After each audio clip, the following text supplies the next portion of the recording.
Lviv, with ancient architecture and magnificent atmosphere, a European city with Ukrainian soul, where everyone drinks coffee, savors chocolate, and plays chess. Chess capital of Ukraine, the city of Lviv hosts the FIDE Women's World Chess Championship match this spring from 1st till 18th of March. Maria Muzichuk from Ukraine and Hu Ifan from China will come together in a duel for the title of Women's World Chess Champion. 18 days, 10 games, impressive chess battles and uncompromising fight. Witness the birth of the next chess queen in the city of Lviv. What would be cool to have in your company? Let's ask our ladies. Have my lunch in the park. Have a relaxing massage. Band and a choir. Looking for your IT partner? Symphony Solutions. Cool to work for, cool to work with. Мріяти – загальновідома формула успіху. Мріяти і діяти – формула, якою керуються перші. Прагни першості. I've always wanted to introduce them. Classic style, elegance, sense of rhythm, slow tempo, tart flavor. They've so much in common. Scent of rain and flavor of sweets. They know how to surprise day and night. Being with them makes me feel cozy. Which one of them do I love more? Lviv is worth meeting. Не боятися падінь – загальновідома формула успіху. Мати силу встояти – формула, якою керуються перші. Прагни першості. What would be cool to have in your company? Let's ask our ladies. Chat with my colleague at the fireplace. Morning yoga classes. To have my coffee served. Looking for your IT partner? Symphony Solutions. Cool to work for, cool to work with.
Welcome, dear chess friends from all over the world.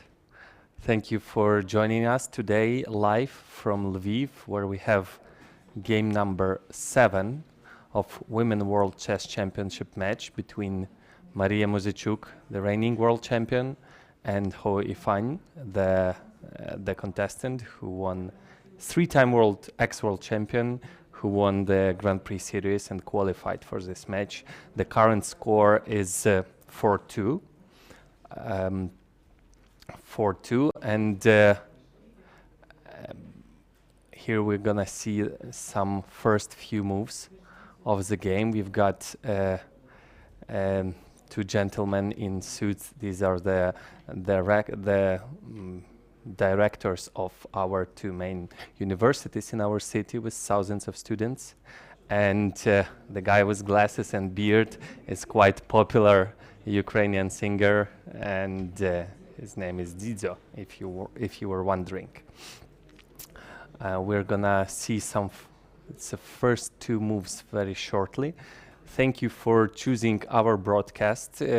For probably most of you know that today is also there's another wonderful chess event going on in Moscow, where 8 contestants are candidates matches.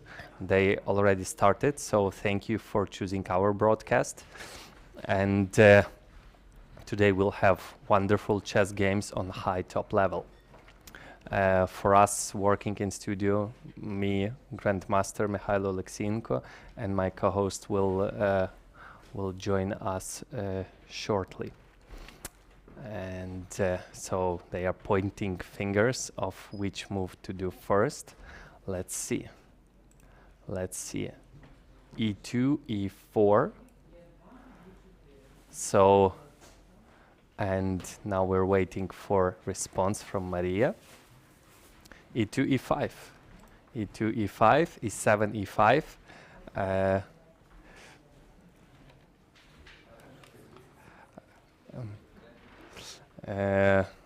My co-host is joining us, Vita Krivoruchko, Women International Grandmaster. Here you go, your microphone. And we have some selfies from Didier. Okay. E4, E5, knight F3, knight C6, bishop to B5. We're again anticipating the open accepted Rui Lopez from Maria. I don't think she's gonna change her opening. I think she's faithful to it and got some good positions. So we'll see what's going to happen next. Bishop A4, knight F6. For those who forgot or maybe just joined the transmission, this position was already on the board in game number 2, in which Ho Ifan won the game. Again, we have knight x e4. Knight x e4.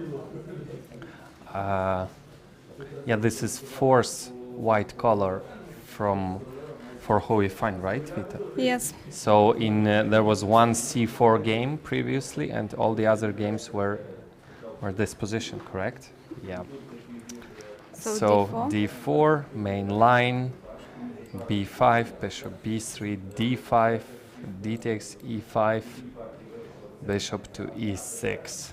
It's going to be now protecting the weakness. So we have same line as before, so yeah. It's very interesting. Yeah, who will change the line? Who's gonna be the first one to change the line? Given the positions Maria got from the opening, I think Ho will try to surprise her again. Yep, in one of the games bishop e3 was played, in another one c3, bishop c2 was played. Knight b d2, as far as I'm concerned, was not, at least with this move order. Knight b to d2 was not played in this match.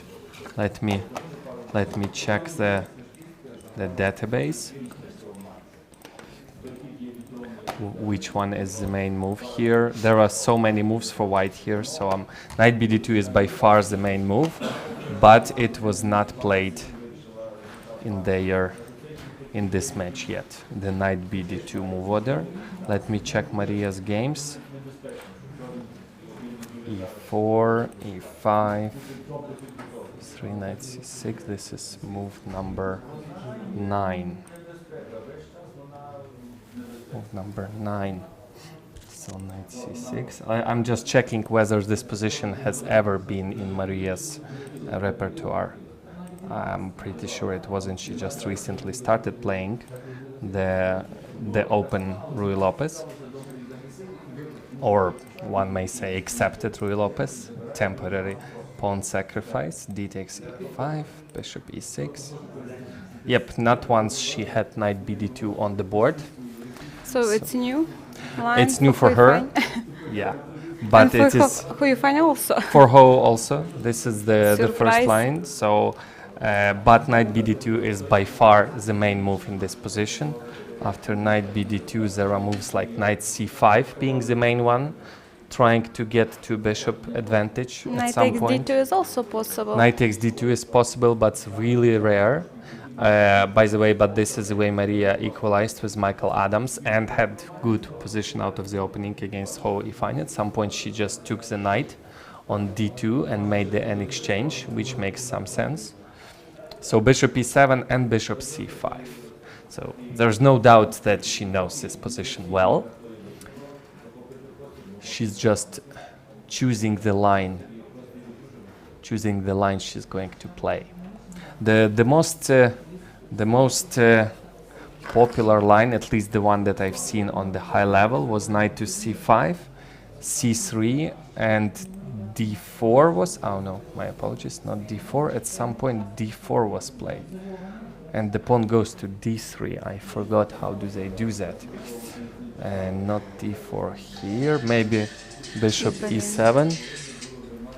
Bishop e7 and maybe bishop e7, bishop c2 and d4. Yeah, this is quite popular line nowadays. I've seen some games on top level where white plays c3 and white is not afraid of knight b3 because usually a takes b and trying to control the dark squares, or knight takes b3 and maybe taking the full control over the c5 square, which would be really annoying for black. So black plays bishop to e7, and now white needs some useful moves, and so bishop c2 and d4 followed by d3, like really sharp lines like this. d3, and there are many games. I'm not gonna get too deep into it. We'll take a look at them if they appear on the board.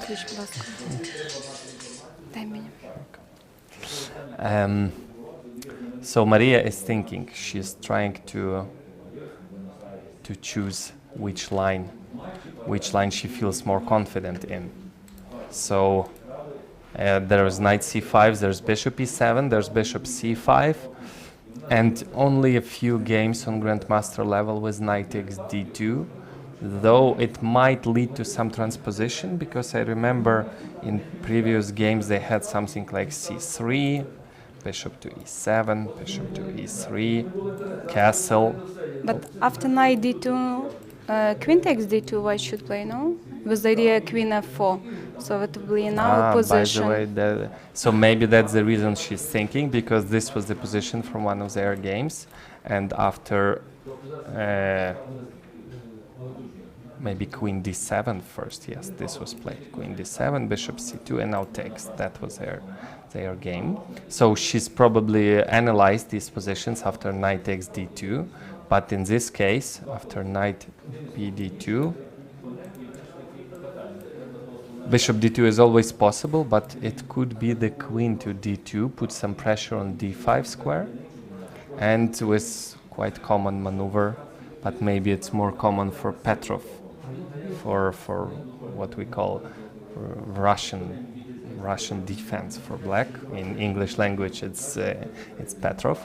There are some lines where white goes queen d2, queen f4, but by far not in the main ones.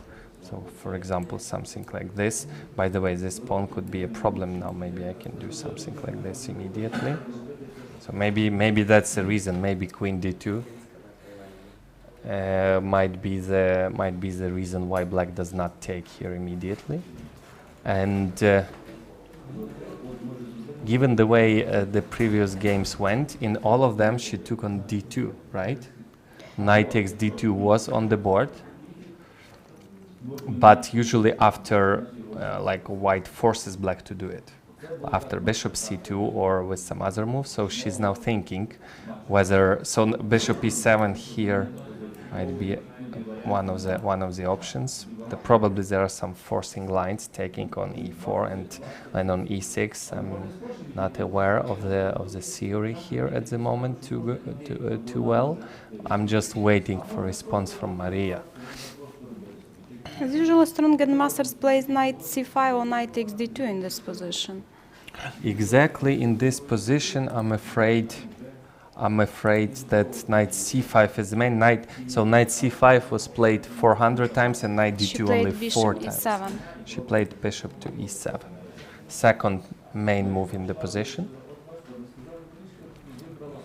The fact that there are so many options for black usually means that the position is very solid and playable anyway. Oh, c3. c3. Isn't it like a transposition? Oh no, she didn't have the bishop on c1 yet. And now she plays knight c5. Yep, that's a transposition. So after bishop c2, quickly, yes. There was d4. Oh, and she plays d4. Yeah, this is very popular line. We have guest today, woman grandmaster Marta Litinska. Welcome. Very famous in our city, and not only in our city, but in all world.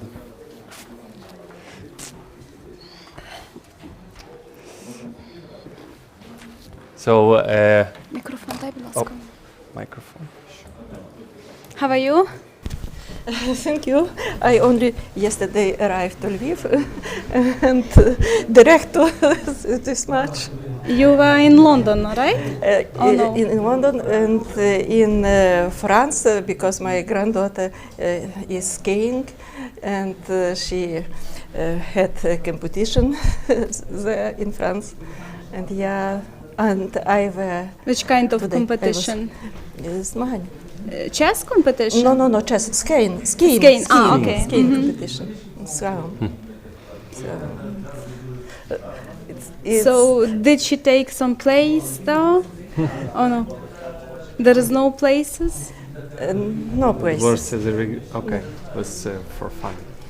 Okay, we're glad to have you here. What can you tell us about this position? About this match, what do you think? I must think because in the next room was another position. A little another. Oh, you were just in the Ukrainian studio. Yes, in the Ukrainian okay. studio. Yes. So we've got a few moves further. This is according to theory. This is a modern line. I've seen games like recently in Reykjavik in November, Mamedjarov against Shirov, and it was really complicated, interesting game. Mamedjarov won with black eventually. So this is highly popular line, and it goes like knight b3, knight b3, d3, bishop to b1. There's also knight to c5 move, and did she make a move? No, she just write down the move. No, she didn't. No, she didn't make move. Okay, so this is how it went. So this is like highly popular on high level now. There was a game, Magnus Carlsen Ding Liren recently, where they went for this line. Here takes, and then white takes the pawn on c2, and black takes the pawn on e5, and white has some small edge, but Carlsen couldn't convert it, so probably it's not too much. And so this is assuming knight b3 is going to be played, which is the main line nowadays. And after d3, there's also bishop to b1, really interesting double-edged continuation where Okay, white is completely tight. Takes, and bishop to f5. And then somehow white just slowly starts to finish the development. Like bishop e3, castle, rook to e1. So white is just not afraid of the pawn on d3. Then white would try to put some piece on d4 and maybe try to win it back. And in this really double-edged position, like I would like for black to have this position. At least for for fans, at least that would be interesting. Like really open fight, open files, passed pawns, really interesting position, rather than some symmetrical one. So, but this is if knight b3 is going to be played. But Ho is thinking there are some other lines here.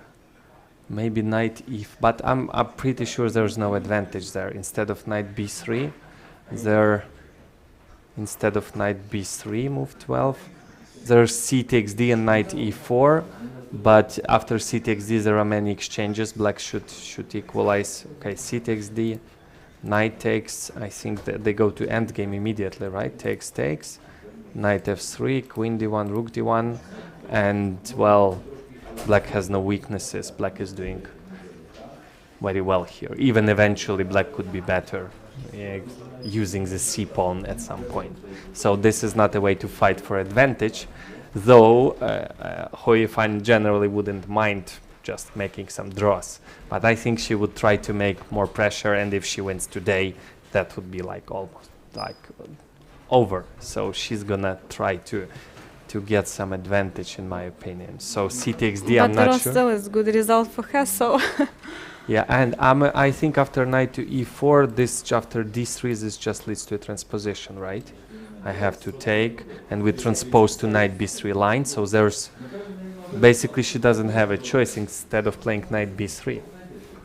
Because after c takes d, nothing, no advantage, and after knight e4, it's just a transposition. And after knight b3, the only move here for black, at least normally, is d3. So, but maybe she, you know, Maria thought for how many minutes? Like 6, maybe? Something like that? No, she took on d4. Very interesting. Interesting. Yeah, there's gonna be a bunch of exchanges now. Probably, okay, Knight takes. She's gonna take. Otherwise, you lose a valuable bishop. Knight takes, queen takes. Expecting knight f3. Queen takes d4. Queen takes d4, knight f3, rook, queen d1, rook d1, and probably castle. Yeah, knight f3, queen takes. And black, at least visually, is looking very well. Right. There may be some other moves instead of castling, but black will have to castle at some point. So why would I postpone it? Castle. Yep, castle. Bishop e3. And she played bishop e3. Very reasonable move, just finishing the development. So, Marta Ivanivna, what do you think about the opening outcome for Ho and for Muzyczuk?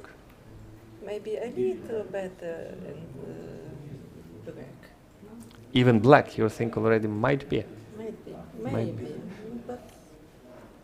But not very good. Not much. Not very much. Not very much, yeah. So, what do we have? We have open position. I think white's gonna try to play something like knight d4. Yeah, so this is still highly theoretical position. Rook f to d8, and yeah, white has to try to get 2 bishops. But even if white do, knight, rook c1 quickly. Rook dc1. Yeah, I think, well, I would call it like a pragmatic choice from Hoi Fan. Yes, just to keep it safe, no risk. With the pawn on d3, you never know what can happen, right? Dangerous. Doesn't look dangerous. Okay, I can see some eventually danger. If, like, for example, if I can, it's illegal, of course. If I can take the pawn and put it on c4, let's do that in our heads. Black will have a good advantage. with this pawn on c4, square on d3, but there's... Maybe... yes? Bishop c1. c5? The 7. Mm-hmm. D7 Knight d7? Yes, and c5. Yeah, might be. For our viewers to point out that, for example, if you do some move like, I don't know, rook a to c8, it loses Bishop takes to a h7, nice trick. Okay, maybe That's I why can take. Maria played h6. So winning the pawn. So this is still highly theoretical position, h6. Knight d7 might be a move here, but I'm afraid I may do something like this. Bishop e4. And bishop oh, and I just win the exchange. Oh no, sorry, you play rook c8. I don't win the But if bishop exchange. b7 and rook takes c7, Bishop, yeah, and rook not a6 but c7, and it doesn't look like you can win something back. But Maria plays really fast. This is still a theory. I have a feeling it's gonna be really fast draw. Knight d4 still a theory. Bishop d5. You cannot give two bishops in open position. Bishop to d5. So maybe Hoifan just decided to check whether Maria knows all these moves, like h6, bishop to d5. There were some games with f4 and knight f5 on grandmaster level, and all of them ended in a draw. so knight f5 is interesting in this position. Knight yes, f5 for to white. try to attack the bishop, and f4 there was another game which also makes some sense, trying to get some space. And to protect the pawn on e5, yeah? Mm-hmm. Bishop to... I assume that's... Can you please turn on the engine? Because bishop to d1 doesn't look logical at all. I think that could be the computer... the computer preparation. That might be a recommendation from the engine. Strangely enough, engine gives some edge for white in this position, like 0.3 or something, or 2, depending on the engine you're using. But she played bishop to d1 very quickly. Interesting. One of the suggestions of computer was bishop to b1. What do you think about that? Just It's disconnecting the rooks. Okay, there's a threat knight f5 winning. Yeah. But bishop to b1 is so artificial. Yeah, So, but rook she on played a1 bishop has to no d1 job. really quickly. So what's the idea? The idea is knight f5, right? Knight f5 attacking the bishop and the knight. So there's a really direct threat. And the pawn on c7 needs protection. But she played bishop to d1 really quickly. I wonder, maybe there was some recommendation from an... But look, it's same idea. After bishop d1 to play knight f5, but bishop on d1 is much better than on b1 square. Exactly. There's back rank, no back rank problem. Bishop can go to f3. By the way, after bishop to d1, Buter gives some problems for black. I'm a little bit surprised. He says knight d3, rook c7, bishop c5 is initiative. And otherwise, this is one of his lines. So knight f5 is threatening. If you move the knight, you will lose the pawn on c7. So it makes sense to play bishop f8. But then computer says you can go knight c6, bishop takes, and bishop takes, and get really pleasant advantage, though maybe not too big. Just the dark squares, the c7 pawn. I wish, black wishes it was on c4, right? So some advantage for black, but probably for white, my apologies. So, but this is her preparation. Bishop to d1, it is her preparation. And if this would be the position on the board, white could be really happy with the opening outcome. Like no risk to lose, but there is a problem on c7. C7, yes. Better for white. Yep. So there's still bishop to d5 with a small trick that if takes, you take. There's bishop takes a2 trick, and bishop on d1, and black is doing well. But white is not forced to do that. White can play any move that improves his position. I don't know, bishop to e2 or a3 or b4. I don't. Okay, b4 might be the problem with this bishop. Maybe bishop somewhere. Maybe something like this. and white has advantage. So I think black should hold after something like this and then trying to exchange pawns. But yeah, with the square on c5, it's really unpleasant. So bishop to d1. That's a deep preparation. It looks like a novelty to me. So computer suggests that you should go here, rook here. And bishop c5, it's bishop very c5, interesting. very yeah. interesting position. But that's definitely analyzed by Ho e5. Yes, and then rook takes c5, knight takes c5, knight f5. Interesting. Oh, this is okay. This is computer line. Now here, computer suggested. Okay, why not take? Oh, the bishop's hanging. Yes. Bishop to c5, and this is the computer line that he considers, at least for now. He's considering take. Knight to f5. You move the knight, then check, then takes, and then bishop f3, winning back the exchange. Rook to d8, takes, and there are 2 pawns hanging. Black seems to be doing all right. There's maybe rook d1 move. Maybe there's rook d1 move. But maybe black just goes king e7, then king e6, and gets really good compensation, at least visually. So this is a computer line, but maybe there are some other options for white as well. It's not that hard, I think. So if white doesn't go for this, what is the problem? If white does something else, for example, what can white do? If bishop to e2, let's consider bishop to e2.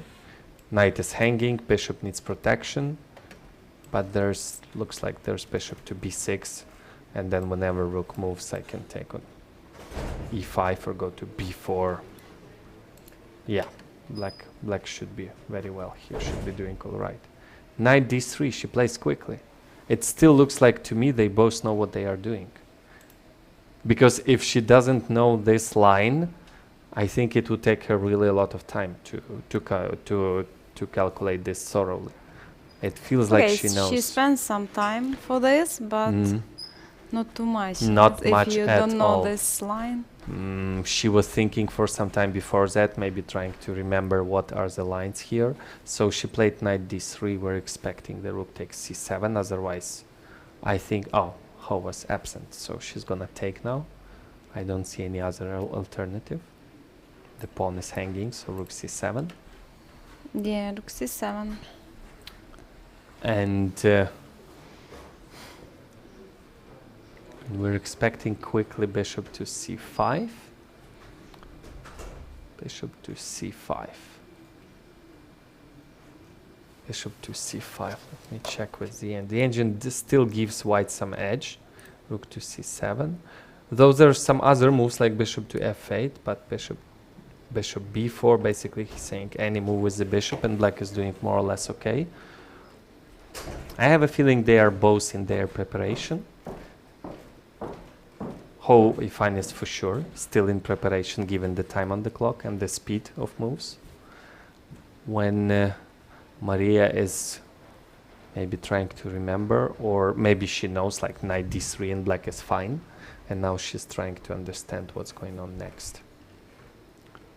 So after bishop to c5, there's rook to c5, but there are some other possibilities. But like one of them, computer says knight to f5, takes, and now bishop moves, and this pawn would fall on e5. There's no way to protect it. Also, the b2 pawn is hanging. It really looks like black has really good compensation. After bishop to c5, for those who like computer evaluation, 0.1, so like nothing. Why we are using the computer? Because we know Ho e5 did. This is still her preparation. Yes, where once the preparation is over, we can try using our own head. So Marta Ivanina, do you think black is doing okay here? Maybe. Compensation, right? Yeah. Active pieces, yeah. Pieces. open file, very active knight. Of course, these are like general words, but yeah, the computer approves of black's position at least. So I'm not sure if Ho has found advantage here. I think she just went for some line that requires preparation. Okay, I think Maria might be out of her preparation. I'm not very good psychologist or face reader, but it seems like she's already on her own. Maybe she doesn't remember line very well right now. That's why she try to After bishop understand c5, this computer gives position. like his complete equality. It looks like a very active move, though there's bishop f8 also possible. Just go back, and I think black should be doing all right there as well. Some initiative could be, because black will have to take the pawn and it will take some time. Maybe white can do something for that time, and yeah. Tell us a little about yourself. When did you play? You played candidate matches, right? Which Alexandria? Yes. Which year was it? I was. Nine. It was very. Скажіть, я Скажіть, перекладу. на український скажіть. Я, до речі, я грала 2 матчі, в які я програвала 2 очки. Різниця була. So she played two matches and Candidates matches. Candidates Women. Один матч був тільки відбірковий. Ще до, Okay, qualification for я candidates з and шести партій я 6 програвала games. 3-0. She was losing 3-0. Я 4 партії підряд виграла. And then she won 4 games in a row, so how you can explain this? You were not ready for this tournament for first rounds or what? No, просто я переоцінила, переоцінила. Relax too much because you thought that your player. Тому що в першому матчі я швидко виграю. underestimated the opponent, but then when things went badly. So yeah, Maria Ivanova was twice 2 points or more behind in the match, and still equalizing. So wonderful experience, I would say. So you believe that Maria can do the same, can win the next 4 games? I don't know, because китайка дуже спрощує гру. Hoi Fine, try to play at least for in draw. this game, she's really simplifying it to keep it safe. Very pragmatic decision, yes. Just she needs like 3 more draws and that's it, or draw and the win, and she doesn't need to risk, and that's what she's doing. In best case, black equalizes here. Maria is happy. Yeah, she's smiling, you see? So I think she should know this line or try to remember this. So this is the position we are having on the board. Maria is smiling, she's happy. Well, the position is good Maybe for black. because she understands that Hui Fan you want to make a draw one more time and she doesn't think to win this game. Even if draw today, Maria still has 2 more Yes, white of colors, course. 2 more white games at her disposal. So yeah, we're waiting for, let me check whether there are any alternatives to bishop, because bishop to c5, if you are not 100% sure, like it looks like to me, Maria is not, looks like a move, well, when normally you would want pieces to be protected, so I would consider like bishop f8 solid move. So like bishop to f8, and then I want to take some pawns. What can white do here? Maybe knight c6. Knight c6, but it's the rook c8. No, it looks okay to me as well. Oh, computer suggests e6 or f4. That's strange. Computer says even here you can go f4, and black should go just g6. Just really strange move to me. Just g6, and he says the black is doing well. But I think Ho will play e6. It makes some sense to ruin the pawn structure for black. But there's yes, not it's much as typical well. idea in the middle of the game. So how can we evaluate it? Black will need some more accurate moves to have full equality, right?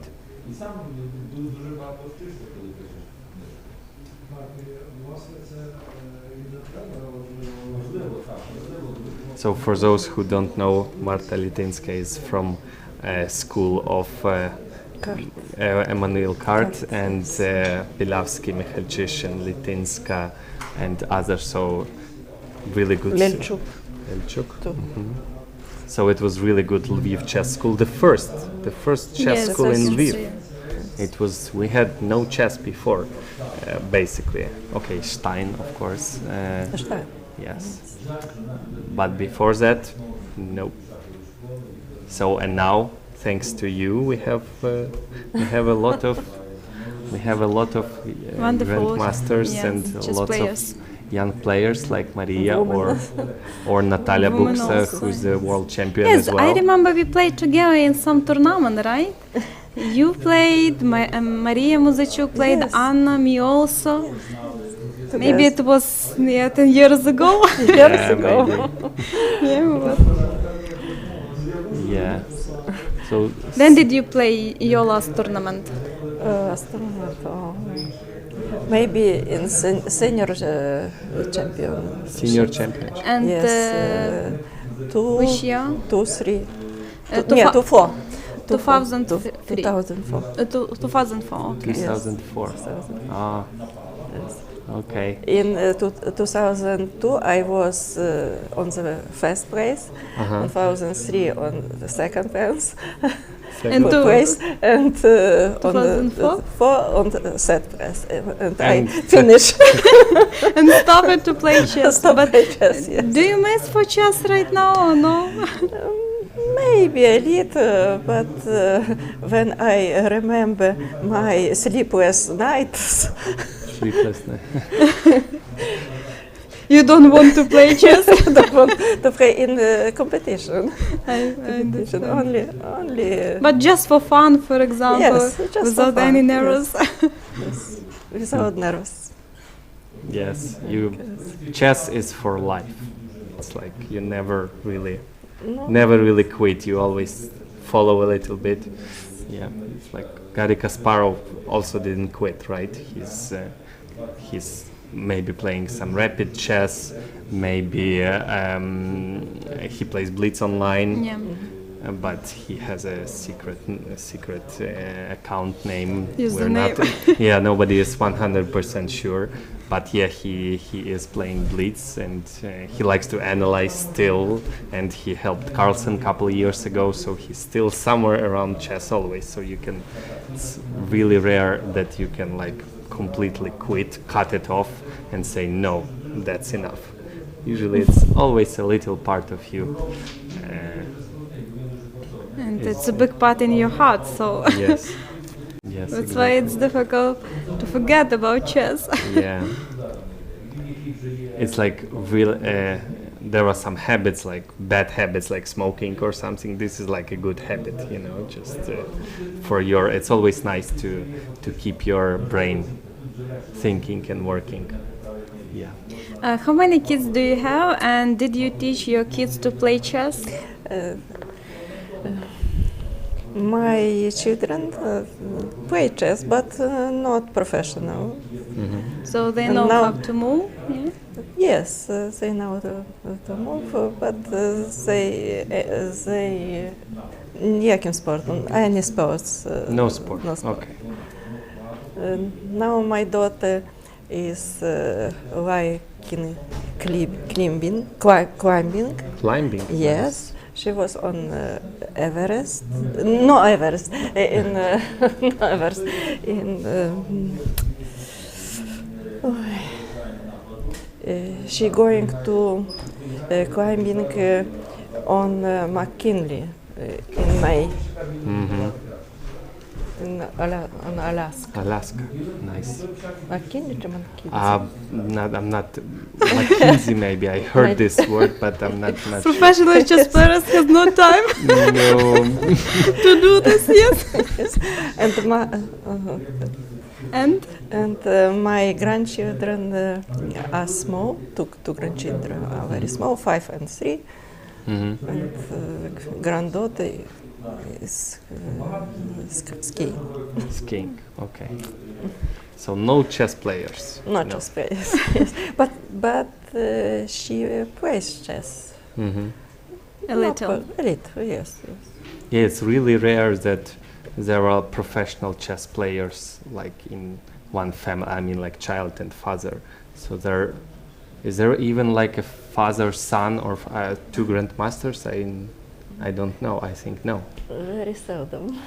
Very seldom. Yeah, it's like I cannot even think Maybe that father and the son that they are both. Fatelibekova. His mother was champion, world champion, and she's grandmaster. Ah, okay. Fatelibekova. Yeah, maybe women, but for men, I can't think of an example. Sveshnikov, his son, is playing, but I think he's IM still. So almost no like father-son grandmasters. Yeah.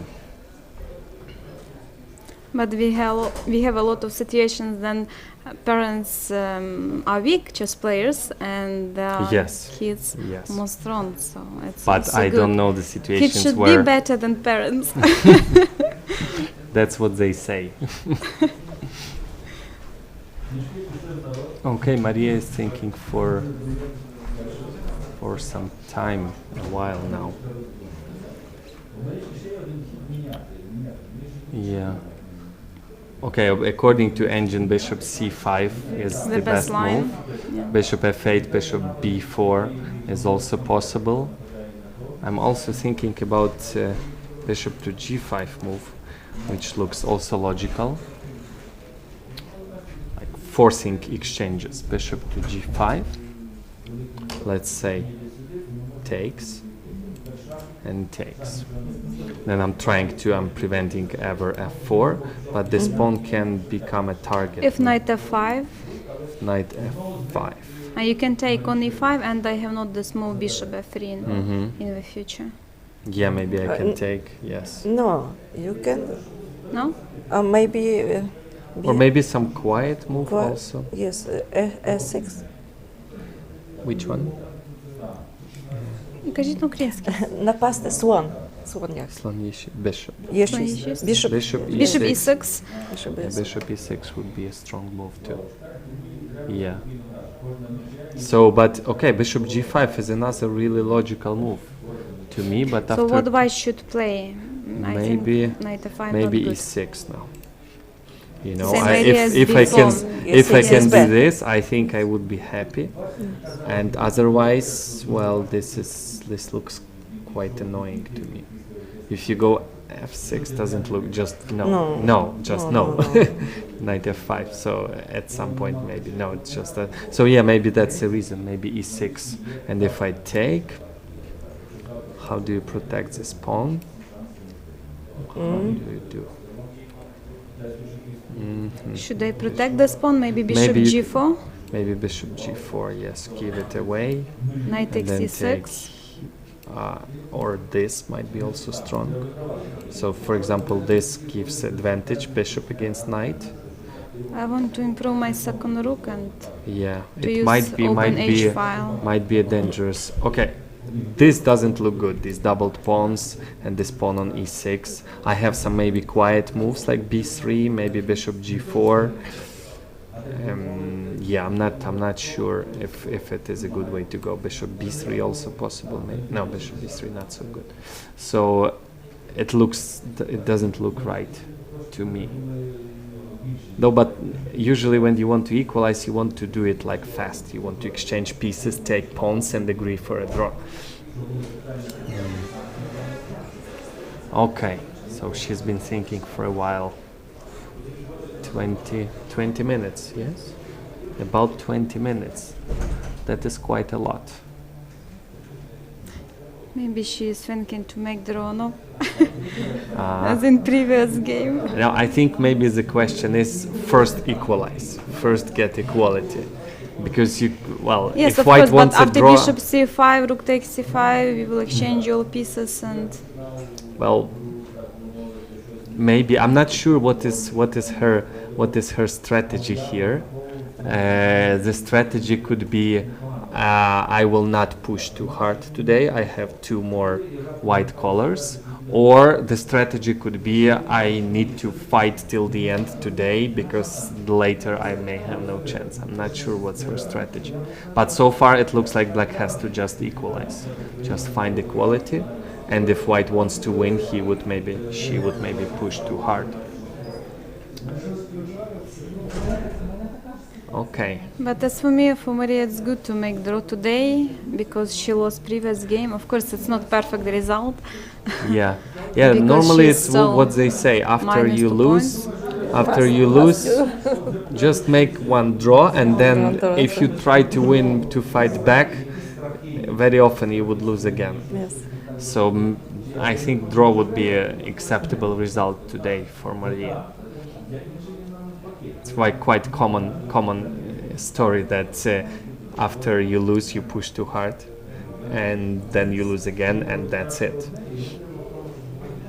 Usually it's for close tournaments. For open tournament, no. The rule is if you lose, you have to win at least two more games, you know. For close tournament or for match, you have to take a break. For round and tournament. By the way, do you know what Maria did yesterday on the rest day? Yes, I know what she did. We watched football together. I was just wanted to say that for me it seems like a really good idea to take your mind off things. We had football match in Lviv. Shakhtar Donetsk is now playing in Lviv against Anderlecht from Belgium, right? Yes, from Belgium. And 3-1, Shakhtar won. And I assume there was full stadium, right? Yes, it was full stadium, yeah. 33,000 people usually that stadium. I didn't calculate. No, I know that the capacity of the stadium is 33,000. Usually on those matches we have lots of people. Okay, thank you very much. And our guest we today, had Marta Litinska, famous women grandmaster. And we will have a little break. Short break now.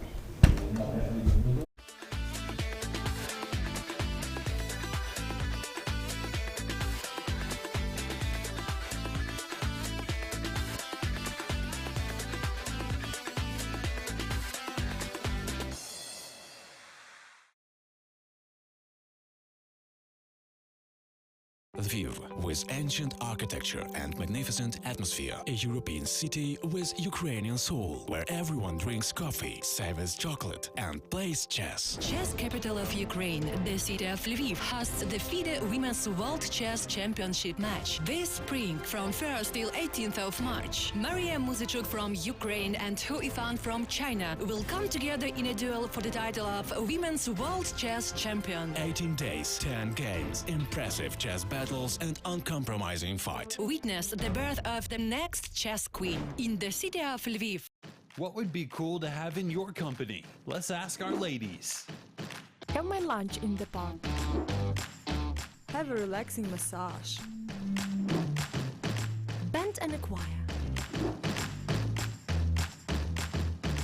Looking for your IT partner? Symphony Solutions. Cool to work for, cool to work with. Мріяти – загальновідома формула успіху. Мріяти і діяти – формула, якою керуються перші. Прагни першості. I've always wanted to introduce them.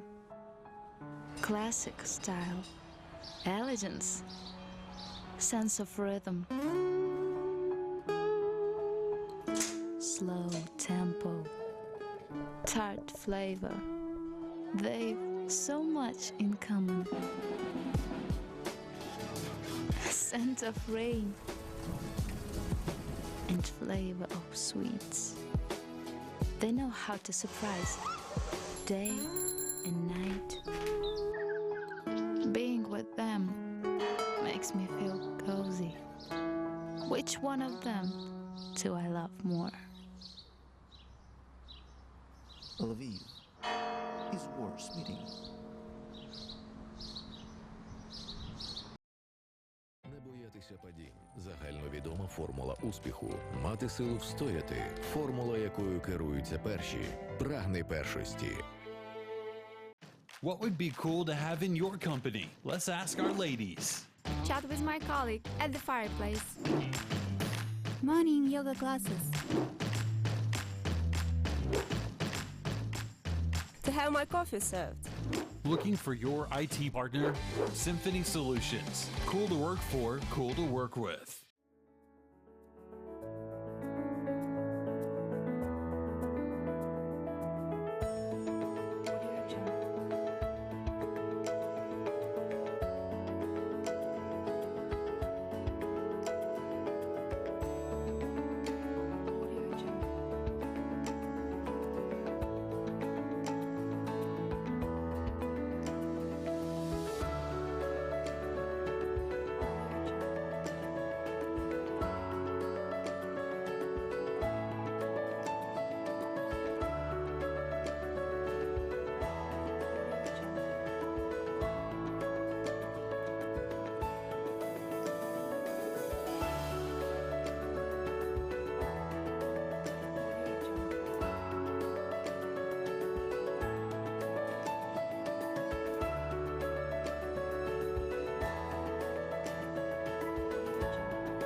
Hello, everybody again. We came back from our break, and we have Grandmaster Mikhailo Alexenko Women Grandmaster Vita Krivoruchko. and our guest. She is coach from Odessa. Yes, hello to everyone. It's nice to be here. I'm very excited about it. I want to thank Maria and all her team and organizers for this huge event. I think now we have a chess fever, not only in Lviv, but in all Ukraine. A lot of my friends and also chess friends, not chess friends, is looking forward for this match. And we all support Maria, but also we are very happy to see Hoi Fan in Lviv. Did you came specifically for this event to Lviv? Yes, I did. For those who don't know, Odessa is on the south of Ukraine, and it takes like how many hours on train? 12, if you take it, yes, it 12 takes hours on a 12 train, hours. usually overnight train. So it is a while. I've arrived to Lviv yesterday and I couldn't wait to be here now with you. Okay, tell us what do you think about who you find? What do you think about Maria Muzachuk as chess players? I mean, Yes, I think both of them are very strong and high qualified chess players, and I think that Hoi Fan play in women chess now, but not in men's chess, because her wins.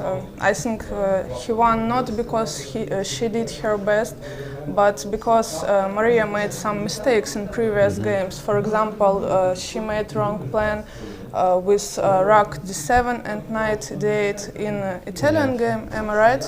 Or it was Spain Open? No, it was Rui Rui Lopez Lopez defense, second yeah. game. Rui Lopez, Okay, yeah. yes, and in previous Second? yes, in previous games she also made some wrong moves. But Yes. yes, I think they both nervous and maybe not Because feel it's very important for them, not this feel match. very confident. So A lot yes. are on stakes. You know, you can lose a lot in one game, in one move. So For sure. yeah, now the end of the match is approaching. They are both already for sure tired, I also and think it so. takes lots of energy. and also in general because they played both in a lot of tournaments during all year. Yes, exactly. Hoi Fan played recently a match, and then before that she played like top tournament in Vekanzei with Magnus Yes. Carlsen and another top players. So it's real, and it's long tournaments, 13 rounds or 11. It's really long tournament, and it's very exhausting. And now this match is coming to the end, even though they had like few 3 days. Very often even that is not enough. That's why, by the way, at the end of the match there would be one rest day after each game. After round 8 and after round 9 there would be rest day, so the last rounds would be, they would have more time to rest, but still and for prepare also for of course for the games. preparation. We know Maria's preparation yesterday, yes. Yes, Watching football, I think. she was very busy all day. No, I think it is a good idea when you lose, like, basically when you lose, you need to like take your mind off things, think about something else, I and think have some. Karpov did is a the good same. choice. Karpov? Yes, Karpov in match with Kasparov, and it really helped him.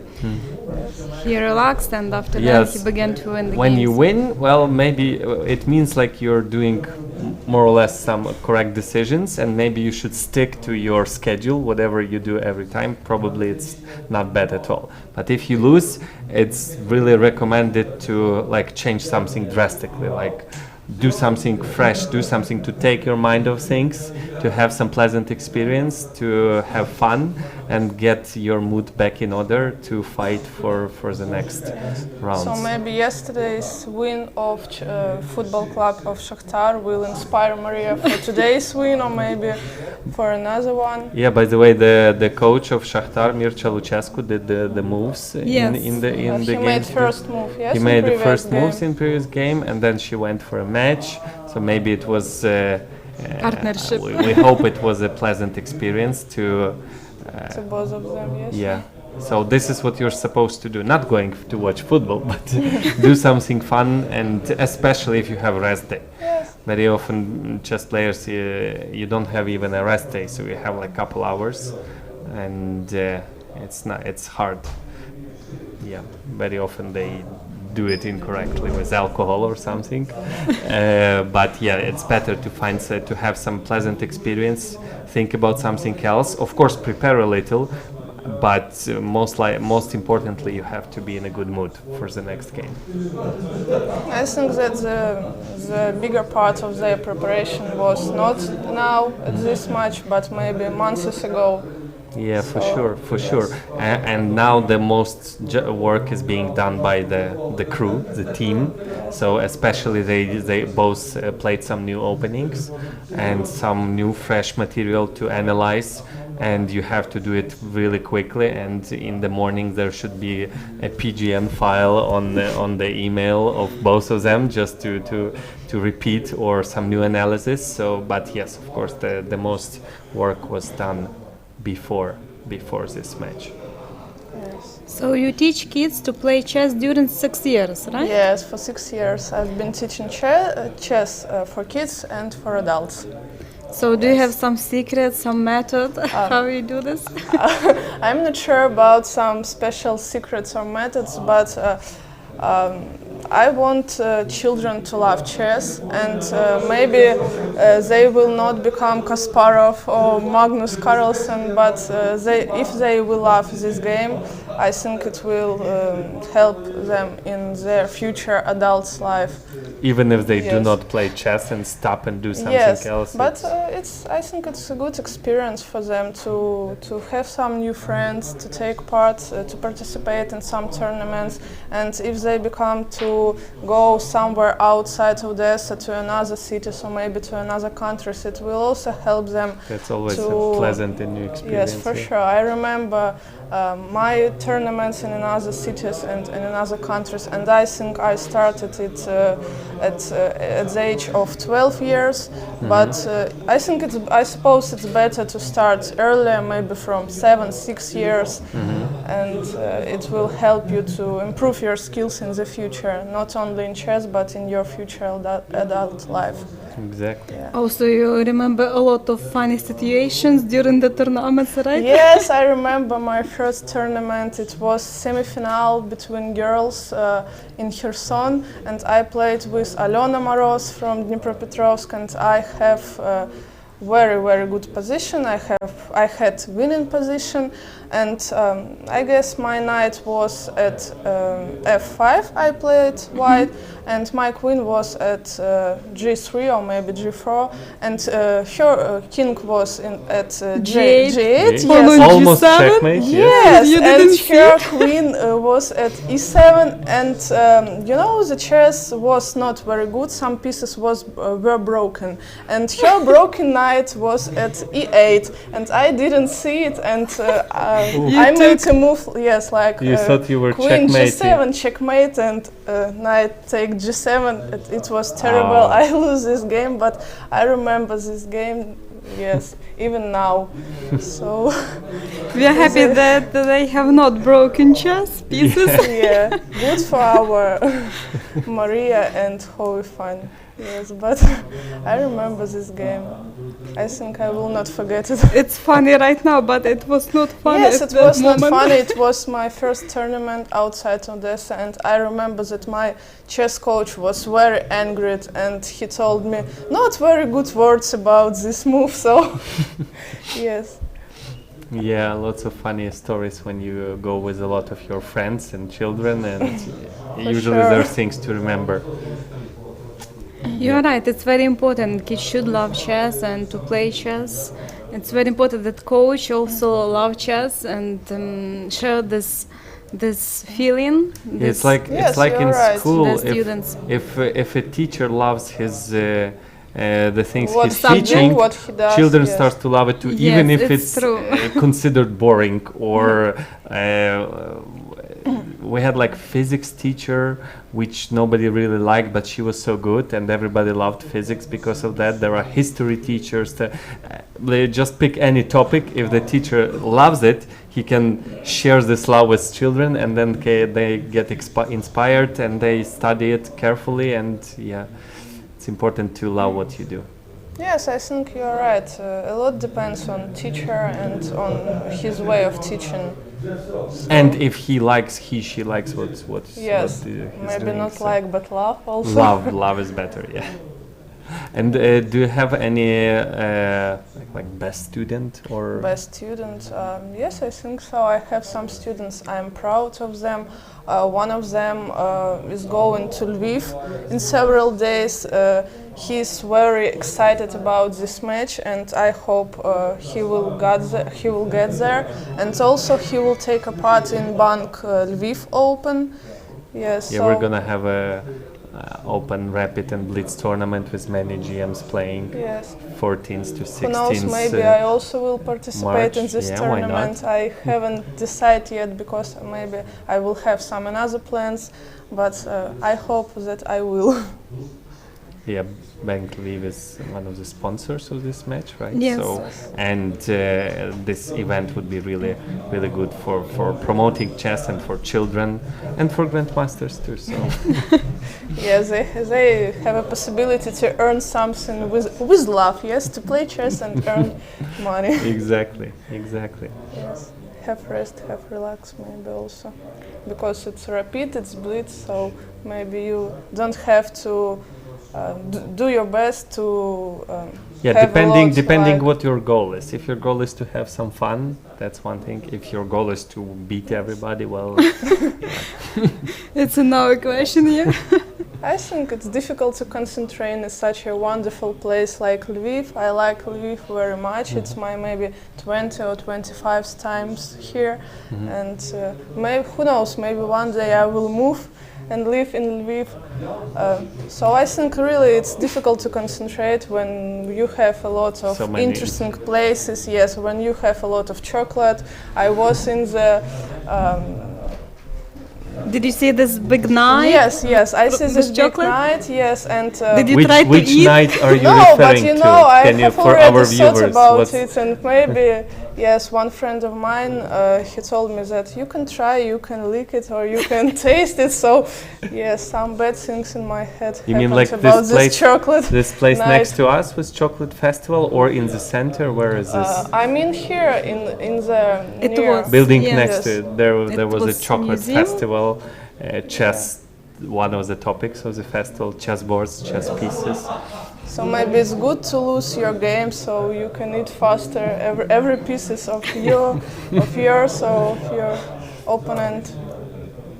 Yeah, we've got good chocolate, good coffee, good cuisine, nice architecture, and friendly people. And also I think we have one of the strongest, but not one of the strongest, the strongest chess school in Ukraine. You have a lot of grandmasters and international masters, so you have to proud and women of this. grandmasters. Yes, I mean everyone, not only men but women also.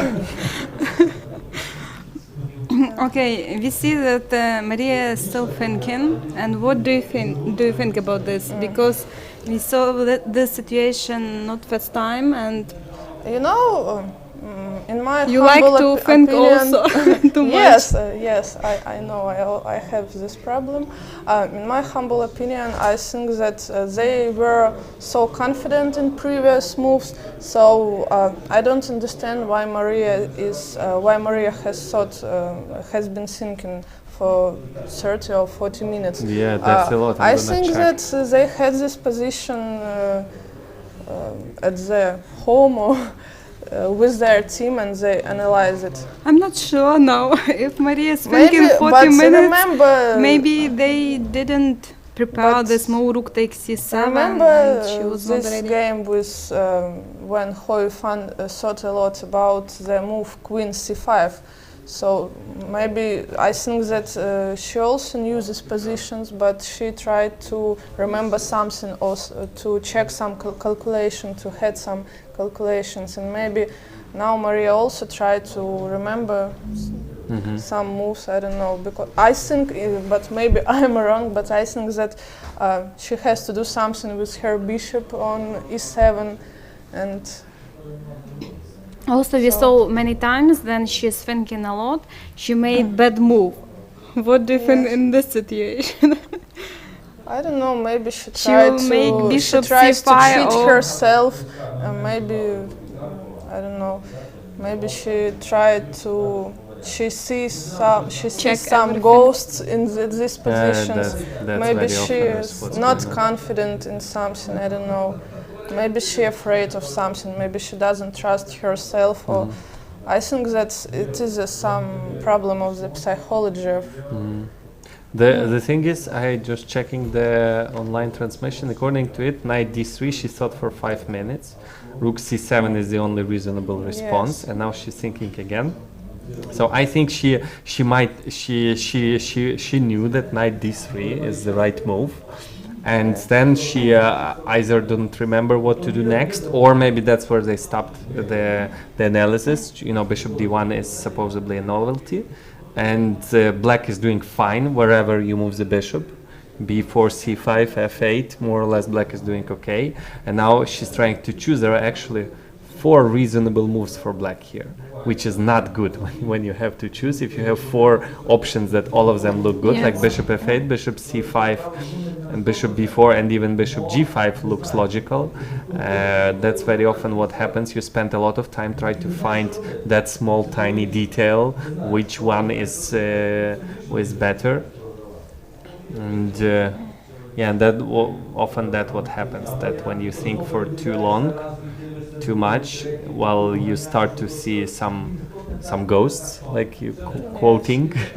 That's correct. I know it from my own experience. I start to see ghosts, to see some lines that I suddenly start dislike all the moves I considered, and then sometimes I would even do a move that I barely considered. I spend like 30 minutes. I consider the move I made for 2 minutes and do it, and the whole other calculation goes to waste, and it's really really important psychological moment for her. Yeah, sometimes things like this happens. I also know the story from Yuri Kuzubov, his last game with Andrei Volokitin. Oh, the one he lost. Andrei Volokitin, yes, became a champion. By the way, I was wondering what happened there. Yes, the position seemed simple. I also was wondering, but Yuri told me that I don't know. I could make a draw in 2 or 3 moves. And I didn't believe in myself. I didn't trust myself. I thought that I can do something wrong. So I also think that he was tired, and he didn't believe in his. We are referring to the game of the last round of men championship, Ukrainian men championship, where, by the way, Maria also played, where Andrei Volokitin won the last game against Yuri Kuzubov and became a champion. And the position was equal, and there was indeed several ways to do it. And I think Kuzubov had even more time on his clock. He had like 5 minutes, and Volokitin had like 30 seconds, and then somehow he misplayed it. And started to see ghosts, or not believing in his own calculation. He saw some ghosts. Yeah, it's true. And then a few moves later, it was over, and this happens on all levels. Yes, needless to say that even in men chess, a situation like this can happen. So what can we talk about women's chess? Yes. You mean like emotionally? For sure, yes. Because even if some men cannot concentrate or cannot trust themselves, so I think that for girls, for women, it's much difficult than for men.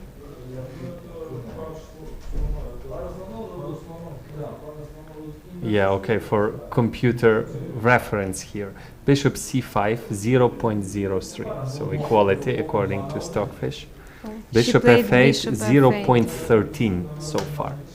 So bishop f8 looks like more solid move. You no hanging pieces, no pieces is under attack. You just keep everything protected. And also you don't exchange the pieces. Sorry? You don't exchange the pieces, like after bishop c5. Maybe. So on one hand you keep it solid, on second you keep more pieces on the board. But I think given the time on the clock, I don't think Maria would. No, I don't think Maria would mind having a draw today. White is still tiny bit better, and she has less time on her clock. So yes, she is the queen of tactics, so maybe she will find some good solutions for herself. Okay. So what do you think about this position after bishop f8? What do why I should think play? about this position? I also thought about move bishop f8. I think if I were in Maria's shoes, I would make this move, but I think I wouldn't. Yes, I wouldn't spend a lot of time on it. But I think that she's nervous, and maybe yes, she tried to check everything and to remember a lot of calculations or something like this. And I hope that she will do her best in this game and in the all next games that our beautiful ladies will play in this match. So. Yeah, I want to also point out that I think Hoi Fine could be very happy with opening outcome. She gets much more time on the clock. Yes. She gets, like, for example, e6 could be the move here, and it looks like black has to take with the f pawn. Otherwise, according to engine, black is doing not good. And now white has like a risk-free, small but risk-free advantage. That's what normally you would want to have if you are 2 points ahead. Just risk-free, trying to push. If you get nothing, it's a draw, and it's also really fine for white. Or if, well, that's what I would want to have, like risk-free position. Few more rounds to go. Try to win this one. No, I'm fine. I'm still ahead. So psychologically, I think she could be quite happy. Yes, with and the also opening Hoi she outcome. doesn't need to risk because she has already won 2 games. Yeah, she doesn't need to win anymore. Yes. Maria is the one to be But I winning. hope that Maria will do her best. Yeah, of course. I think they are playing on her best, at least given the emotional state and the conditions. Yes. After yesterday football match. Yeah. She's gonna get some water now. I think this match between Maria and Hoi Fan is match of the Ukraine between China? No. What do you want to say? Открытые дебюты. Oh. Open. Yeah, they mostly playing really open chess. Yes, open chess, opening. Yeah, so that's why it's really not common for at least Hoi for men championship. That's for sure. That every single position is an open one. Normally they have some symmetrical ones or boring ones. This is by no means boring for chess fans for sure. So we are grateful to them for this. But okay, rook c7, rook takes c7, very interesting move, and this bishop c5, rook takes c5 to sacrifice the rook and to have. Yeah, I would. Yeah, she wouldn't reveal it on press conference. What was your plan on bishop c5? Of course, she's not gonna say it. But at least according to engine, it gives like white gives has nothing. But maybe she had something prepared in her mind.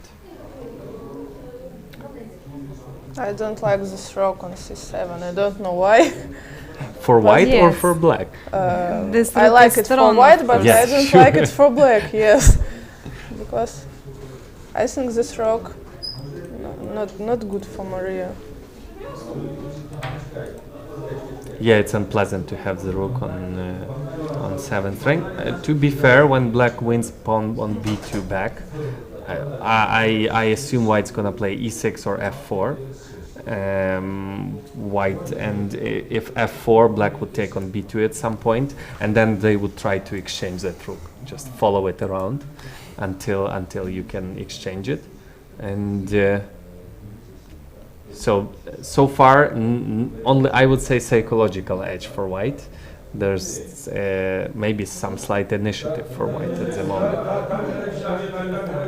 Okay.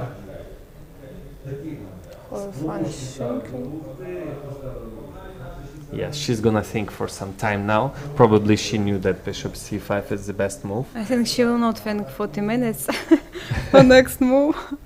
And She we'll will have make another move coffee break then. more quickly, of course.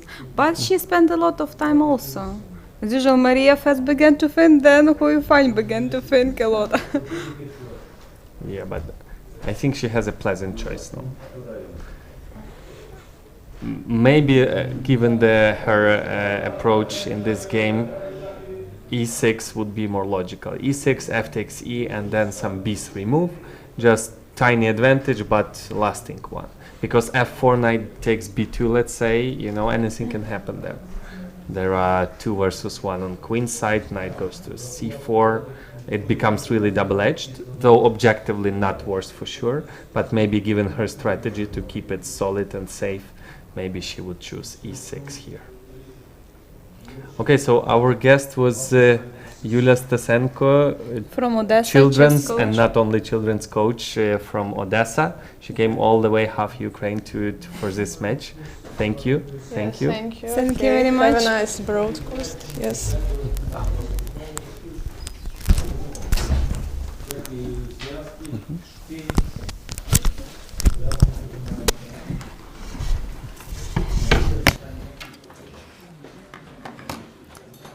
So bishop to f8. I'm gonna check whether at which point it was a novelty. It looks like that the novelty was bishop to d1. Yes. So after bishop to d5 there were some games. After bishop to d5, let me check. Nope, 2 games. Robson Caidano, 2009. Oh, Ho Ifan Conero. That was her game. I did not see that one coming. So that's happened. really interesting. So she had this game against Humpi Conero in 2012, where Judith was still number 1 and Humpi Conero was number 2. 2012, Ho Ifan Conero, Humpi, 2606 Ho Ifan rating was, and Conero was even more rated, 2610. And this was their position after knight d4, after move 19. This is their game, Beijing Sport Accord Rapid, Women Rapid Tournament. They played it, and she played f4 instead of bishop d1. And the draw, okay, they did play a draw, it took some time, but I think black equalized. And bishop to d1 might be an improvement, maybe not for this match, but maybe for that game. They're on top level. Normally, what do you do? If you are white and you didn't get any advantage out of the opening, you begin to analyze it. Okay, maybe not immediately after the game, but after the tournament is over, you go home and you use database and engine and your own head to find an improvement, because if you don't have advantage, people would keep on playing that line against you. So you either change the line for white or improve it. That's what at least that's what you're supposed to do, and it looks like Ho Ifan did her homework, and she came up with improvement on move 19. So Maria should be ready for move f4 in this position. Probably she did play move fast. Bishop d1. Until this moment she played really fast. Probably most likely she remembered this game, Ho Ifan Conero, and she knew that f4, knight e6 was played, and it was knight takes, f takes, and usually without knights, it's really hard to do so. Maybe white did get some advantage in that position, but it ended in a draw. So and Ho Ifan came up with an improvement with bishop to d1. So another interesting psychological aspect. I checked with the book, so I didn't see that this was Ho Ifan's game. So, and bishop to d1 is definitely a novelty. Knight d3, rook c7. Bishop c5 might have been better, but maybe I think Ho has access to much more powerful computers than my laptop. Or she spent much more time on this position than a few minutes that we did. So maybe even after bishop c5 there might be some problems there. And it looks like her analysis didn't stop there, but she just knows that bishop f8 is not the best, and now she's trying to figure out what to do here. We can take a look at maybe variation f. I think e6 is going to be played, f takes e, and then some move for white.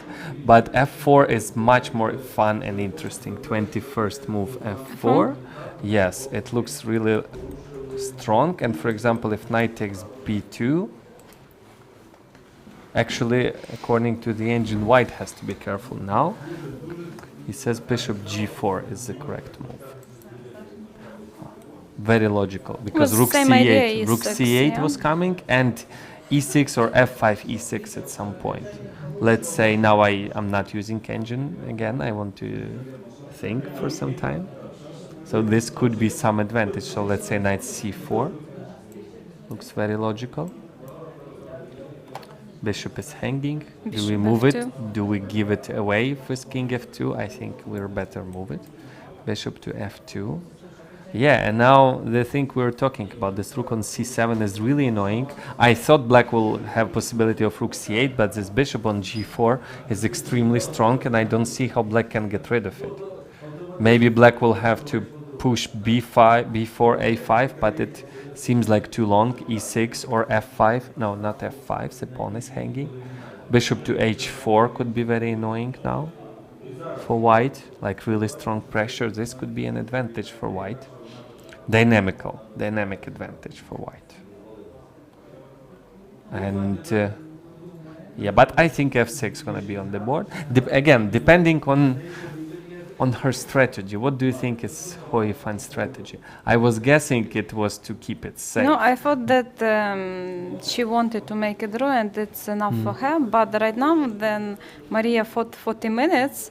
She can think She how might change to her win. strategy, yeah. Yes, of course. Yeah, because she, in all her white games, she was playing quite risky. Okay, right? for black, Hoi Fan also played quite risky. Yeah. Previous game, So g5, maybe- g4. Yeah, so maybe there's no point for her changing that strategy, especially given the time on the clock.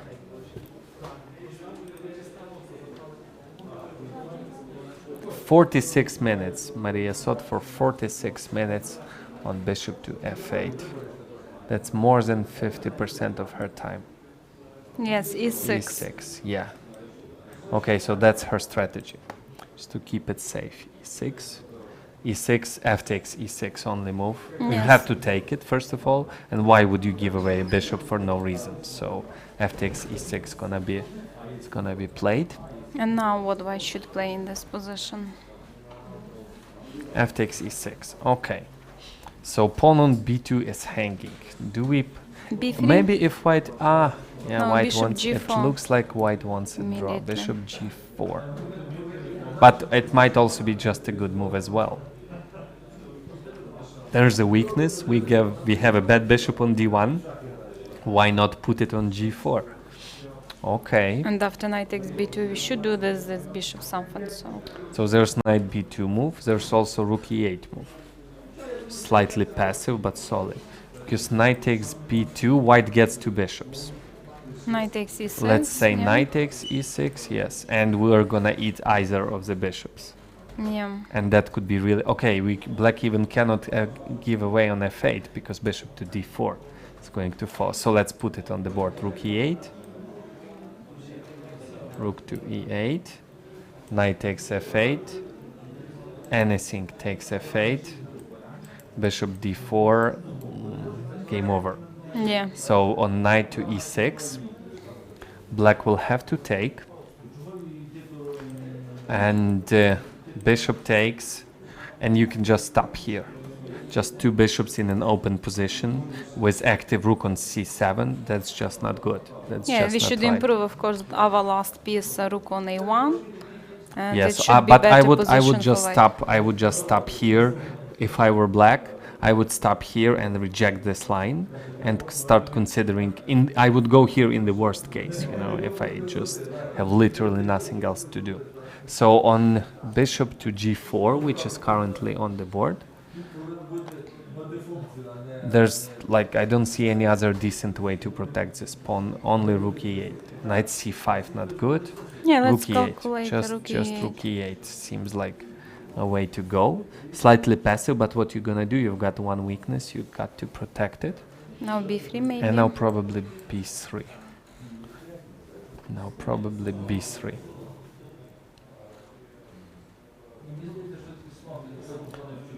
And okay, black has to get rid of that rook on c7. It's too annoying. Maybe start with knight e5. Some knight e5 move. just asking that bishop. Yes, I thought about this move also. I'm not But, sure about, but I want to go bishop d6 and kick that rook out. And on bishop d6, I didn't like rook d7. So I want to play knight e5. And let's say if you go to h3, which makes some sense, keeps attention. I'm going to go bishop d6, and at least I get rid of your rook. You go back to c2 most likely. And I do something like king f7 maybe. And then, okay, at least I kick your rook out. But white still has some edge here because of this pawn structure. Rook ac1. Yeah, king f7, rook ac1, and maybe something like knight d3 and back, or knight d3, knight f4, also possible. So I'm gonna do something here. At least I kick your rook out. So this is what I would consider for black. Rook e8, and then trying to get rid of white's active pieces, or at least pushing them back. So rook e8 seems like a continuation. Is there any other move here? e5, white gets two bishops, so knight e6. Knight c5 just doesn't look right. Just that knight is hanging, I can attack it. So yes, rook e8. Rook e8. Solid but slightly passive move. Now the pawn on b2 is hanging. Unless you can create some big threat here. By the way, for the record, there's bishop h5 move, which you can easily miss. Bishop to h5 is the idea, bishop f7. But there's rook e7 and... hold on, rook e7 takes, check. King, where do you check. move? Oh, sorry. Bishop f7, yeah, the rook is gone, yeah. So yeah, bishop h5 not working at the moment, but it's important to see b3 that. natural move, yeah. b3, very natural move. Just, by the way, the pawn on a2 was also under pressure, and with this move we killed two birds. The knight is not attacking, the bishop is restricted, the rook is free to go, so just in general, excellent move. And now I'm expecting something like knight e5 followed by bishop d6, at least that's a human approach. Now I'm not using the engine. I didn't like bishop d6 because of rook d7. And my bishop is under attack. Not sure where to move it. So I would consider knight e5. Yes, knight e5 looks very solid, just pieces in the center. Knight e5, bishop d6, you've got some bunch of pieces and pawns in the center. And yeah, but this is like free, small but lasting advantage for black. I want to play rook ac8 with the idea to exchange one rook, but it's not possible right now because rook takes c8, rook takes c8, and we will lose the pawn on e6. Yeah, exactly. But we cannot let that rook stay there on c7 forever. We have to exchange it or get rid of it somehow. I don't see any other way to do it. You know, we can use method of elimination, you know, it's a very useful method in very often in unpleasant positions, like this one, slightly unpleasant. You can use method of elimination, what to do. Usually it's when you have like a big threat and you literally check every possible move, whatever. So with rook on a8, I just don't see good moves. Moving it to d8, I don't see a big point. The pawn on a6 would be unprotected. So moving elsewhere the rook from a8, no. Moving the e8 rook, no. Moving the bishop, no. Moving the bishop from f8 to d6 or somewhere a3 might be logical. But I don't see a direct idea there. So it feels like the only piece I can really move is the knight on d3. So I just play knight e5 and bishop to d6. Yeah, this feels like a really the line that we considered. Knight e5, it looks very human to me. Yes. Bishop h3, keeping the tension. Bishop to d6, attacking the rook. It has no place to go, only go back. On c2, a good square, keeping an option of doubling rooks. King f7, moving the king. Protect the pawn King on f7 e6. might be not the only way, but now And rook then c8 rook a8, and yeah, now possible. rook ac1, preventing rook c8. And knight d3, we calculated Slight advantage for white. Rook d3, there might be a problem on the d file. I'm afraid of knight d3, rook d1, and if you go back to e6, I can take maybe knight e6. You take with the bishop, and I take on d6. You take on h3, and I take with gh. At least I won some pawn. That's at least worth considering. That is way too far from the actual position on the board, but it looks like a logical way to go, at least until move 25, rook c2. Maybe instead of king f7, something else. Maybe bishop e4 maybe is possible to attack that rook, maybe, to annoy it a little bit. But no, there's rook d2. So we are expecting something like knight e5. Now it's time to consult the engine, I think. So b3.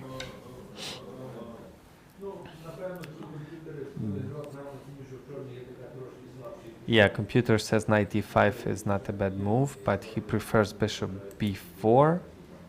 Bishop b4 is a little bit. Yeah, we should give him some time to think.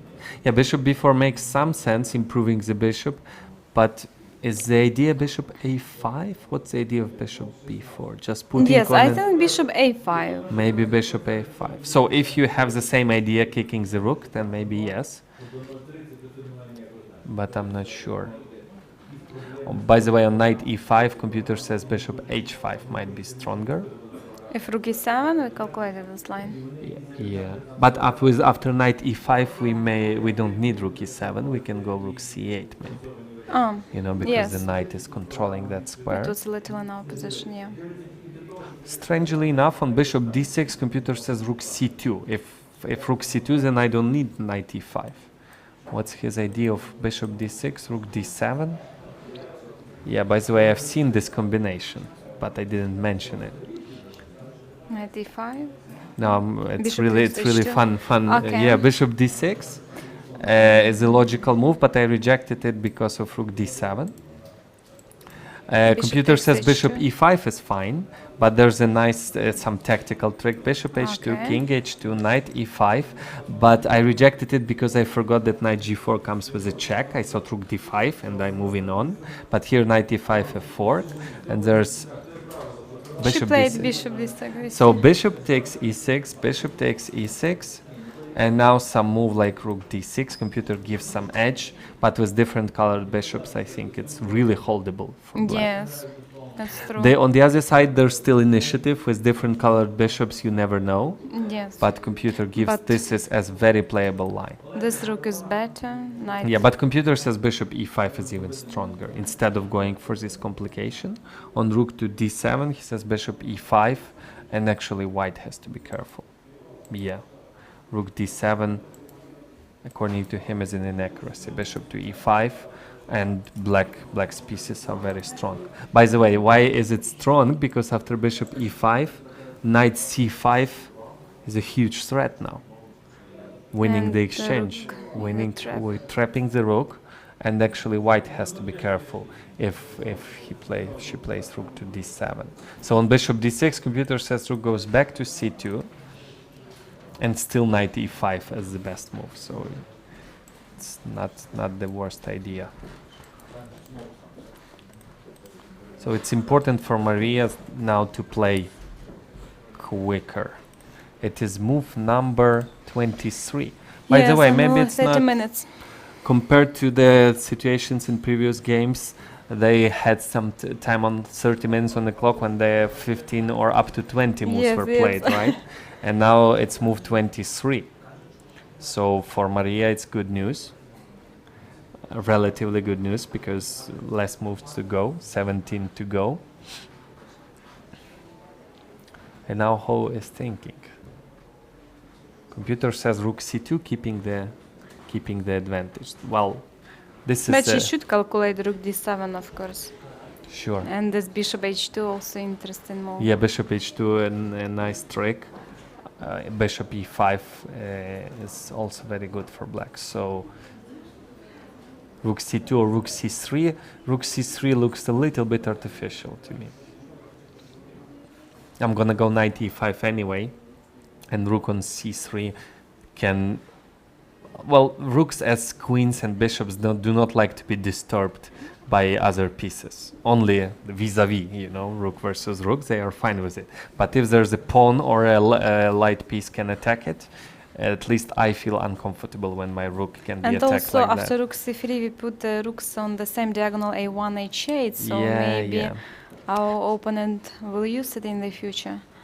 So I think she's just choosing between rook d7 and rook c2. Rook d7, bishop e5, computer says black is doing very well. Bishop h2 is also possible. And after rook c2, yeah, I think we guessed pretty well. I think rook c2 is going to be played. Knight e5, logical move. Bishop And h3. well, there are actually some other squares, e2 or H5. h5, but bishop h3 is much more human. By the way, on bishop, maybe bishop h3 might not be so good, because at some point g5 could be a big threat. You know, g5, g4. G5, g3. If here you can play g3 and you're Yeah. fine, but if for some magic reason knight from d4 would go someplace, g5 could be really, really unpleasant move. But the main idea of this move to attack the pawn on e6, of course. Yes, exactly. I think bishop to stop rook h3 a8 to exchange is the very rooks human on move. the Yeah. open file. Keeping the pressure, keeping the square on c8 in mind, just in case that pawn moves. Yeah. I think Maria doesn't like the position. What do you think? Well, objectively, it's a slight positional advantage for white. You know, why don't you explain to our viewers why is it slight advantage for black? Maybe not everybody. For white, my apologies. For white, why? Because pawn on e6 is weak, we have strong knight on d4 which attack this pawn, bishop on a strong diagonal h3, c8 which attack the pawn on e6. Exactly. Rook on e8 is passive, rook on a8 we didn't develop, and we have wonderful rook on c2 on the open file. We can double the rooks on c file. Right now rook a c8 is not possible to exchange the rooks because of that one tiny weakness. Yeah. That's like yeah. the main problem in black's position is the pawn on e6, and it's not gonna change anytime soon, right? So normally what they say, one weakness is not enough. So it's enough to have advantage, but it's almost never enough for a win. Unless it's like huge weakness, you know. If it's a small weakness, like really close to your pieces, like in this case pawn on e6, it just needs careful protection, and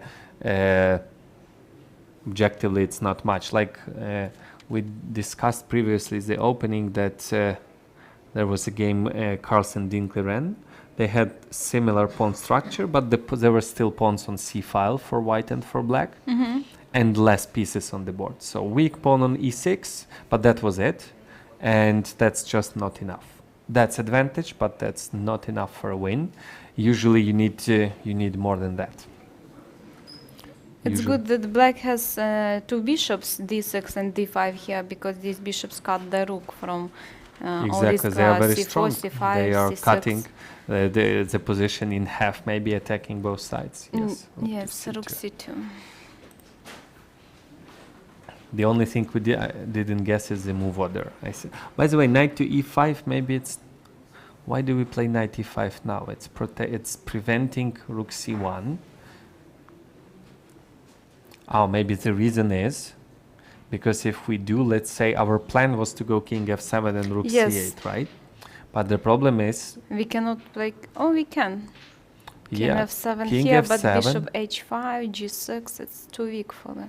Yeah, king f7, you have to calculate bishop h5, but we already considered similar variation. King to f7 might be a big mistake, because let's put it on the board. King f7, we go rook d1, very natural move, just knight to e5. Yes, if knight e5, we have the small knight h6. There's... but no, there is no the bishop same. is hanging. If knight e6, bishop takes e6, yeah. Rook takes, and we can take. Yeah, the bishop was on h3 protected in that variation that we could. So maybe king f7 also possible move. Here? But I don't like bishop h5. maybe. And the g6, I think it will be too weak for the king and then side. just move it back, Yeah. slightly For example, weakening maybe the... bishop Oh, bishop g4 e2, or isn't bishop it winning e2, yeah. something? Bishop e2, knight Then f4, push maybe I'm f4, still... yeah. Maybe I play knight f4 instead of knight e5. Knight f4, yeah, knight Yeah, f4 is here better. I'm still in the game. So at least I'm not losing anything. I have time. Okay, maybe bishop g4, no need to play bishop Maybe, e2, it's maybe. bishop e2 Yeah, maybe to king pass f7 with bishop on g4, creating more weak squares, maybe not the best idea. But in this position h6 pawn is weak now. Yeah. So maybe not king. Maybe that's why knight e5 supposedly a better move. Again, we can use again a method of elimination, you know. We can, let's say we want to move the rook from e8. No, there's no point. Moving to e7, there's no point. Otherwise, you lose a pawn. Rook from a8 can hardly go anywhere. It can go to d8. But we want to put on c file. Yeah, we need to fight for the c file. The d file is really crowded. There are not so many pieces. Bishop from d6 can move, but maybe you can move the bishop from d6. Let's say to Bishop a3, I don't know. To a3. But it doesn't feel like improving the position. I think bishop on d6 is doing a wonderful job, protecting the c7 square and keeping the f4 square for the knight. So bishop d5 cannot move. Yeah, king or knight, and king, maybe we weaken the king side slightly, so maybe knight e5 makes some sense here. Yeah, but it's quite unpleasant to be in Maria's shoes right now, in my opinion. Less time on the clock. In my opinion, it's important in positions where you have to defend passively. What do you mean? Can you explain? I mean that... I think nobody understood this.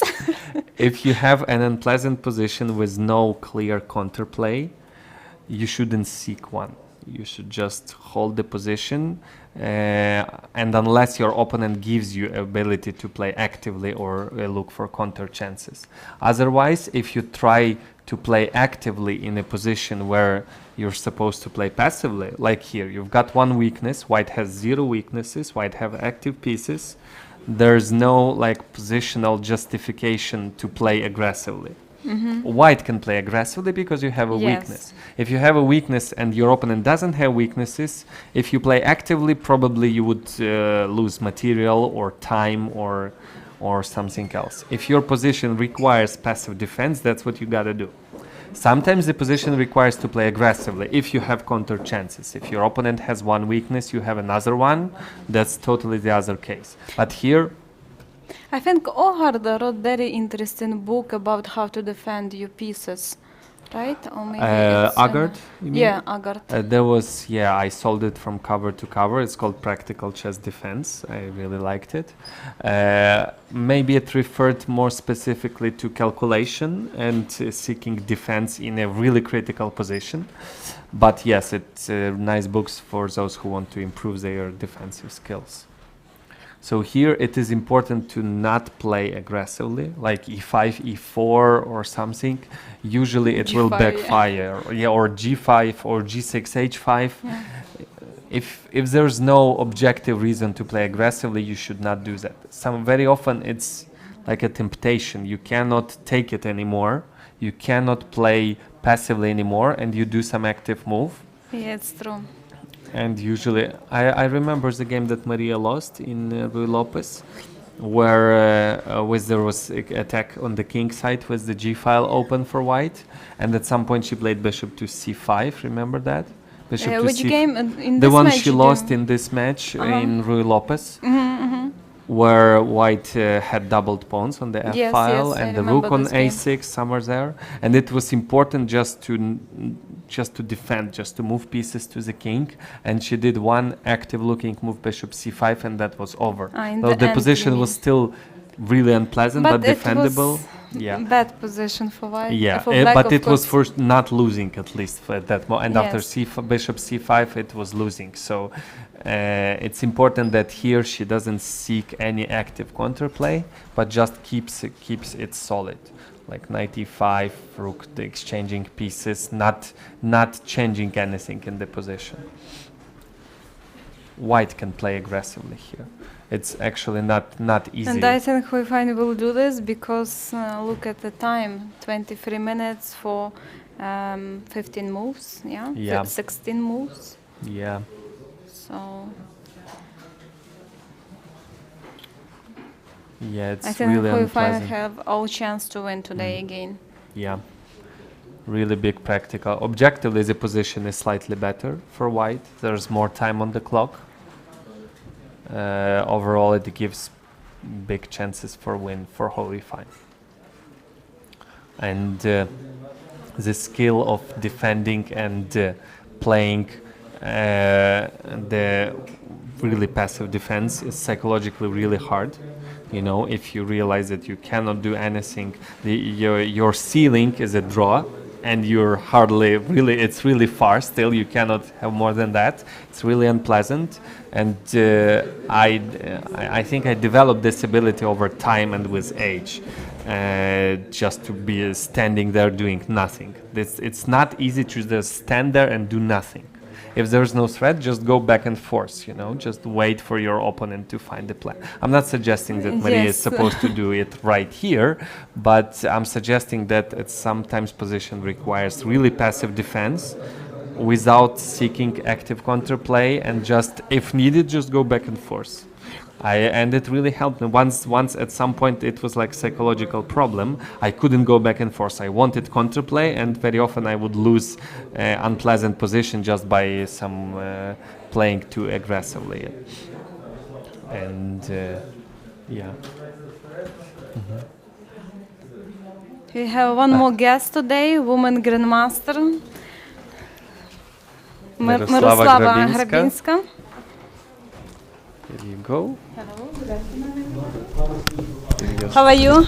I'm fine, thank you. What do you think about this match? What do you think about today's game? Okay. Now it's more hard to select words because result is quite disappointing. But still we cross fingers and we are hoping for better. Okay, I think Maria, she is keeping good, match strategy. She is trying to keep tension, so she is not going to some extremely sharp line. So that's now the fight of nerves started. Yeah, I think we would be having totally different conversation if she won the previous game, which could have been a logical consequence of the game. We would, it's not easy to say that the match strategy is good when you're behind, but I think it was not bad. It's just that the previous game went really, really bad. What seems most warning for me is that Maria sometimes she has this. Time management problem. Time management. Okay, I cannot explain. It's very hard to explain. No, but 45 minutes for one move, even in the most critical. 45 minutes, according to the transmission on our website. Impossible to explain. I remember then I had the same problem before, and we played, it was a team championship of Ukraine, and I played for the team, and our coach Vladimir Grabinsky told me, if you will think next round 30 minutes for one move, you will not play for the team again.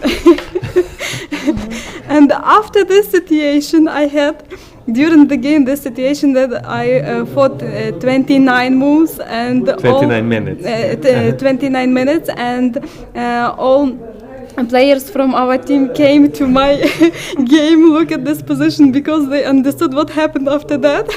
But I made the move in the last moment, and I understand that it's a big problem for me, and I began to play some blitz games, and I began to play more fast during the game, but after that I had another problem. I played too fast.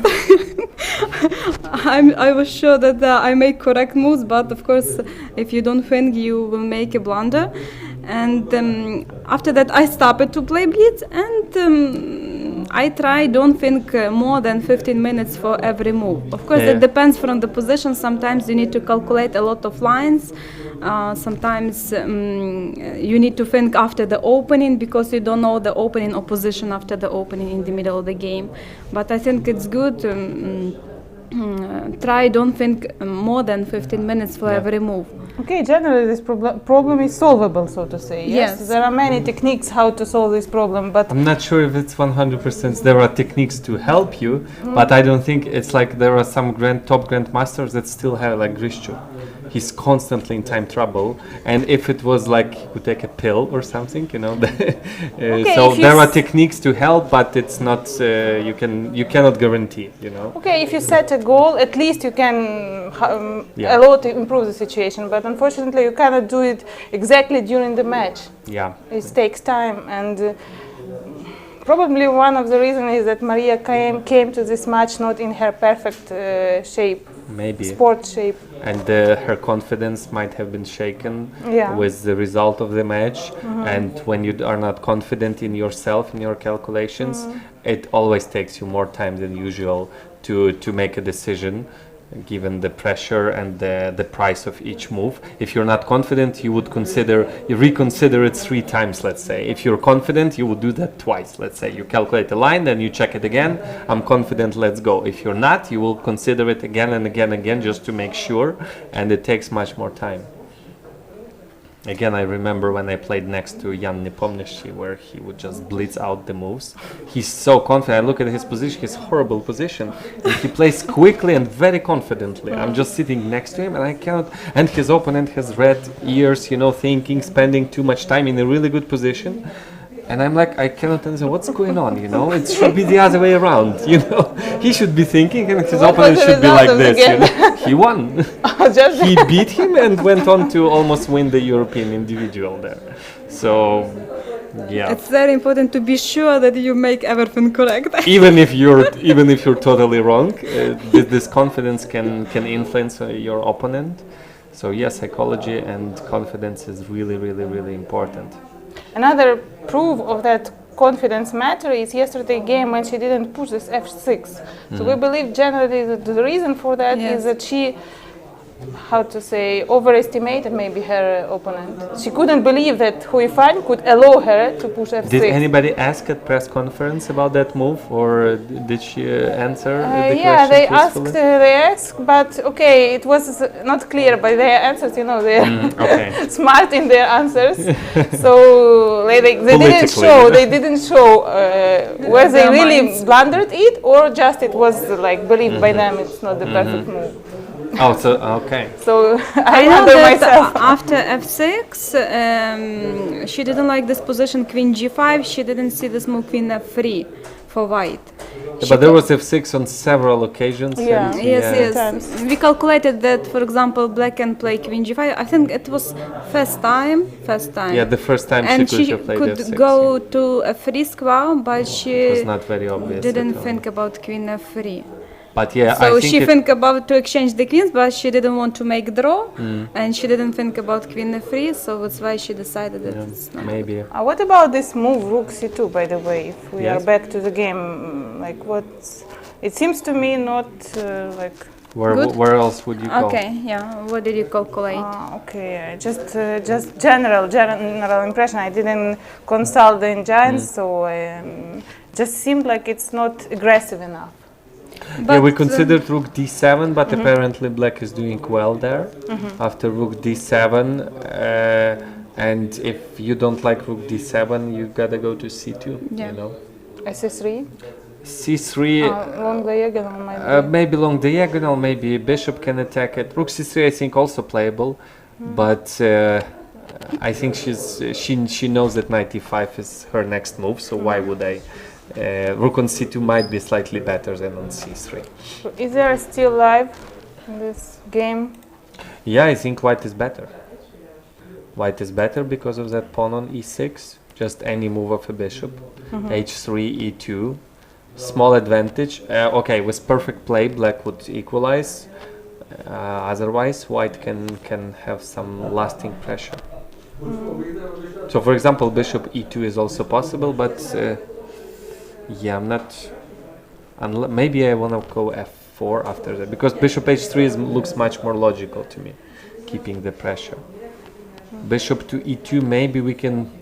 By the way, bishop e2 might be an idea to create another weakness with a4 at some point. Trying to put pressure on the queen side. Maybe that's why she's thinking. She's trying. Bishop e2 could be if black moves the rook from a8, I'm gonna go a4 and put pressure on the queen side and try to create another weakness there. But maybe b3 pawn will be weak also, no? Yeah. So it's double-edged. Suddenly the bishop on d5 would be extremely strong, but and it depends on knight the d4 should specifics. protect this pawn. Yeah, knight always. d4 is protecting, but it's not very stable because e5 can be played. So that's what she's thinking, and she has lots of time at her disposal. So she can think for half an hour and still be much ahead in time. Wow, Very that's tough situation for Maria. Yeah. Time trouble. Unpleasant. A bit tough position and score altogether. Yeah. So now she has her real chance to prove that she's fighter. Yeah.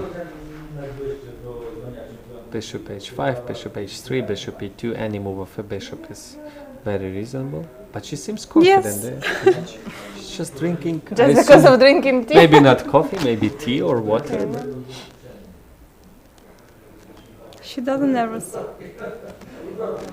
Yeah, you know, when you're playing a game, usually you don't have time to think about the what is the score now. Look, she's smiling. She had a thought somehow. She smiled. She's reminding Is it me often happens because I'm not sometimes so much following exactly her emotions. Sometimes she could be smiling. You know, Kravtsev Martin, another grandmaster from Lviv, he's constantly smiling during the game, despite whatever is the position, and it does influence you, you know. Why is he smiling? No, it still depends. Whenever he finds, in tough position he finds defense, in good position he finds. Yeah, but if you have a bad position and he's smiling, thank God he's not doing like this, you know. But you get a feeling that I don't like that he's smiling, you know. Yeah, and Maria is smiling here too, so that is a good sign for her fans. That right? gives reason us to smile as well. Yeah, but objectively, big advantage. Okay, the position is not that better, but given the time difference and the score in the match, it's one of crucial games. Yeah, I think she's gonna think for some time here because maybe she's trying to come up with the whole plan here. You know, like she did in one of the previous game where she had bad position play fine. I think when she played this king h8 move, you know, when f6 could have been played, I think she already seen this whole, at least in her head, hypothetically, she has seen this whole setup with queen on g5, knight on f6 dominating. And because king h8 is really logical, queen g4 no check, knight g8, knight f6 possible, and it took her some time. Or in that game, another one that she won when she thought for a while and played rook f to d1, she came up with like long-term plan and then executed it. And we saw many times that she is thinking not about the fast move, she is thinking about the setup and the plan 5 ideas, moves ahead. yeah. At least that's our feeling maybe here. Maybe she's now choosing a plan of improving the position. If she goes bishop h3, Yeah. a4 is out of option and she has Yes. to focus in the center. That's one way to go. Another way to go is bishop to e2 and maybe a4. And well, that's what she's thinking, I think, and it can take some time. I'm gonna check the maybe Stockfish. It's not bad in open position. Stockfish has no clue. Just keep switching. Any reasonable move of a bishop keeps advantage. There are no specifics here. Great. What is the defensive tactics of Maria? What she has, for example, do you believe knight on e5? He should stay there. A bit unusual. It depends. If bishop h3, rook ac1, and we can play knight d3 back, for example, to attack that rook. But if bishop e2, Yeah, I There is don't square see a better F4. square for a knight actually. For example, if I could lift it up What and about put it wherever I F4 want. if bishop E2 maybe transfers Yeah, through bishop D6? E2 and F4 could be one idea. You cannot push probably G3 because... But then you Okay. have to be careful because E5 can exchange all the everything in the center. Yeah. So I think she's coming up with a plan, and that's actually a good way to play when your opponent is in time trouble. Mhm. You can. I played training match with Alex Ipatov, and we had. I noticed he's doing that, and it really worked. When I had less time, he would, of course it's rapid chess, it's not classic, but maybe the idea is correct. He would come up with a series of moves. He would think for, let's say, 2 minutes, and then he would not come up with a move, he would make a move, I would make more or less obvious answer, and he would immediately do another move. And maybe objectively these were not the best series of moves, but it really influenced me because, you know, I cannot calculate in every line 2-3 moves ahead. Usually when you're in time trouble, it's better if you have a response for every possible, like you consider, let's say, bishop h3 I go king f7, bishop e2 I do this, at least to have an option on every move in mind. But if immediately answers, I'm out of options again, and I have to spend more time than usually. So But it only works in more or less forcing positions. So, for example, this position I would say unpredictable. Okay, you have choice. Maybe. I'd say even for black. Maybe. Yeah, but even at least the element of surprise, you know, you can think one move ahead usually, and then if your opponent makes immediately the second one, you're out of your options and you have to spend time. So this is just not positionally speaking, but time management and speaking. your opponent can think during your time again. Yeah, exactly. Yeah. You see, it's quite strange. Computer sees no difference between bishop h3 and bishop h5. Yeah. Probably it's preventing knight g6, bishop h5, because whatever is, what else is? Okay, hard to say. But anyway, she has played. Yes, she has played bishop to e2. e2. So. Bishop to e2.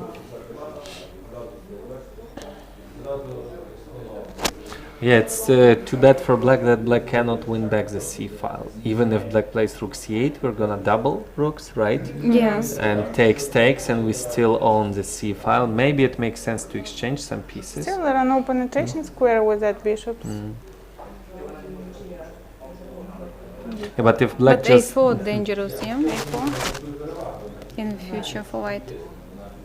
yeah, I think white would do For black, something. I mean, A4, F4. There are some moves to consider. Yeah, for some reason the computer does not want to play rook c8.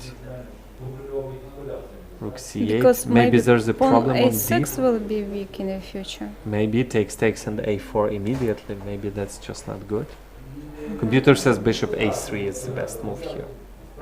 To stop rook c1 and to stop a4. Very interesting. Yeah. I think it's hard to make this move for a human being. Yeah, Why not? It's a typical idea in the middle of the game. Anyway, she just previously removed her bishop. Yes, from f8 do you from mean this then point of bishop view, d6 and Yeah. again bishop a3. Yeah, those bishops looks nice. I know king f7 and rook c8 are, but king f7 is not needed now anymore. So I would consider rook, let's say e to c8. I would want to exchange some pieces. And if you go rook c1, I take, and I'm not afraid of a4 anymore, and then I move my king back. Rook e to c8. Computer says takes, and a4, but then we'll get a bunch of exchanges. It looks like simplifying. Knight c6, he's saying. By the way, good idea to exchange the knight on d4. It could be a draw. I think rook e to c8 is going to be played here. More human move, despite computer prefers bishop a3, but rook e to c8 seems more logical to me. What else? It's important that she doesn't play moves like g5. You know? Yeah, she's fully concentrated on the queen side. I can follow Okay, read it yeah. from her eyes. So how much? 25, 20. She made 15 20. moves, yeah. She needs. No, Maria even needs 16 moves, and she has 19 minutes. So, like less than 2 minutes per move. You know, you have to keep this track of how much time you've got per. Okay, I'm a mathematician by my education, and I really like to calculate stuff. And sometimes I'm using it in chess. So, for example, if what I often do when I'm in time trouble, I calculate what is the average time per move I'm supposed to spend. And for example, if it doesn't mean you have to spend exactly that time. If you've got several decent options, you might, and you don't see a big difference, you pick one quickly because you will need that time in more critical positions. Yes. So if the position is simple, nothing to calculate, you do less than average. If the position requires calculation, you do more than average. But yeah.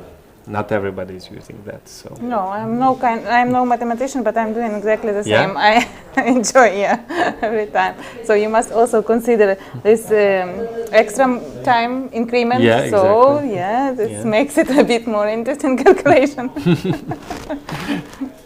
Yeah, but at least this thinking that you've got the average, let's say 2 minutes. In this position, I would spend less than 2 minutes because it's not critical. Nothing is hanging. Sure. There are many decent, good-looking moves. I should pick one, but quicker, because I might have bigger problems eventually when there's some tactics, and I will need more than average. So if I spend 1 minute now, I get 3 minutes in critical positions, still keeping my average. But I have a feeling she's not doing that. She's not listening to us. You know, the most important, then you have some problem. First of all, to understand this problem. As for me, she doesn't understand that she has this problem. Because we have 7th round and same situation. No, she cannot not understand. So I think she cannot just overcome herself. That's it. It's psychology, pressure, and everything. Sometimes you just cannot push yourself to make whatever move. Yeah, I know the feeling. Yeah, but now she has she's got 16 minutes for 16 moves, which means 90 seconds per move on average, including the increment. Because for the last move you'll have you'll have less, So we know that you are coach and of kids also, so how do you study kids? Do you teach kids? Yes. So you mean... How do you teach kids in this situation, for example, time management? Time management.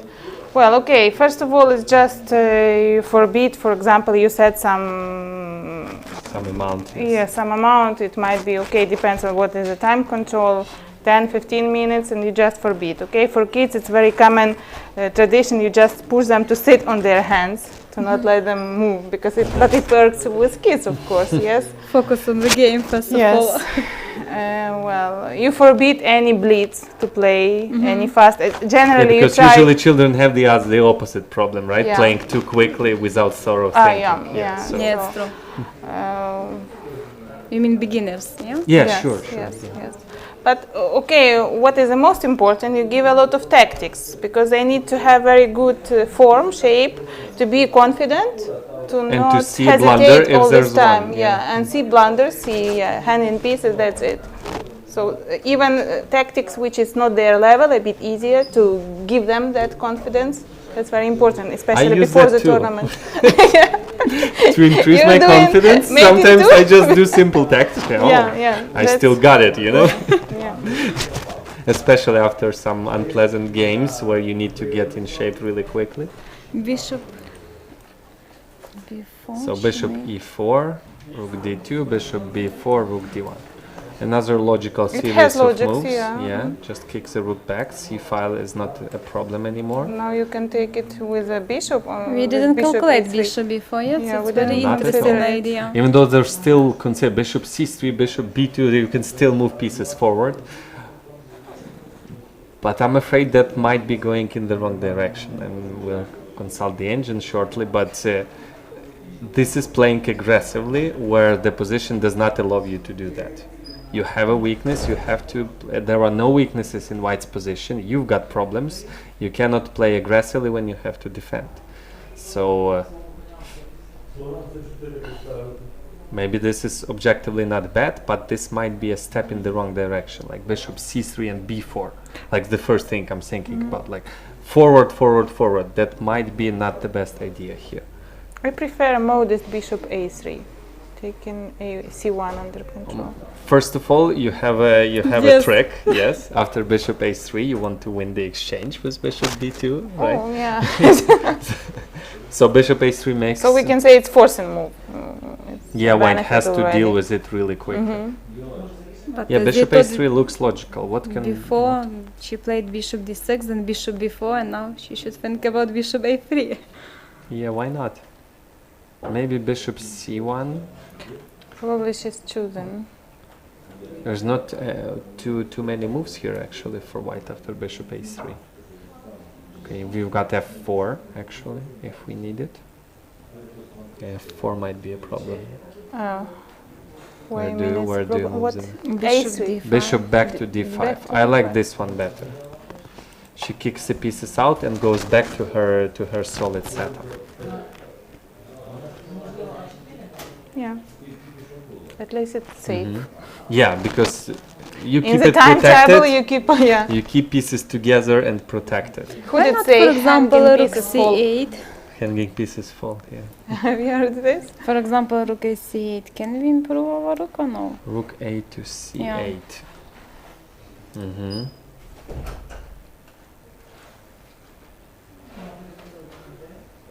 Rook c1, we should calculate, I think, right? Yeah, probably rook c1. Just attacking some pawns. And then we should play maybe bishop d5 again, yeah? Yeah. Because to protect Maybe the pawn that's on what e6. we're gonna have with anyway. Maybe it will be the same. Or So, but after at least for time management, this series of moves is really good, I think. Yeah. You attack some pieces and then you move pieces back, and you're still keeping the time management track. So she spent on bishop e4 5 moves, but then 40 seconds and 1 minute 20 seconds for moves, so still keeping more or less. What is she writing? she's always writing That's something. not the but first time yeah. she writes the move You later. experts later. Yeah, I think you're not allowed to do any other marks. She can win the game. Maria can win the game if she. You know that story with Wesley So. Yeah, He was, I've heard. He had a 0 by arbiter because he was making some notes on his score sheet, and once arbiter, so his opponent complained, I think, once, Yes. twice, and on third time he just said, "That's it, you're done for today." Well, the next day after that, I had more interesting story with my daughter. She wrote the whole composition on her backside of her score sheet. You know, I remember her that. opponent was thinking too much one move before checkmate, so she wrote the whole composition. You know, maybe he awaits me to start talking and be punished. that's like that. Oh, she was thinking, why is she thinking for so long? She's trying to provoke me to do something. Yeah. And objectively, she succeeded, right? She could have called an arbiter and said, Yeah, "Look what perhaps she's her doing." opponent didn't know She was about not aware of Wesley that So and rule, all yeah. these rules. Yeah, according to FIDE rules, you can the only marks and notes you can do are moves and time on the, and that's it. You can write down the time on the clock or maybe the time spent on the moves, and that's it. These are the whole notes that are allowed on the score sheet. So what white should play here? What if a4, for example? Bishop c3 we have move, right? A4. Yeah. After a4, bishop c3. We have bishop c3 and then maybe b4, or maybe takes and a5. B3. And take on b3. Okay, rook goes. Yeah, a5, and then we'll try to. Yeah, it feels like at least at some point with bishop on d5, a4 really improves that bishop. Unless you can win a pawn quickly, I don't think you should do that. So the question is what also about that rook a1? Yeah, and not much after change. a4, bishop c3, rook has to go to b1. Because if it goes to c1... No, maybe we can still go to c1 because bishop takes. Take bishop b3, a4, bishop take a4 and bishop b3 probably. The problem is the knight is hanging, so still not the end of line, but okay.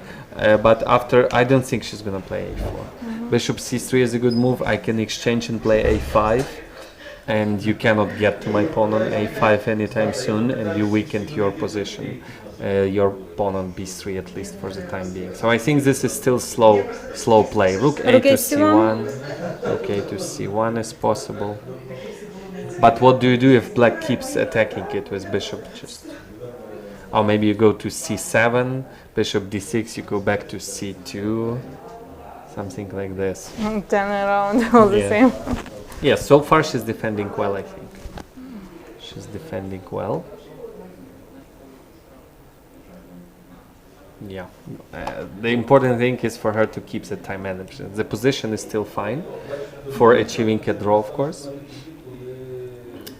But I think Ho at some point might come up with some complications, you know. I remember the game that recently Carlsen won against Van Velle in Vacanzee they played. And Van Velle was white, and Carlsen was black, so some Grunfeld rare line. And white is doing quite well, but maybe even slight edge for white, but much less time on the clock. And suddenly Carlsen sacrifices a piece for 2 pawns, starts attacking the king, even though objectively it was wrong, he was losing. I don't think he saw that he was losing, but he felt it, you know, that. But this is his modern approach, you know. He's not trying to create a perfect game. He's just the only thing he needs is that one in the score sheet. That's it, no matter the methods. So that's it. And Van Velle collapsed in time trouble when he was under attack. Objectively, he was supposed to win. But okay, if he had much more time on the clock, Carlsen wouldn't go for it, right? So he only used it in time trouble. So even objectively not correct complications could really help you in your opponent's time trouble. So maybe when Maria have less than 5 minutes, we can see something like f4, bishop g4, f5, you know, something forward. But of course, from the match strategy, Hoi Fan doesn't need these complications. Yeah, but even I think she still will have a draw in that complications, you know. But she can find a fish in, how do you say it? Fish in some waters, dark waters or something when you. Yeah. Okay, since you mentioned Carlsen, we know that candidate tournament started. By the way, have you discussed who's your favorite? Because no, we didn't discuss. Real profi between us. I just thanked our viewers that they stick with us instead of watching candidates. Ladies are always more interesting than men. Yeah, I don't think I have favorites. I want like the strongest guy to win. The World Championship match is gonna be in USA, so maybe it's logical for a US player like Caruana or Nakamura to win it. But given the Nakamura score against Carlsen, I think 0 wins or something, like 10 losses or something, like really bad results, even though he had like really good positions. So maybe there's some psychological problem. And if Nakamura wins, that match wouldn't be too interesting. Carlsen might beat him confidently, unless something changes. But actually, so maybe everybody thought the same about this match, Maria and Hoi Fan. So maybe Nakamura will change his for sure, anything can change. And I remember a couple of years ago when everybody was anticipating, including myself, let's say before Caruana was so strong, or Wesley So, or other players. Second one after Carlsen was Aronian, and even without questions, he was 28, like 40 or something rated, or 30. And I was sure it's just a matter of time when they play each other in the match. And now Aronian dropped his rating, still being really strong player. And by the way, playing in the candidates, so that is possible. Then at some point I was anticipating, Caruana is definitely the one to try to beat Carlsen when he had this fantastic 7 out of 7 in St. Louis, right? St. Louis, beating Carlsen and everyone in top tournaments, 7 out of 7, it's just unthinkable. His rating was 2840 again, so I was sure it was a matter of time, you know, and now he dropped to a little bit less than 2800, so now I don't know. I just want to enjoy the games, and I want the strongest one to win. What about you? Who is your famous chess player?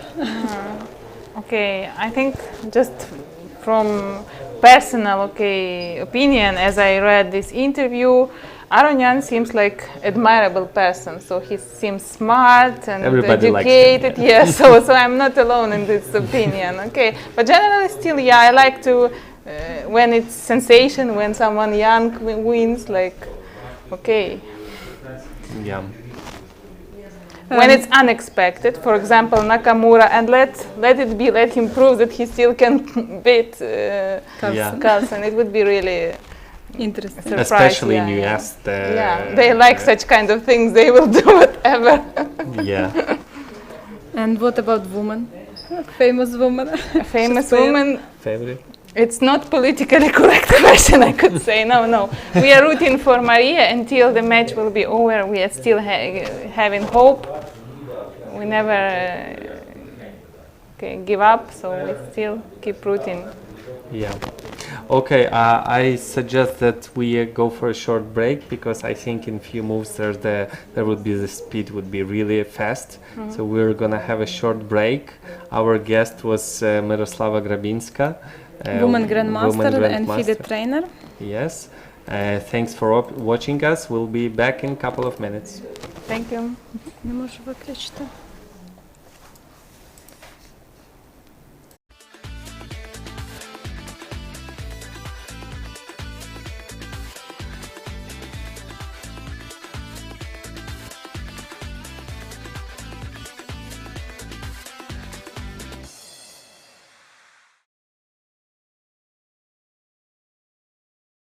Lviv, with ancient architecture and magnificent atmosphere, a European city with Ukrainian soul, where everyone drinks coffee, savors chocolate, and plays chess. Chess capital of Ukraine, the city of Lviv hosts the FIDE Women's World Chess Championship match this spring from 1st till 18th of March. Maria Muzichuk from Ukraine and Hu Ifan from China will come together in a duel for the title of Women's World Chess Champion. 18 days, 10 games, impressive chess battles and uncompromising fight. Witness the birth of the next chess queen in the city of Lviv.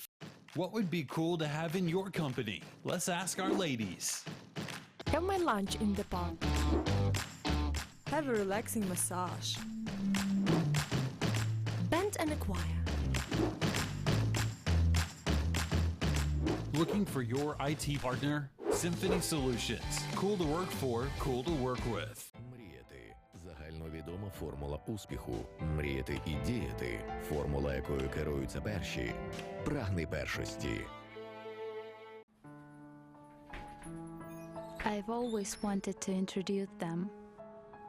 Classic style, elegance, sense of rhythm, slow tempo, tart flavor. They've so much in common. Scent of rain and flavor of sweets. They know how to surprise day and night. Being with them makes me feel cozy. Which one of them do I love more? Lviv is worth meeting. Не боятися падінь. Загальновідома формула успіху. Мати силу встояти. Формула, якою керуються перші. Прагни першості. What would be cool to have in your company? Let's ask our ladies. Chat with my colleague at the fireplace. Morning yoga classes. To have my coffee served. Looking for your IT partner? Symphony Solutions. Cool to work for, cool to work with.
Dear chess fans, welcome back to our live broadcast from Lviv, Ukraine, Potocki Palace, where we have World Chess Championship match, round 7.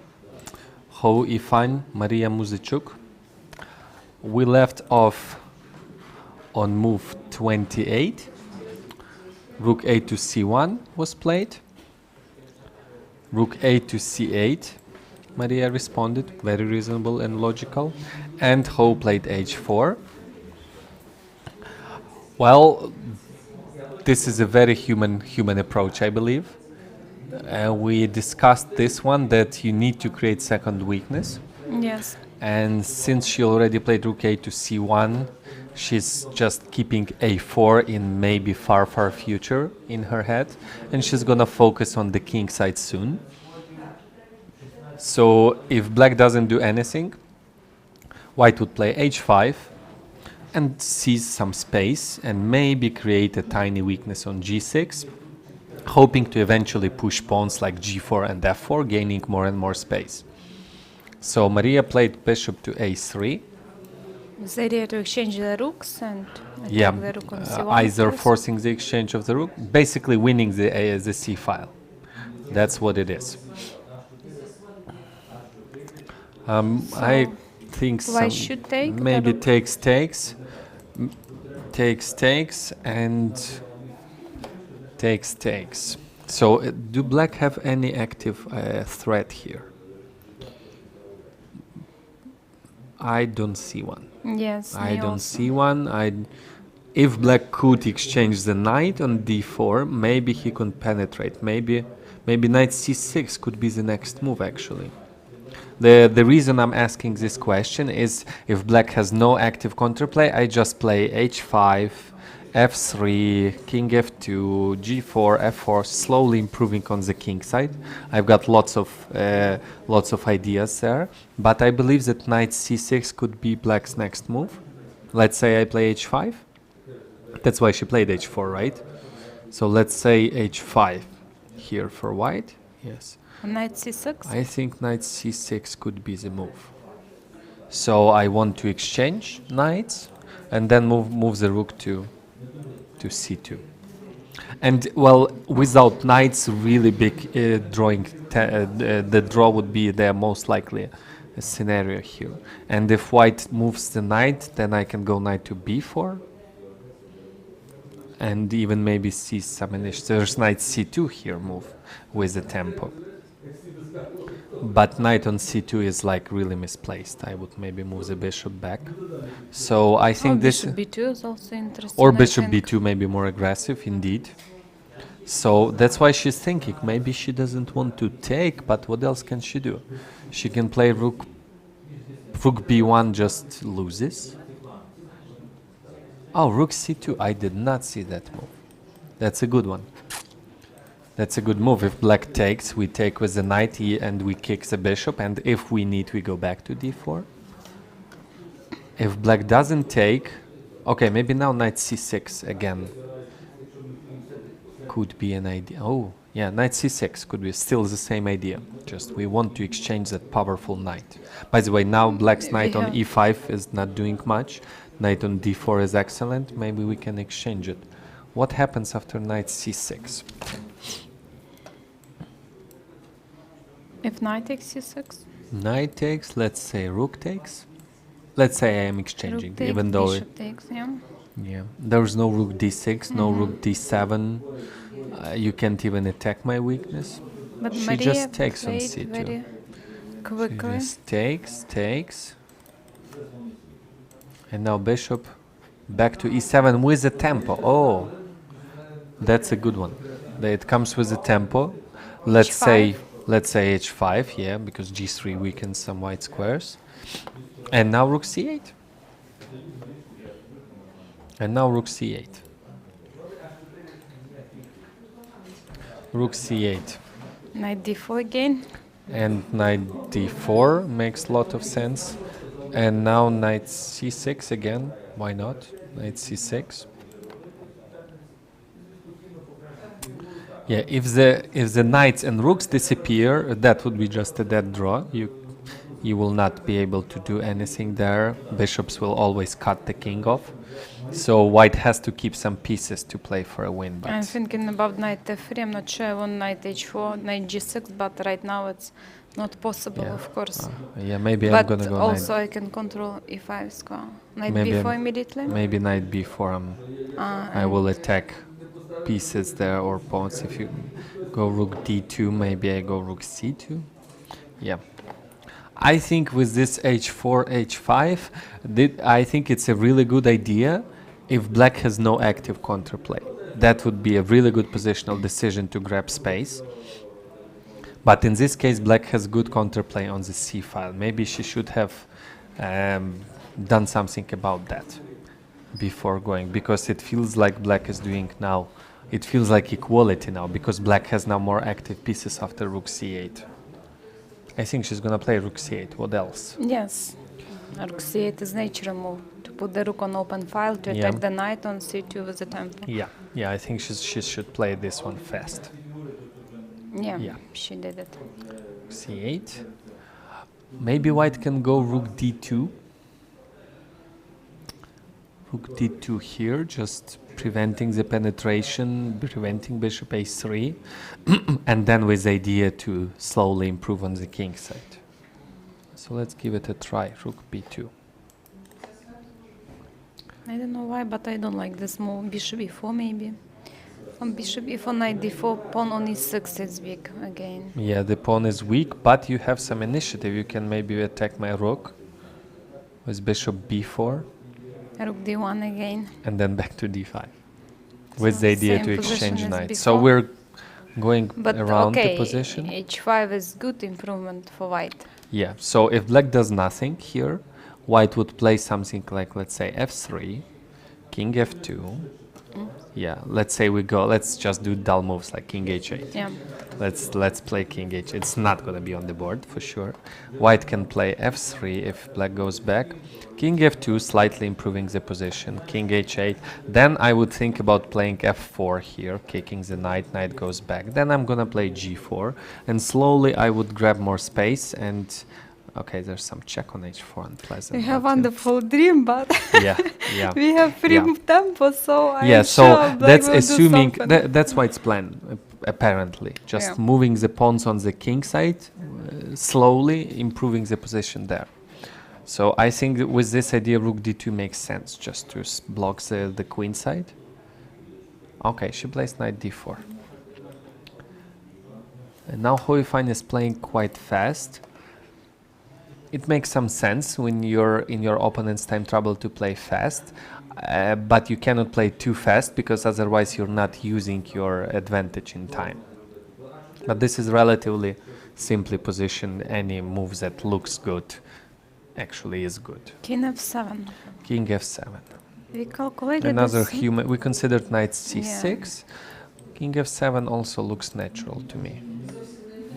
And now white has not this move bishop h5. You see how it's interesting. From one There's no point of check, view, yeah. pawn on h5 is strong, but it blocked bishop on e2. By the way, here there's one thing that maybe black has to be careful. There's sometimes knight f5 could be possible. It's very At least you interesting have idea. to take it into account. You can maybe lose two bishops. Maybe it's not the end of the world. E takes f, king e6 is also playable. But you have to keep this move in mind. You know, attacking the bishop, some fork on d6 could be unpleasant. But in this case, I don't think it's the case. Maybe takes, rook takes, king e6. Rook goes back to d2, then you move the bishop to b4 or c5. Maybe c5 you can pin me. Maybe g5, I can go bishop g5. But you have f4 and I'm losing. I cannot use the bishop. Yeah, okay, bishop g5. No. Well, at least you have to be careful in time trouble. You have to know about the existence of such tricks. Yes. Because even if it's not objectively good, it can come as really unpleasant surprise to you, and it can really shake your confidence in your calculations. So I don't think knight f5 is going to be... Black doesn't have to take, and can move the bishop someplace, and knight will have to go back at some point. So what else? f4 is a move to consider, but black wants to go knight c6 anyway, I think. Oh, I found some tactics. Let's take a look. F4. Yeah. Knight C6. Just a second. Okay. F4. Knight C6, I presume. Right. Rook C1. Knight takes D4. Rook takes C8. Knight E2. King F2. And I catch your knight. Okay. So in That's which the position? tactics I noticed. So knight takes d4 looks like a losing to me. There's, knight is trapped, which is unusual. Usually it's not the case. So after rook c1, after f4, knight c6, after rook c1 you have to unpin, but it might be a little bit awkward. You can maybe include bishop a3 move. And then still not much changes, but I don't have enough squares on the c file for my rook. C2, you can attack me with bishop e4 and try attacking me back. Yeah, so okay. The trick didn't work, but it's also unpleasant. You can assume there's no rook c1 because takes on d4, takes on e2, and if it's there, it could be really unpleasant. So f4 doesn't work here for white. Otherwise, I think black would play knight c6 or bishop f6 maybe. Yeah, black is doing well. Compared to what we had before, white pushed the pawn to h5, but you know, it's like one guy fighting in the field, you know, against the army. You need your fellas there, g4, f4, then maybe. Otherwise, black really improved his white pushed the pawn to h5. In long term, that's good, but in short term, black exchanged bad rook on a8. Black have 0 bad pieces now. Every single piece is doing well. And the weakness on e6, I cannot feel it, you know. So I think... And also, it's a big square on g6 for black, of course, but it's difficult for white to use this square. It's really in long term. In long term, if white can play f4, get rid of that knight, play g4s and maybe move the bishop to g6, then yes. But in short term, black get rid of bad piece, improved all the pieces and controls the open file. I think black is doing very well now compared to what we had before.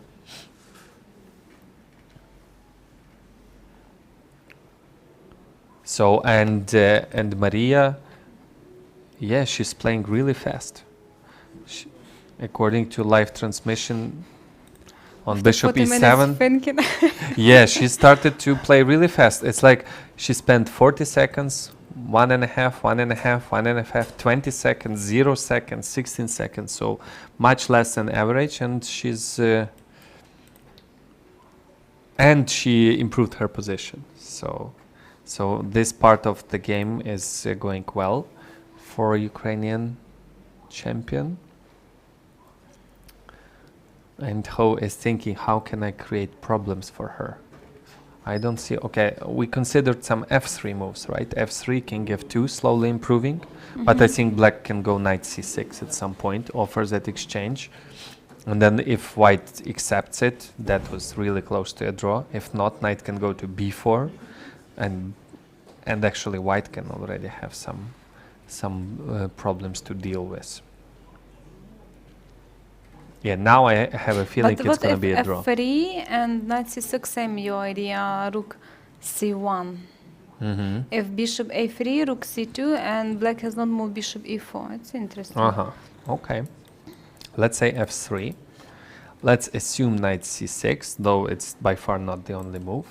And now rook c1, trying to use the tactical trick.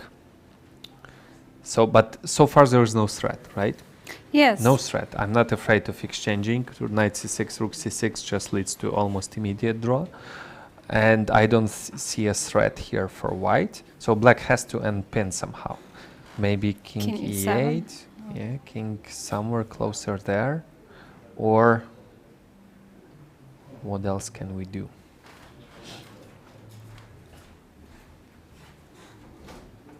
Maybe even e5?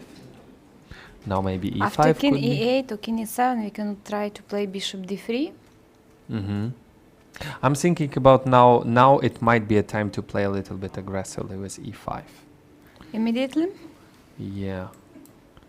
And I'm like forcing some exchanges, or if you go to f5, go to f5, I can go bishop e6 maybe. Protecting the rook, attacking your knight. It feels like the black is doing very well here. Okay, we're speaking in terms of equalizing, of course, not more than that.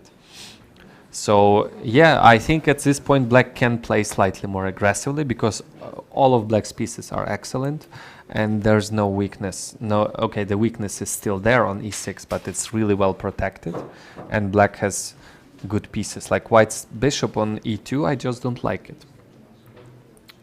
It's just doing nothing there. It's just protecting the g4 square from the knight. That's his duty. Bishop on e3 is doing okay. The knight is good, the rook is fine, but the bishop is not good. On the other hand, all of black's pieces are fine. So actually I anticipate it could be a quick draw if Ho realizes that I cannot do anything more. We can see easily exchanging knights, exchanging rooks and shaking hands. That could be a quick end of the game. But I think But white had better position, so in which position Ho we find made a mistake? Maybe h4. H4, H5? Maybe h4. This is the moment where black traded the bad rook and improved all of his pieces, while white grabbed some space. And gave possibility for black to put the rook on c file, yeah? Exactly, wins the c file while white grabs some space. There, h4 might be an inaccuracy, losing the advantage. So rook c8 was better move in this position, or which move? Before h4, yes. Yeah. What else could white have done? I don't know. I don't know. We Maybe didn't calculate in this moment, yeah? Yeah, we didn't consider it too deep. Ah, we were on the break. Yeah. We went for a break after rook ac1 and h4, bishop h3 was already there. So yeah, so it was inaccuracy and now it feels like black's dynamic resources fully compensate the weakness on e6. So we have how many moves on the board? King to f7, so 33 moves are made.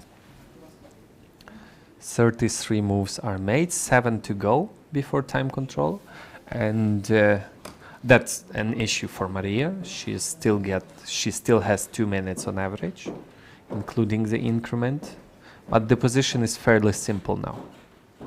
Less pieces, everybody is consolidated in the center. And who you find began to think a lot. Yeah, maybe she realizes that, well, I lost the Advantage. big part of the advantage, and she's seeking. Of course, she's still trying. She's not gonna that easily agree for a draw. Look at her eyes. It's interesting. They are around. Running around, seeking moves and targets.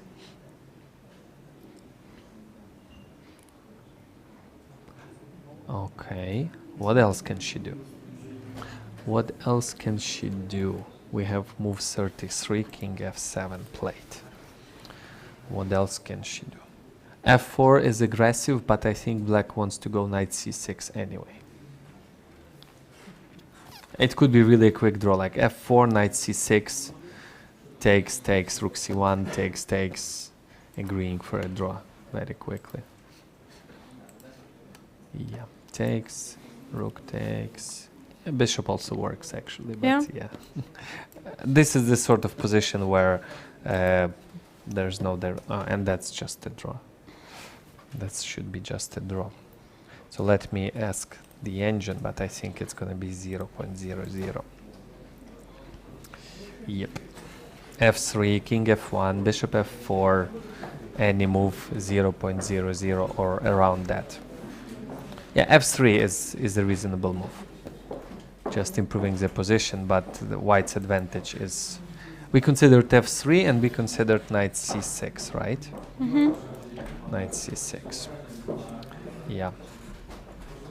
Yeah, actually that's the first line of the engine. Rook c1, bishop a3, rook c2, and e5. Exactly what we considered. That's the best moves according to engine. Mm-hmm. So and now what white should play? Knight takes c6. Knight c6 a draw, and she played the f3, you see. That's a human and apparently a computer way too. And actually knight f5, bishop e6, that's what computer is saying as well. 0.0 something. Can you So try knight g3, knight e4, something like this? you can try, but Knight knight d7? d4 or knight b4 could knight d4, already yeah. be a problem Dangerous. there. Okay. Yeah. So what white should play in this position?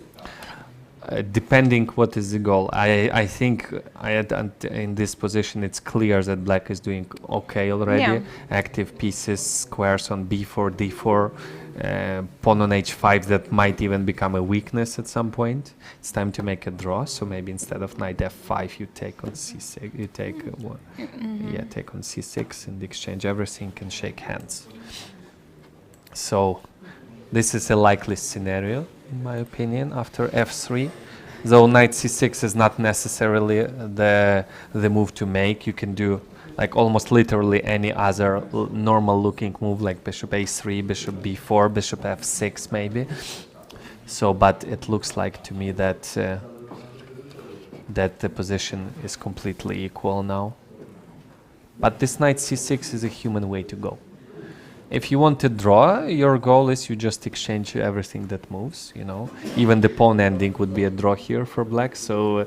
But look, Maria began to think again, and I'm not sure that maybe will that's want to make maybe a draw. she thinks knight c6, I should consider To rook exchange. c1, and then she looks into that, assuming she wants to play knight c6. But actually any other logically looking move is okay for black. So I think Hoifani will play until move 40, and if we'll get some similar position like this, they would agree for a draw. They would for sure not agree before the time control, that I can guarantee that. But after that, if nothing drastically changes, it feels like black defended very well. After bishop f8, there was slight edge for white, and now it vanishes. Yeah. Knight c6. Yeah, she's looking in the center. She's looking in that direction. So let's assume it's going to be a draw soon. What do we have then? Tomorrow Maria's going to be white, right? Hoifani for black, of course. Yeah, and then they will have rest day, game, and rest day, and game again. But 2 points difference is really a lot. Really a lot. She will need a win tomorrow. If it's the draw today, Maria will fight till the last bullet, you know, for the win. Maybe some sharp line.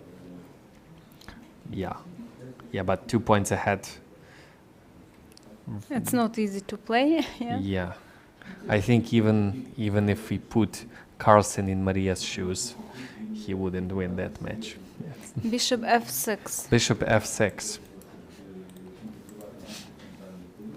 But hold on, Marta Litinska today told that she played on top level. She played women candidate matches, and she was 2 points behind, and she won. Or even 3 points behind. That's just unbelievable. She won out of 6 games. So you have no chance to not win anymore, and she still did it. So of course anything can happen, especially with the tiredness and the pressure and the nerves and psychology with Okay, so bishop f6, king f2. King f2. That's why she played f3, yes. Just to slightly move the king to the center. That's for our viewers. When you play an endgame, not too many pieces left on the board. If you have time, you should improve your king. If you have time, just bring. That's why Maria played king f7 2 moves ago. Just bringing king slightly closer, especially with the weakness, and the same how Ifani is doing. Just f3, king f2, king is slightly closer in case some pieces disappear, exchanging, the exchange happen, the king would be closer to the main event. So again, knight c6, just let's go knight c6. Knight c6. Again, rook c1 looks very logical. Hold on. Is there knight f5 again, my move here? Knight f5. No, it's going nowhere. Like rook d8 maybe. Knight d6 you want to play? Yeah, but rook d8 and knight has to go to not a good square. So no, knight f5 doesn't work. Rook c1 could be played, and now e5 again. It looks very logical to me. e5, knight c6, rook c6, rook c6, bishop c6, and they can easily agree for a draw even 2 moves before the time control.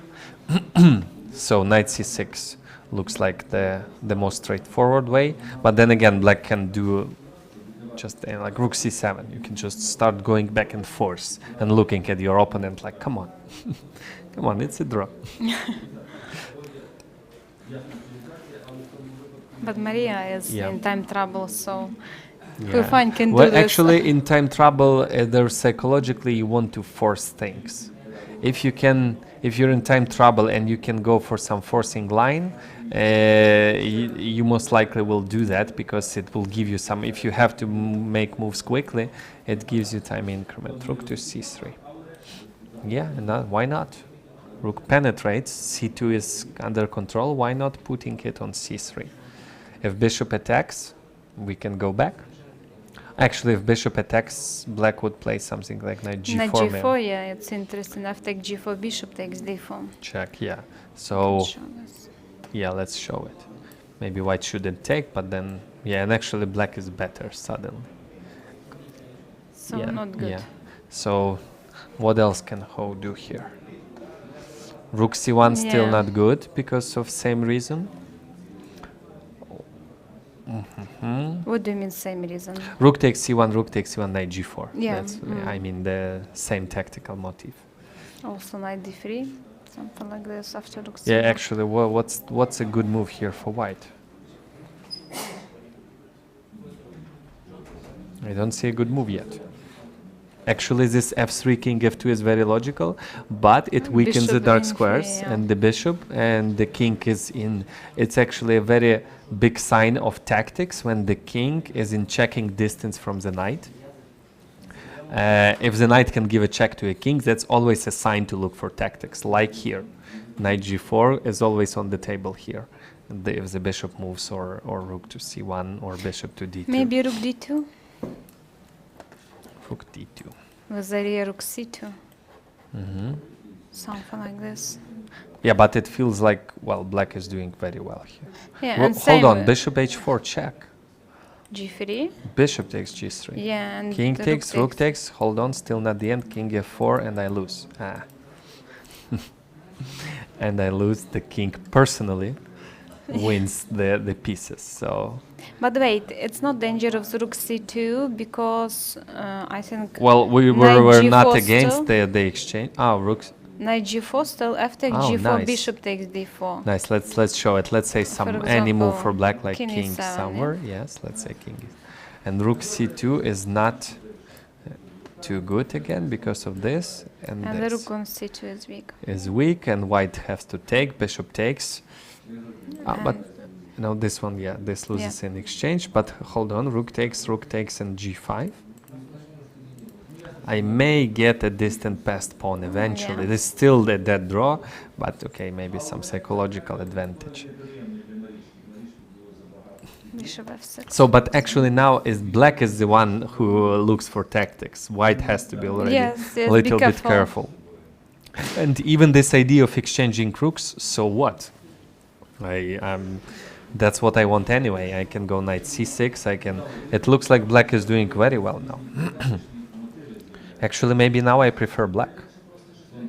I now like black's position. It feels like black's initiative is now more than that weakness. Okay, but what should you play after rook d2? Yeah, computer still gives zeros. Okay. You mean rook d2? Let's say knight c6.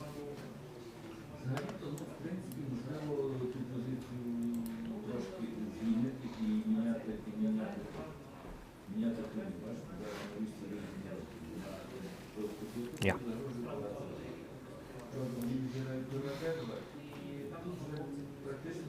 No, it's just black's pieces are active enough to overcompensate the hypothetical weakness on e6. I'm thinking about knight f5 in this position. Maybe it's not so dangerous as with rook on c8, but what black can do. Oh, I think now my trick works. E takes f, rook d5, and bishop h4 check. Yeah. G3, bishop takes, king takes, rook takes. Rook f5.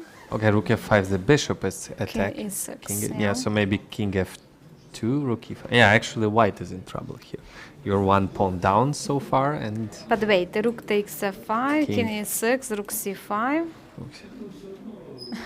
Well, even rook endgame black is doing fine. Yeah, it's something. Knight e5, I can lose the rook. No, I don't play knight e5. King d6. But how you lose the rook after knight e5? King f4, rook e2. King f2, I meant. King There's f2 knight d3 check even there. Okay, but here king d6 is very strong. King d6, the only move is rook c2. And I go knight d4, the only move is rook d2. Yeah. I take on e2. You take with the rook, I attack your rook, and actually maybe from e5. And or maybe e6 better. e6, it's not with the tempo I want to Okay. attack. And actually white has to be careful here, but yeah, still a draw. What about the rook d7? Okay, let's say takes. Yeah, it's rook endings, it's a draw. It's a draw, same pawns, active rooks, that's a draw. So yeah, even in the most complicated lines we still find a draw. Yeah, so we are move 35 now. We are at move 35, rook c3, a nice move. I think Ho might realize that already she has to be looking for... Yeah, I don't see a way for white to improve. Let's say f4. Let's play f4. f4. Well, we were planning knight c6 anyway, so...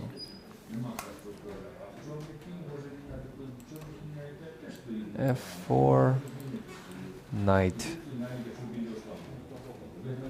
Hold on, bishop h4 takes, king e2. No, knight c6.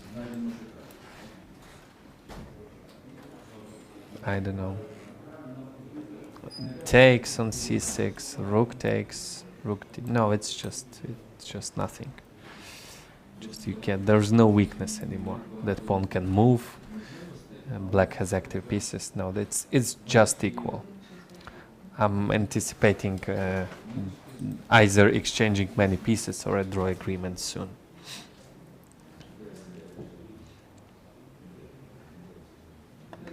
Yeah, I think given the evaluation of the game, Maria could be slightly more happier in case of a draw.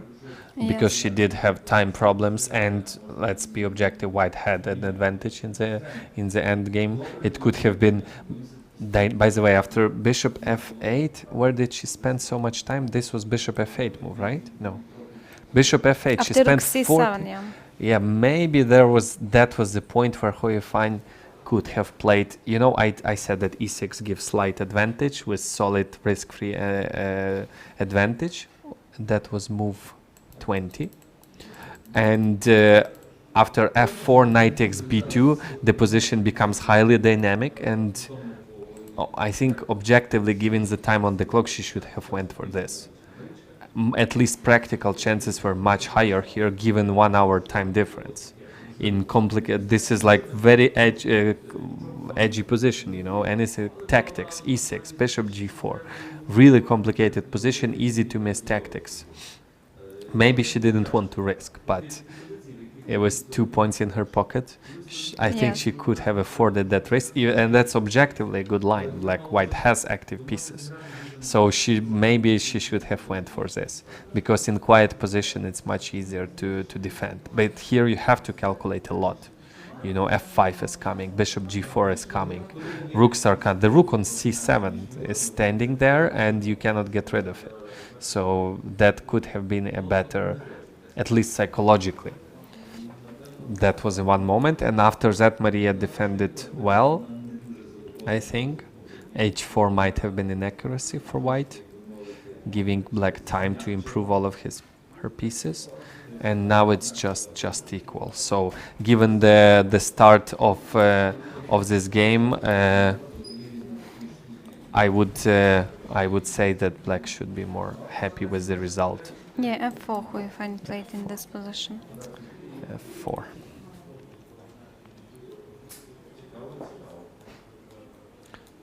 Yeah, okay, let's show that bishop h4 check doesn't work. It's the first move you should consider. Maybe you're lots of checks, takes, king f2, and the rook is hanging, and the knight is hanging, and there's no way you cannot lose material. So f4, knight is hanging. There's knight d7 move also, by the way, and if you want to play for a win, maybe with the idea knight c5, knight e4, or maybe to f6 move it to attack the pawn there. But no, I think knight d7 is not. It's not going to be played. I think she's going to play knight c6. Yeah, I'm expecting knight c6. We can consider knight d7. Knight d7 with idea knight c5. Let's say she plays knight d7, because we more or less covered what's going on after knight c6. Knight to d7.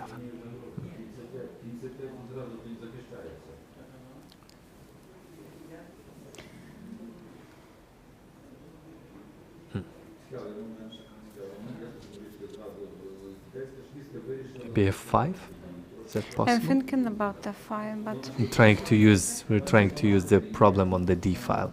Yeah. In case f5, e takes f, those pieces are really hanging. There's knight takes b5 variations where white grabs some material. So f5 might be a problem, and that's actually a reason to just reject the whole line, just to. But maybe a knight c5 here. Knight c5, f takes e. If my trick is if you take with the knight, I can take on b5, I think. Let's see, knight takes e6, f for black, knight takes b5. Bishop h4, I calculate something like this. g3, bishop takes, king takes, rook takes, king f2, rook e5. Yep, still equal, but okay. But okay, this is dynamic. Knight d6 checks. Yeah, black is doing well here. Yeah, but I don't think there's a need to do that. If you go knight d7, if I want a draw, I would go like bishop f3 maybe, and just start exchanging pieces. f5, yeah. Yeah. Bishop f3. Maybe you can play knight c5. She did play knight d7. Huh. Maybe she didn't like something after knight c6. No, maybe she's just playing for a win. Is that a possibility? Just. She didn't like the draw. Bishop d3. She immediately. Wow, something interesting is going on. Let me check. Was there a problem with knight c6? I feel it will be hot. Okay, computer says after knight c6, knight takes. Equal, yeah? No, he says rook takes, and white has advantage after bishop d3 or bishop c3. Interesting. So rook takes and bishop f3 or d3, and white has, let's say, bishop d3 looks more nice, and then g4, and then some attack on the king something. side. There's no e5 at the moment because the bishop, yeah, and it gives No advantage. space. Huh? The position was not as easy as I thought. Maybe rook c3 was too slow, so knight d7, and Ho played bishop d3 quickly. So this is a position on the board now. The bishop, how did you know that the bishop would end up on g6, Vita? I didn't know. Do you have access to that room next to us? No, I have not, but I have intuition. Yeah, I had no clue it's gonna. For me, it looked like no, black is doing very fine, and now I'm not sure. The bishop, I was complaining about that bishop on e2, right? It was doing nothing. Now it's excellent. It's controlling the c2 square. It's ready to jump to g6 and give some check and annoy the king, and yeah. What is she? Can she play knight c5 here, or maybe she should move the king first? It just 2 moves ago it seemed like easy draw for black, and now I'm not sure. So knight c5, bishop g6, king e7, right? There might be a problem after. You might lose actually. Let's put it on the board. Knight c5 could be losing. Bishop g6. King moves somewhere. Knight e2. f5? No, knight e2. Knight e2. And I catch your rook. And you have no checks. Wow. Bishop controls all the checks. From h4 doesn't work anymore. The knight is on e2. Wow, it's suddenly... So if black cannot play knight c5, I don't understand this move knight d7. Yeah, maybe she didn't like the computer says knight d7 is stronger. Correct, yeah. But he's claiming that king g8 was the best move. No, human don't do that. So that's why she played king e7. So to prevent bishop g6, right? And still... Well, just, yeah, it doesn't come as a check, so knight c5 is now a threat. Yeah, knight c5, knight e4. So that's why computer says you have to move the bishop now. King e7 anticipating bishop g6 check, and now moving the bishop anticipating knight c5. So something like bishop g6 or bishop to b1. Computer is considering. But it just seemed like maybe rook c3 was a tiny inaccuracy. Maybe knight c6 was better because white wouldn't have enough time to grab the space on the king side. So Maria has 3 minutes for 3 moves. Yeah. 3 moves to go. Move 37 on the board. King e7. And now white, I think, regained tiny edge here. Because 2 moves ago, I was saying that all of black's pieces are well placed, and white's bishop is not doing anything, and I cannot feel, quoting, the weakness on e6. Now I feel it, and the knight went back from e5 to d7, which is clearly not an improvement, and bishop went from e2 to d3, which is clearly a tiny but an improvement.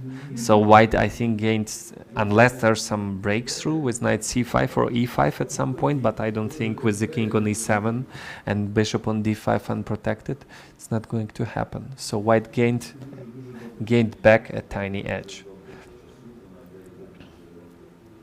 So what else? So g4 is in our schedule, but knight c5 is threatening. If we move the bishops, there's bishop so h4. Bishop g6. Let's say bishop g6, very reasonable. Bishop h4. Bishop h4. If you go g3, we take. King goes back and rook goes, and we win a pawn. Yeah, so not it's good. Not going to happen. Right. So g3 is, but if you go to e2, I can... King g2, bishop takes g2. Maybe that's why we need to use the b1 square, to have rook g1, rook g7. You know, if the bishop it's was... very interesting, yeah. Could be. Hold on, let me still check the position. Rook is unprotected, but that's it. Knight e6 is never working.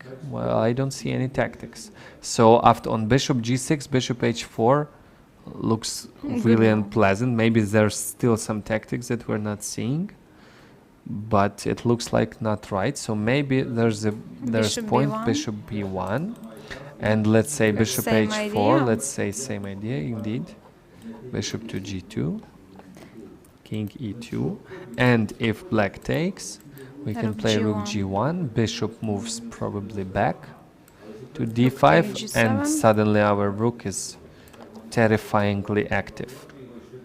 And the pawn on h6 is a major weakness. Black's not gonna do that.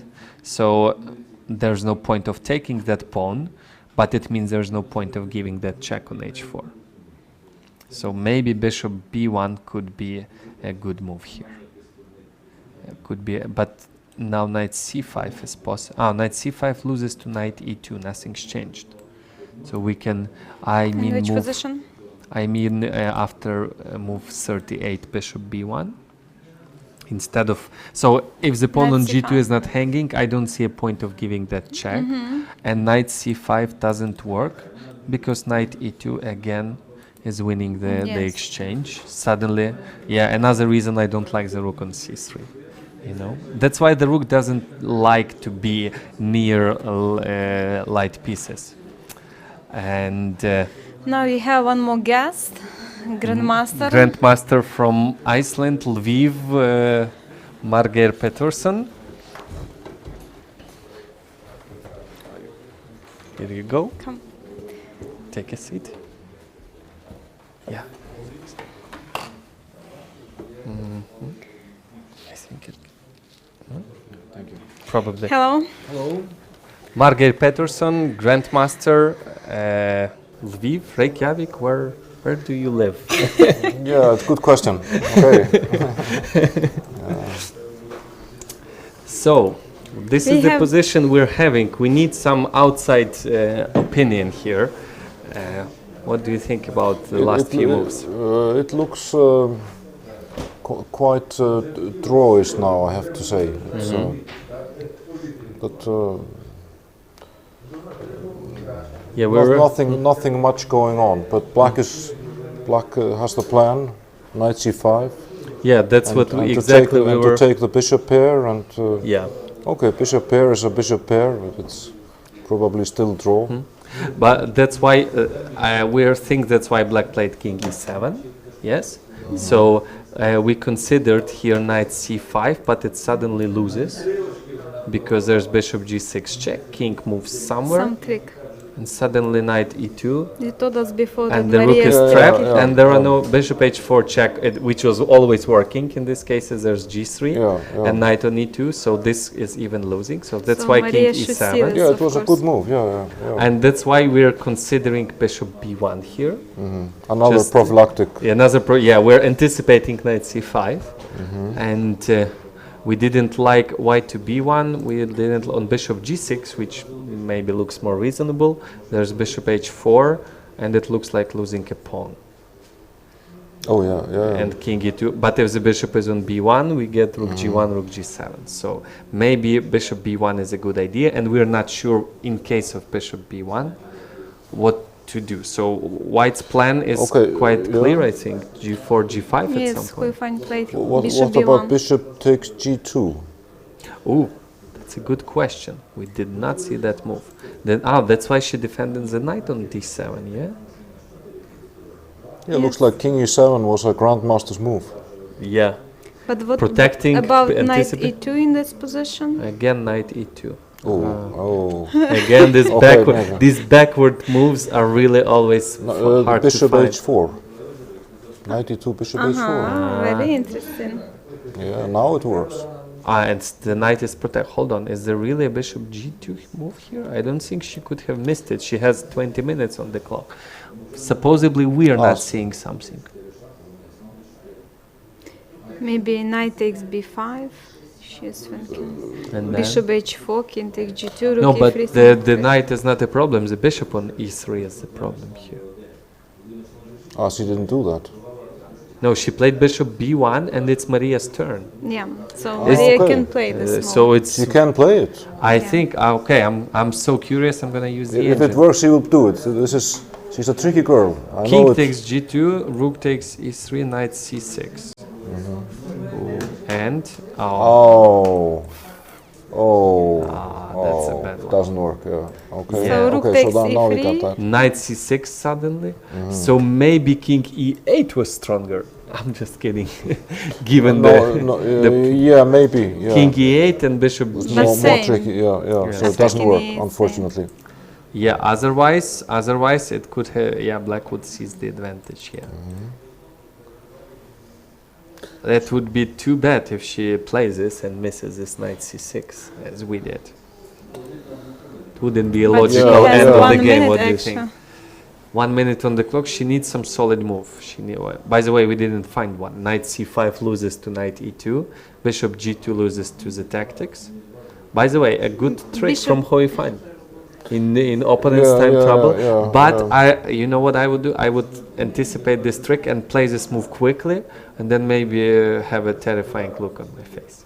Just oh my God, I missed bishop takes g2. Yeah, in the old days, this was practiced in women's Olympics. Really? Yeah. Yes. in I remember that. Do you have a but now women are much stronger. She played bishop h4 check. It was a good move. Looks like a good move.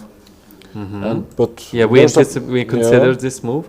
But now if she takes on g2, well, the pawn on g7 will fall, and the rook would be extremely active there. What do you think? Bishop g2, rook g1. I think she should just go back, maybe. What about knight f6? I don't think she's going to do it with 30 seconds on the clock, you know, with the bishop on. It might be a good move, actually. Might be a really strong move, knight to f6. Just trying to win a pawn. Really pragmatic approach. Knight f6. You're not worried about your bishop? Yeah, I'm always worried, but I like to take pawns. And if bishop g6, you can take on g2. She went back. She kept it 2 seconds. With 2 seconds on the clock, she went back. What would? Yeah, it was. No, I think this would be. I guess that because the pawn on g7 will be hanging in the end. Yeah. It would be. Oh, I think something like bishop d2, bishop b4. Oh, bishop d2, you're gonna go rook g3. Oh my goodness. Well, maybe. I wanted to kick your rook out, but it's not going to happen. If bishop g6, now we can take now the on g2. By the way, what? Maybe there's a. Yeah, maybe there's a. Maybe it's not dangerous knight takes h5 because knight f5, and if he takes f5, rook takes d5, something like this. Pawn on f5 will be weak. Well, there's a check on g3 there. Okay, this is we passed the moment. Let's focus on the game. Computer says rook h1 here instead of knight f6 with big advantage. Computer does catch your bishop instead of knight in not obvious way by attacking. No, I think Maria she sensed the dangers. Yeah, if she had more time on the clock, she would definitely calculate this thoroughly. But here she got a little bit nervous. Oh, computer already gives white big advantage. She's still one more move to go. Sorry, I thought it was move 40. It's still move 39. Yeah, the computer wants to play knight f5, right? Yep. Oh. It is still move 39. Remember, Vita, you guessed that the bishop may appear on g6, and remember me saying that knight f5 could always be a problem, and the move you can overlook in some variations. That's exactly what happened here. Computer says knight f5 is advantage. Why? Knight f5, king, let's say... King e8 looks... King somewhere. We're not... Yeah, somewhere. What's the point? What is the computer point here? What is the point? Ooh, bishop d2 and knight e3. Bishop d2, you cannot take my knight. I should go back. You go back. You have to go back, and then maneuver my knight somewhere. I'm not sure. Again. I might go to c7. Yeah, it looks like the knight e3. I kick your bishop. You go away. Okay. And then I can grab space, bishop b4, bishop g6. Oof, that doesn't look nice to me. g4 she pushed. She pushed g4. She did not play knight f5 according to engine, but you have to see this maneuver, the bishop d2, knight e3, I presume. Yeah, which is not easy. Yeah, but she had 15 minutes on her clock. But okay, she played g4 and walks away. 10 seconds. No, 15 seconds. Bishop takes d4. Wow, that's an important decision to make in... Yeah, but she's gonna play knight f6. So, okay, bishop takes is just bad, right? If bishop takes, bishop f3, collecting. Yeah, rook has to so rook takes d4 is gonna be on the board. And then knight f6 has to be the... I mean, you're not gonna give the bishop pair just unless like you that. see something. Yeah. Right? Okay, knight f6. But knight then... f6. Then f5 maybe. Knight no, f5, f6. e5. She made 40 moves and she's happy. Yeah.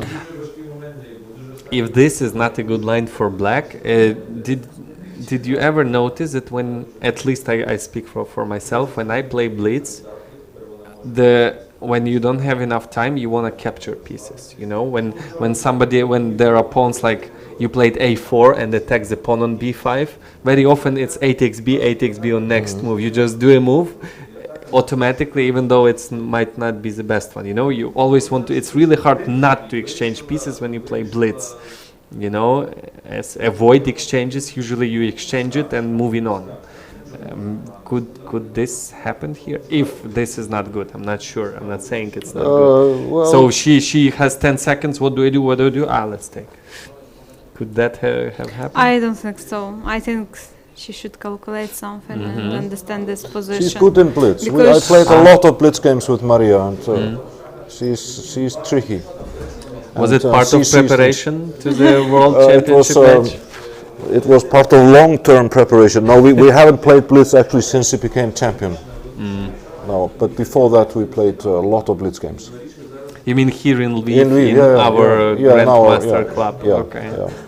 So most likely something like this gonna be on the board. What do we have? Maybe White already has problems. Could that be the case? I wouldn't say that. I think there must be there's a tactical way for White, but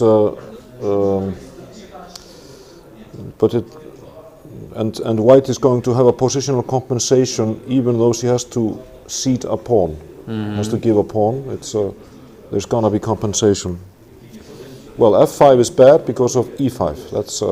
And I move the rook back. You just move the rook. Maybe I can move the rook back. You take on g4. I take on g4 anyway, yeah. The bishop's hanging. So I'm thinking about some king d2 move here. Just I don't like your rook. I want to get rid of it. But then my rook on d4 would feel really uncomfortable. Can we play g5? No. King.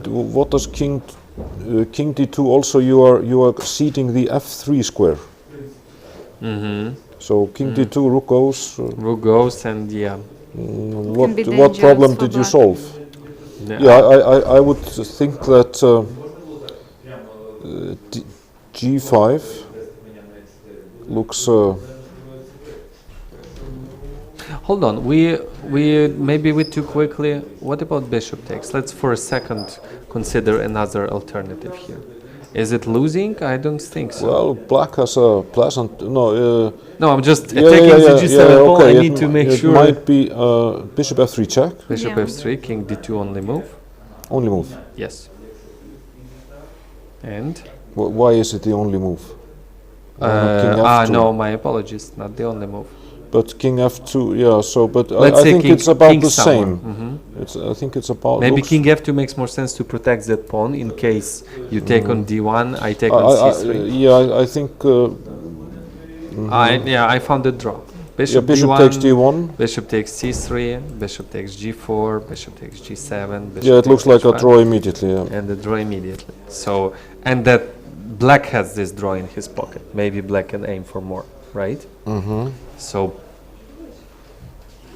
maybe g4 is just a mistake. You know, knight f5 gave white advantage. No, this is just a... Well, what white would want, white would want to have the pawn chain f3, g4, h5. Yeah.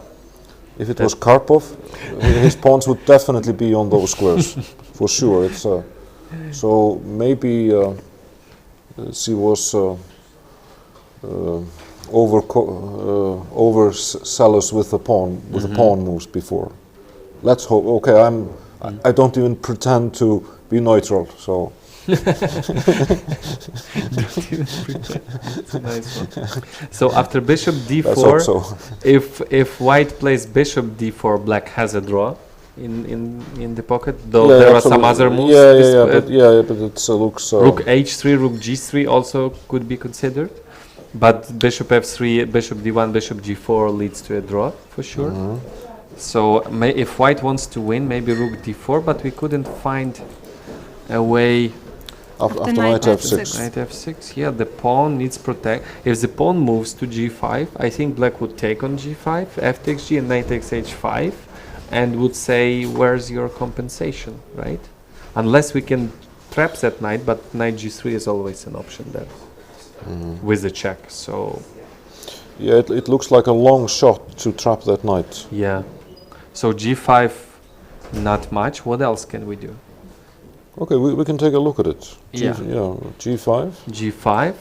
I want to take because if knight takes, I saw g takes h, d takes h, and f5 could be unpleasant, but I didn't calculate it till the end. Knight, there might be some perpetuals, but okay. So now I'm playing for a win for black actually. A takes g, a takes g, knight h5. Yeah. This is This looks. Black has even other moves. Yeah. In this. So g5, maybe let's try not losing a pawn with f5. f5, protecting the pawn, trying to E5? open the position, e5, and moving the rook somewhere back. Oh, but we said that there's knight g4, yes, and there's no. It looks it doesn't look right for white. Yeah. Okay. Do you think it's time to find the answer by clicking the button? Yeah, it's you can somebody. Yeah, let's see what the suggestion is. G5, the computer find the. He says it's drawing no matter what we take. Yeah. So bishop takes d4 was a smart move. Yeah, bishop takes d4 leads to equal position according to engine, and if rook takes d4, knight f6, he's claiming to go g5. Let's say h takes, f takes, knight takes, and just compensation because of two bishops. He says like king d2, bishop, some move, and he gives zeros, but I think black already would have at least psychological advantage, right? Yeah. Gives zeros, it's just zeros for him. Because the knight is offside. But I mean, okay, white has already made a mistake. Yeah, maybe and it's time to just... one more mistake and it's already a serious advantage. Yeah, and if bishop takes, actually computer's the final line of our... Okay, king d2 doesn't really matter, I think. Bishop takes, bishop takes, bishop takes, bishop takes. Yeah, it's a symbolic advantage for. He likes bishops, but of course it's just a fortress on white squares. Yeah, it's nothing to worry about. Yeah. So, so and black has other options as we considered. Rook g3, rook h3 gives. So yeah, if white wants to push hard, rook d4 is the way to go. But I don't think it's gonna happen. Actually, I see the computer wants to play rook g3 here. Yeah, and on bishop g7, it's funny. Let's show it to the. Okay. Rook g3 and on bishop to g7. Bishop. Okay, there's pawn hanging. There's bishop f3 check. Those are the moves to consider normal. He says knight f6. Just knight f6. You know, why knight? Okay, improving the knight clearly, but it's not the first move I would consider for black here. And otherwise, white might be better. Yeah, interesting. Yeah, I think Ho would take with the bishop. It's more like a theoretical argument. Yeah, it looks to me that there would be a bishop takes d4, and most likely, at least that's a human way to go. Bishop takes d4, take everything you can see, and just agree. Yeah. She's 2 points ahead. She doesn't need to push hard, sacrifice pawns. But on the other hand, she's 2 points ahead. You know, she can say, I can risk it. I can risk it with rook d4 and g5. But it's not obvious to me that there's enough compensation. It's obvious for the engine. I think it looks. Yeah, only white could lose that position. Yeah,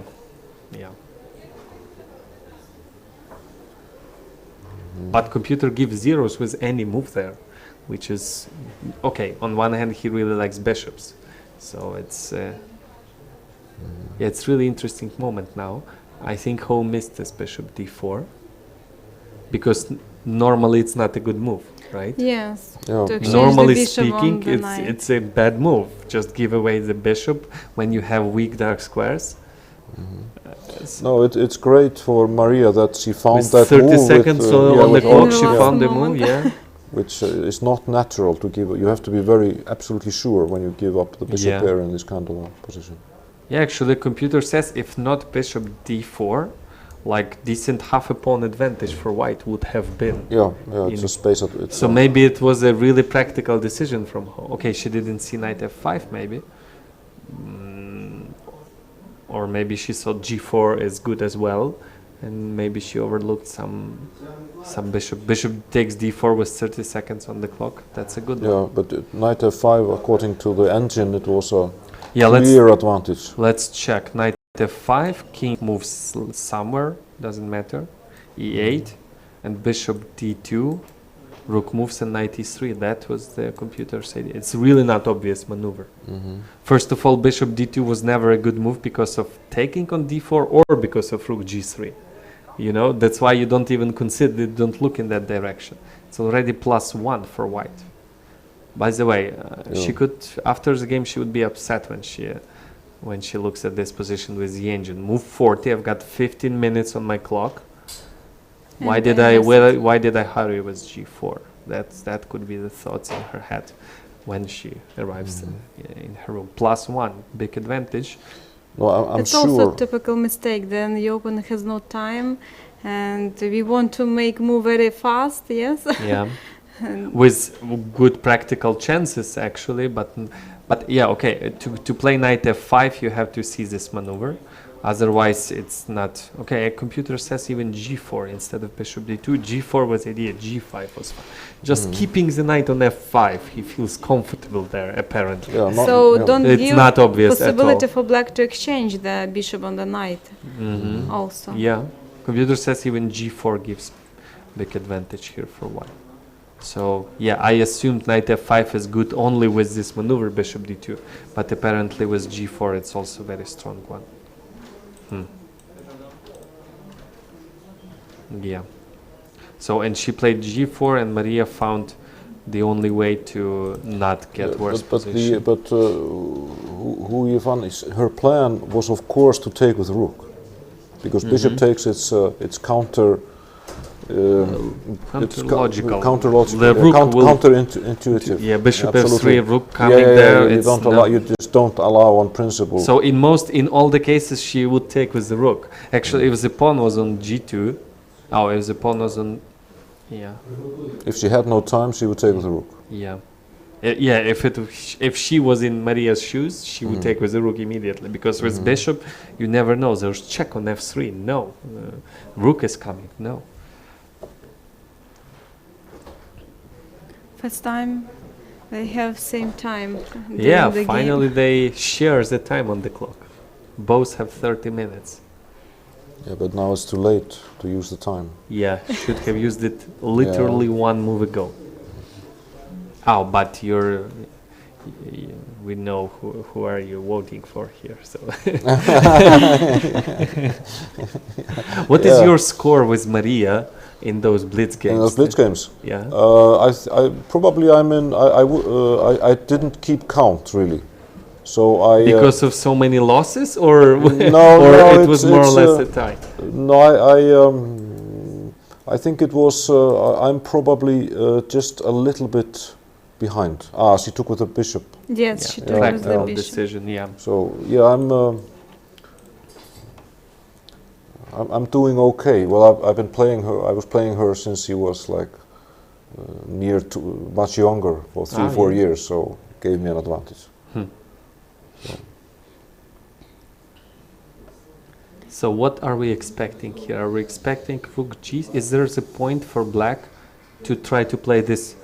Because from human point of view, this is completely forcing line. Bishop f3, bishop d1, taking all the pawns on the king side with a clear draw, right? Yeah. So now the question is, she would probably think now, can I play this one for a win? Can I play rook g3 for a win? Or rook h3, which one looks... I'm not sure which one looks natural. Rook g3 attacking a pawn, but bishop f3 not a threat anymore. Or rook h3. Rook h3, yeah. It's rook g3. There's gonna be. There's no bishop there's f3 check. There's gonna be bishop takes g7. Seems. Yeah. Rather obvious. So rook h3. That's. Rook h3 is a human way to consider playing for a win. So there's just one threat, bishop f3, right? Yeah, knight f6 is coming. Knight f6 is coming. Okay, and rook h2 also could be a unpleasant check if the bishop moves. So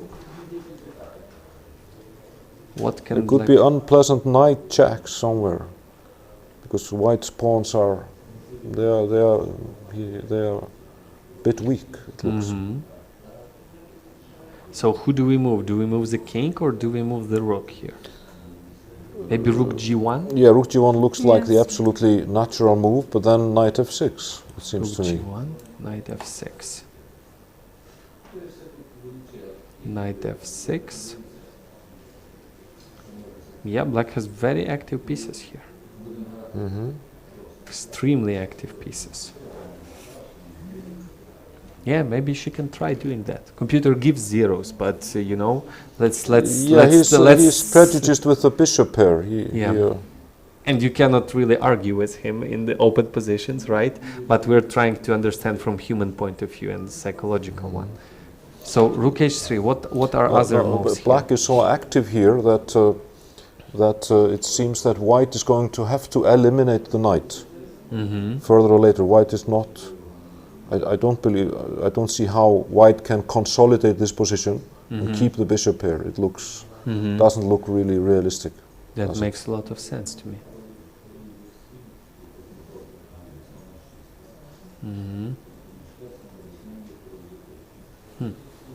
Yeah, I think she can try playing this one unless we're not seeing some unpleasant response. Some unpleasant response, let's say.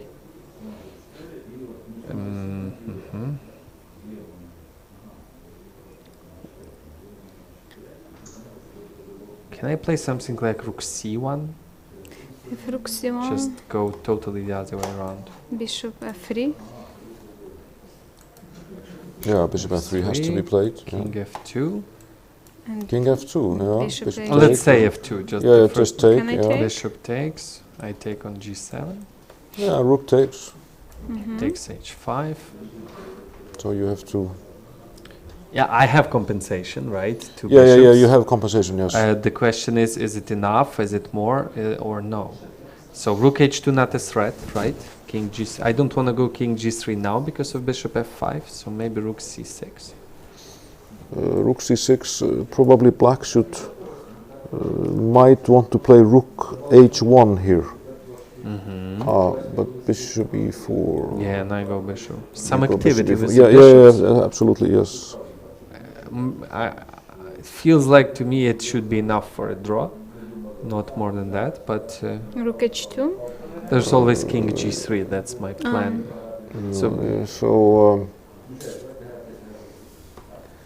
So maybe not rook h1. It's too smart. Maybe bishop f5. Yes, bishop f5. Bishop f5. The same idea, rook h2. And but your pawn on a6. Your pawn on take on. You want to take on f4 just then. F4 is hanging, but maybe I take on h6. Yeah, better. And a5, and that's just a draw. Yeah. Could be. By the way, no, it's not a bad misclick. Knight e5. No, it's not bad at all. Knight g4. Knight. Yeah, it's a good. It's a good misclick. Yeah. Very good. Hold on, isn't it winning? Yes, it looks close to winning. Yeah, king d6, then check on g4. Yeah, he's on the ropes. Rook h7. Wow, he's really on the ropes here. No, but white is suffering here. This could be losing for. Yeah, this is. Knight d3, this is the best we've seen. Even the rook hunting could be interesting. So knight d3 better. This is white is totally on the ropes. So yeah, knight e5 a good one. Here? No, maybe not taking on h6. Maybe taking on a6. Rook takes f4, king g3 and taking on h6 then. Yeah. King G3 and that's a draw. That's a. That's a just. Yeah, that's just a draw. Just a draw. No. Yeah, but maybe you could play. But there is Yeah, some way for black to continue this. I'm but sure. there's the feeling that black is playing for a win. Yeah, black is playing for a win for sure. So, despite zeros from computer, computer gives zeros when it is seeing a draw. He gives it, but the question is who is playing. The computer doesn't have the evaluation. Like black is playing for a win here. There's no evaluation like this. He needs a number, and there are end games where only one side is playing for a win, but the computer can calculate till a draw, and he gives zeros. But it doesn't mean it's equal. It means you have to look it up and understand calculate till the end. and realize who is playing for a win. There's very often he gives zeros, and when you look at the end game, it's just unpleasant. But that computer can make it. Like he gives zeros, it means I will do a draw here. That's what it means. It doesn't mean it's equal. He finds like a series of only moves. So he says draw, nothing, no problem. But in practice, it would be impossible. It would be actually, So okay, Rook H3 could be a way to play for a win, unless we're not seeing some response here. But now Rook H3 seems like a way to go.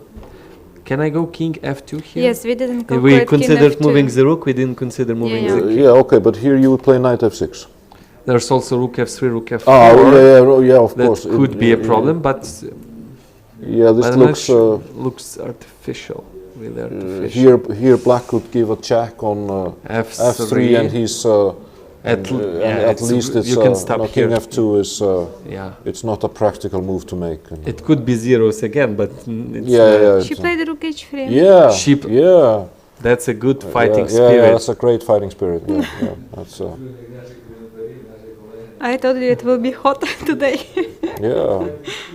Yep. Great move, great. Rook H3, fighting for a win, and I think that's objectively a good decision, no? Yeah, I think it's absolutely.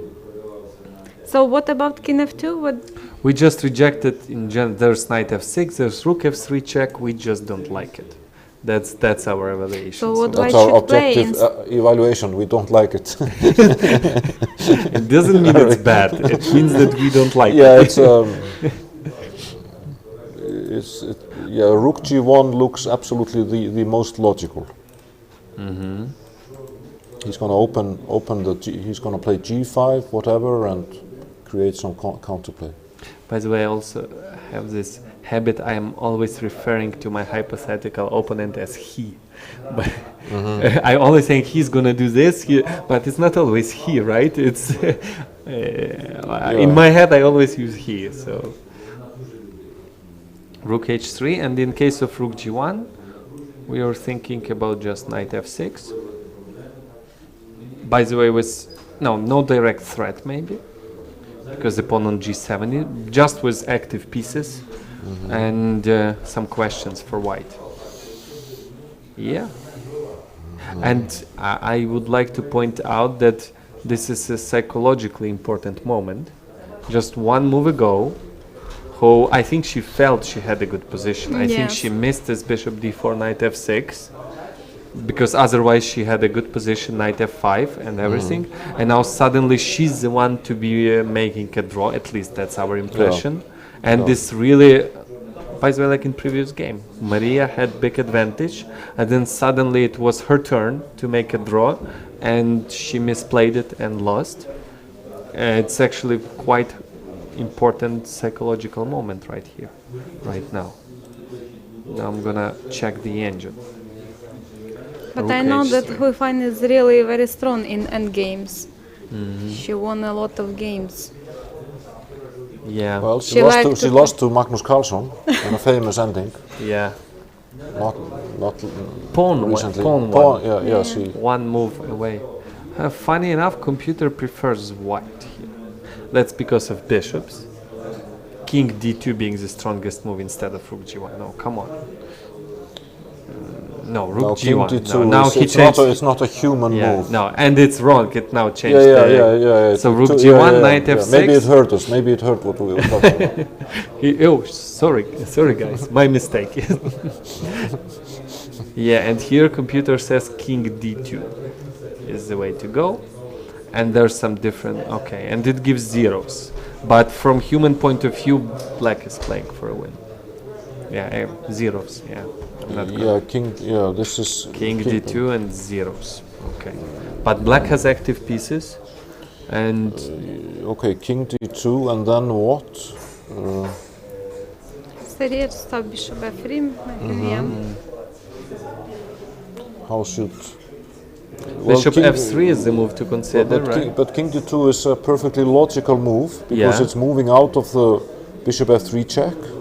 And also, it's looking at the route to the king. In case the rooks disappear, king can run to a5. Yeah. Then the bishop pair is really. By the way, that's why computer wanted to play a5 for black here. Just a5, yeah. Creating second weakness, I presume. a5, a4, but yeah. Bishop f3 is also playable here. Yeah, I think objectively it's a dynamically equal position, but psychological advantage is on Maria's side. Yeah. Now white has to regroup.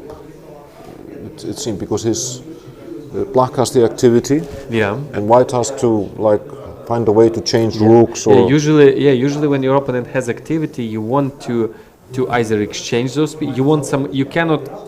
It's really uncomfortable to see all of these active pieces and not deal with it, and just computer is he's ignoring this activity. Psychologically, it's very hard. You want to take on f6, you want to play g5, you want to do something about it. You cannot usually, because you never know when that activity can turn into something more. So normally you want to clarify the position, right? So that's assuming rook g1 is going to happen. So far, this is the longest game they ever played. Yes. Ever. I checked some other games, they were much shorter and much less time. So finally we are in second time control for the first time in this tournament. Yes, in this match. Yeah, and this is still perfectly playable position, not boring one for sure. So yeah, I think now Hoi Fan will have some tough choices to make. I think she would think for another maybe 5 minutes.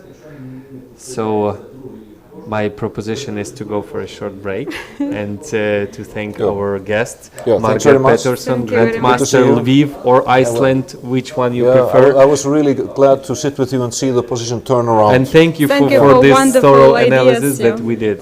Thank you, Margaret. Just a second. Sorry.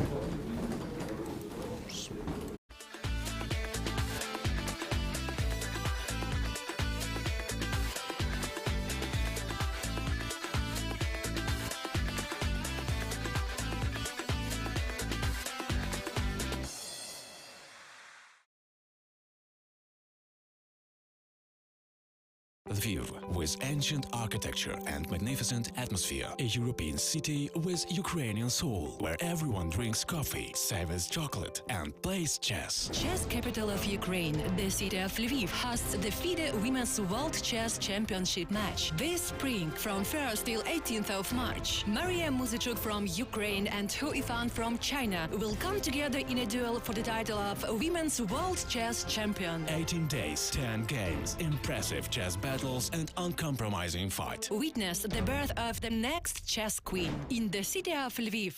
What would be cool to have in your company? Let's ask our ladies. Have my lunch in the park. Have a relaxing massage. Band and acquire.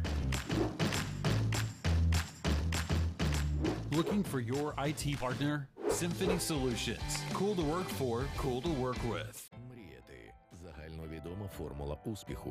Мріяти і діяти. Формула, якою керуються перші. Прагни першості. I've always wanted to introduce them. Classic style, elegance, sense of rhythm. slow tempo, tart flavor. They've so much in common. Scent of rain and flavor of sweets. They know how to surprise day and night. Being with them makes me feel cozy. Which one of them do I love more? Lviv is worth meeting. Не боятися падінь. Загальновідома формула успіху. Мати силу встояти. Формула, якою керуються перші. Прагни першості. What would be cool to have in your company? Let's ask our ladies. Chat with my colleague at the fireplace. Morning yoga classes. To have my coffee served. Looking for your IT partner? Symphony Solutions. Cool to work for, cool to work with.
Welcome back, our dear chess fans. We're back live from Lviv, Ukraine, Muzyczuk Ho match. We left off a couple minutes ago, and I can see that Ho played rook to c1, she spent on bishop takes d4 14 minutes, and on rook to c1 she spent another 12.5 minutes. So it means psychologically, in my opinion, she's on down track. She's finding hard. That's what we were saying just recently, that this position is black is playing for a win despite what computer is saying here. I think we analyzed with... Yes, we analyzed this move and we calculated bishop f3 in this position for black. King f2, bishop g4, bishop takes g4, bishop takes g7, and rook h5. That's exactly what we and we found some sort of draw, rook c6, but without engine. Bishops f5, yeah, and lots of everything is disappearing suddenly. Bishop takes, and bishop takes h6. There was a fortunate misclick, knight to e5, yeah, and suddenly there are forks and pieces hanging, and white could be in trouble here. Yeah, after rook h7. Yeah, maybe knight d3, knight c1 might be a problem, but yeah, that's a little bit too far. So she did, Ho did play rook c1. Maybe she calculated thoroughly. So with the rook on c1, there's no more knight f6. There's never like rook c7 check and king. I'm gonna show this funny variation. Okay. So after rook c1, on the all other moves we considered knight f6 as improving the knight. In this case, it's never gonna be an option because this would be a check and could be a funny checkmate here. It's of course a joke, but a beautiful checkmate, I think, in the middle of the board. So the knight with the rook on c1, knight at least in the nearest future not moving anywhere. But black has to try to collect pieces, pawns, because white has many ways to improve the position. Rook c7, bishop g6, there are moves for improvement. So I'm expecting bishop f3 check. That's exactly what has been played. Bishop f3 check. And Maria spent 2.5 minutes on this move. And now the time on the clock is 21 minutes, less than 21 minutes on Maria's clock, and 18 minutes on Ho Ifan's clock. I remind you that this is till the end of the game. This is a time control. It's the first time we actually need to mention the second time control in this match. So it's 90 minutes for 40 moves and 30 minutes till the end of the game. So the time I just said, it's just till the end of the game. So far Maria has 3-minute advantage. So bishop to f3 check was played. There are actually two reasonable moves for white here, to d2 and to f2. Okay, let's check in d2 because I'm a little bit surprised that Ho Ifan is thinking now, because after rook c1, bishop f3 is like and she thought for a while on rook c1, so she must have a move already in her pocket. So maybe she's trying to come down, psychologically, because few moves ago she was playing for a win in a risk-free position, and suddenly she has to be careful now. So, but we saw many times in this match that she's thinking about nature move, but after that we saw that she made few moves in the future and she had some plan, some idea. And yeah, she played king f2 move, spending 1 minute, and now so her plan is it's exactly what we considered, right? Yes, we calculated this but time. now I just checked from online transmission, there's weak engine running there. It says knight to f6 gives an advantage for black. It's really strange. Knight to f6, by the way, with a big threat, knight takes g4 check, pushing the king to back rank, almost winning. And the beauty is that on rook c7, king may go to f8, but actually even king d6 is now playable. King d6, and there's no checkmate, the one that I just mentioned. Rook takes g7, knight takes g4 check. and the only move is king to e1, and then let's show it. Let's show knight g4 check. If king e1, rook h1 check, king moves, and black is winning after rook takes b1. Yeah. So rook takes g7 loses. On the other hand, there is bishop to e5 check first, and then king goes to d5, but there's still no way to protect decently the pawn on g4, and actually white is in trouble here. Interesting. So now Maria is thinking, but knight f6 is a strong move that can be easily missed by a GM, and I'm referring to myself and Margeir here. We did not consider and the reason is because bishop take g4 is a natural move, Very- and we won't take the pawn. Of and another reason was just I mentioned 2 minutes ago, when the rook on c1, you're not considering knight f6 anymore because rook c7 check and you just stop it there. Yes. In this case, knight f6 can bring black decent advantage according to engine.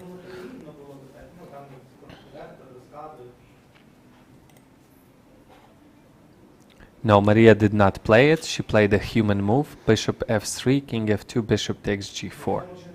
She took on g4. The computer says after knight f6... It's better position for black. Yeah. So it could have been a key moment in the game. After knight f6, black computer says you have to take on f6. Let's show this one move back. Bishop takes. King takes. And now black just have really active pieces. Pawn is hanging and white is in deep trouble here. Maybe with a draw, but really unpleasant position. But Maria played bishop takes g4 and bishop takes g7. This is the position on the board. I'm expecting rook takes h5. It's a very natural move. Otherwise, well, yeah. The pawn is hanging on h6. Now computer starts to give zeros, but we analyze this position, rook to h5. And, oh, by the way, there's interesting possibility here for white. If white wants a draw, and I assume Hoifan wants a draw now, king g3 could be a move to go. King g3. And the idea is that if you go bishop f5, bishop e2 looks really artificial. Maybe I can trap it with rook e1. I think I just win. Yeah, that's it. Bishop is gone. So bishop f5 only. I take on f5. And if you take with the pawn, your rook is stuck. Yeah. And if you take with the rook, I take on h6. And that equality. So maybe that's why she's thinking. Maybe that's why she's looking for ways to play for a win. But I think it was one move ago. Instead of bishop takes g4, knight f6, very not obvious move could have been played. Knight f6.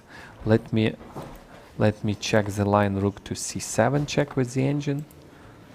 Interesting. After rook c7, king d8 is the right move, because on king d6, bishop e5, king d5, bishop takes f6, g takes f6, and rook g7 just protecting the pawn.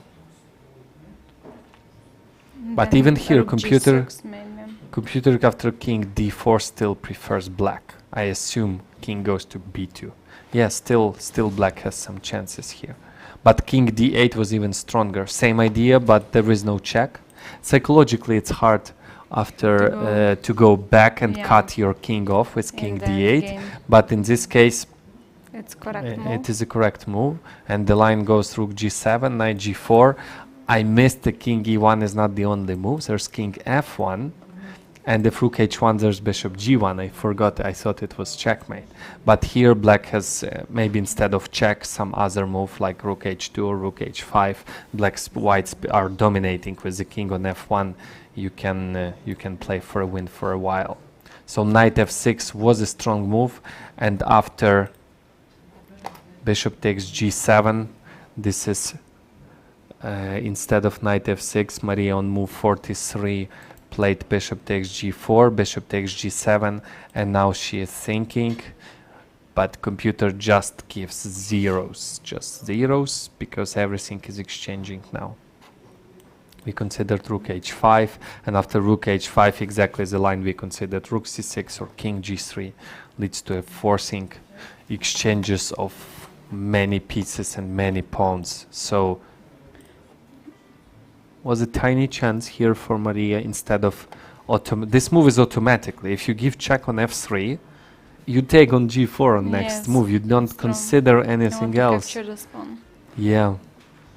And suddenly, and okay. h5 after that, of course. But the still, g7 pawn is weak, and h6 pawn after bishop takes g7 is weak. Exactly. So knight f6 is very interesting move to stop. Bishop takes g7, the same idea, take on g4. Exactly. Yeah.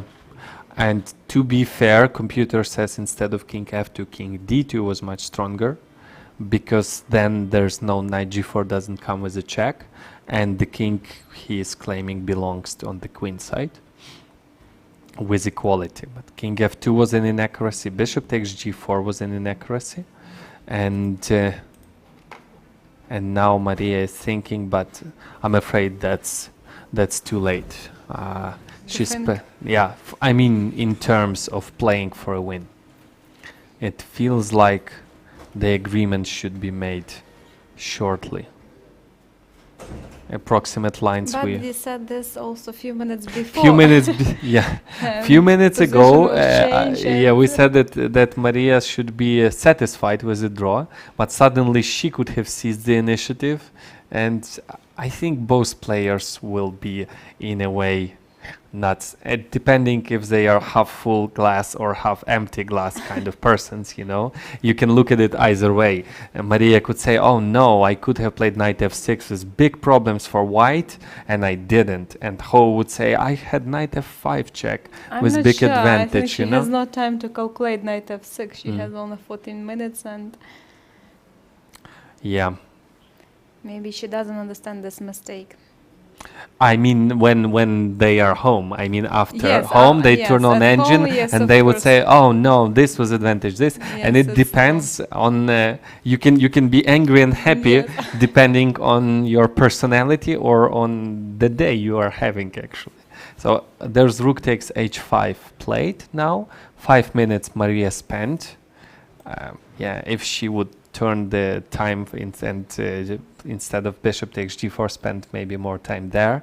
But you know, that's the problem actually in chess for a chess player, to understand that it is a critical moment and you have to calculate right now.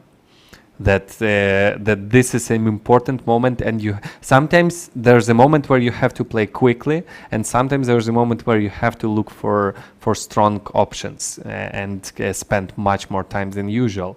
And in order to know when, you have to have this like inner feeling, intuition. Like you look at the position and hold on, I'm gonna spend more time here. I have a feeling that there's something important here. That's the only explanation I have. You have to have this feeling.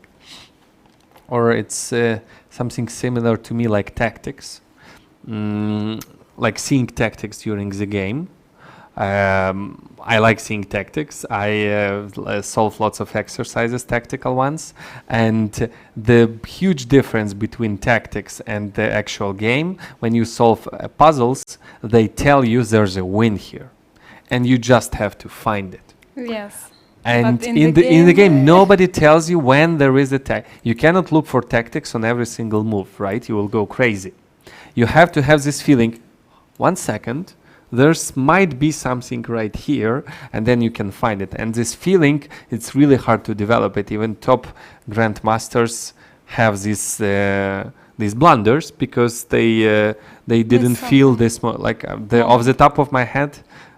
Carlsen Anand 2013 no 15 I forgot where there was an endgame where Carlsen had big advantage, 2 bishops, and then there was a combination where Anand could have won 2 pawns, 1 or 2, and get a close to winning position, and they both missed it.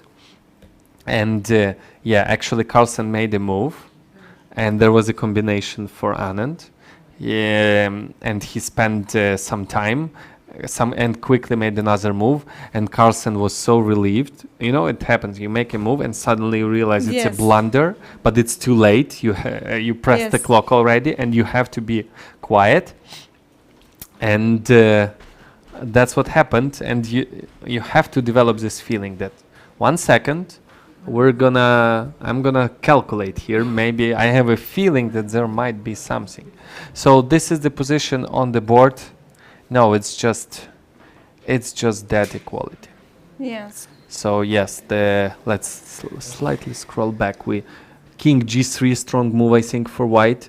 It's like forcing matters. Rook c6 gives black some much more options. King g3 forcing bishop f5. Bishop takes, taking with the pawn leaves the rook in a horrible place on h5. Rook takes f5, rook takes h6, rook to c5, and they should just, I believe they should just agree for a draw here. Nobody is better here. It's just an equal position. White has a bishop, black has a knight, but active piece. Too few pawns left on the board. There's no more play left right here. Actually, if I were white, I would keep the rooks here, because if I take on c5, my pawn on f4 suddenly becomes a potential weakness because it's fixed on dark squares, and my pawns on the queen side would be exposed to knight attacks, and black's king can go to d5. I don't like it. So I should not exchange the rooks? Yep, just move it any other place. The problem is rook c2 might be coming, so maybe there's a point to give check on g5 first. Slightly improve the bishop. If you go to d6, if you go to e8, I will attack your pawn. Rook e1. If you go to f7, I'm gonna go maybe to h1. Or rook d1, no? Oh, maybe d1. Yeah, d1 also a good spot. Basically, I would activate my rook with the tempo. Yeah. And if you go to d6, I most probably would... Oh, hold on. If I give check, you play rook d5. How do I keep... I don't want your rook to penetrate in my camp. Yeah, maybe still tiny advantage for black, because exchanging rooks. The thing is, there are some couples of pieces that cooperate better than they are apart, and rook and bishop is a good couple, and they cooperate well. They cooperate better than rook and knight. On the other hand, queen and knight can cooperate really well, much better than queen plus bishop. So here I would like to keep my rook so that I can disturb black's pawns. If I don't have rooks, black would just move the pieces forward. King goes to d5, knight goes forward. So here I would, if I were white, I would keep the rooks. It's impossible for white to attack black pawns, and it's very easy for black to improve and move the king. And if there's a rook, it will always attack some pawns, give some checks. So, but I didn't find a decent way to avoid exchanging rooks. Maybe I could go for exchange of rooks. So this is the before bishop g5. This is the position on the board. Maybe I could go for exchange of rooks if I can put my king on e4. When it's in the center, it's controlling the squares, the pawn, the square on e5. If I can reach the e4 square, maybe I would. No, so far I don't see how I can do that. Maybe I can go rook d1 here. Let's say rook d1. With the idea, yeah, if you go rook c2, let's say, which seems logical, though you also have a really unpleasant check. And then my rook goes to d6, yeah. Yeah, but, yeah, and that's just equal. And, but if on rook d1, you can give me a check on c3, really annoying check. And I don't know where to go with my king. I don't want to go to g4. I will be checked there. I can go to h4, but it looks a little bit ugly to me. So maybe still a tiny psychological edge for black, because I don't see a direct way to make a draw here. Maybe even the rook going to c2 is not the end of the world. I'm gonna go a4 and then maybe protect that pawn or activate my rook. Maybe this is also fine, king h4. Yes, king h4. Maybe king black has h4. no Yeah. no chance. And with bishop d5 to follow. So actually we are expecting a draw agreement here, but maybe Ifan has to be tiny bit careful here, because exchanging the rooks could be a problem. Computer gives equality there as well by putting the king on g4, but from human point of view I would keep the rooks actually, because I am a little bit scared. King comes to d5, knight comes to c1 and starts collecting my pawns. I don't like it. I've got one pawn on f4 which is fixed on the square of a bishop. I don't like it. Okay, let's calculate king in g4. this position, yeah. Let's say knight d3. Knight d3. I want to go to c1. Yeah, computer says you gotta go f5. Yeah. The idea to stop knight c1 and to exchange the pawns. Yeah.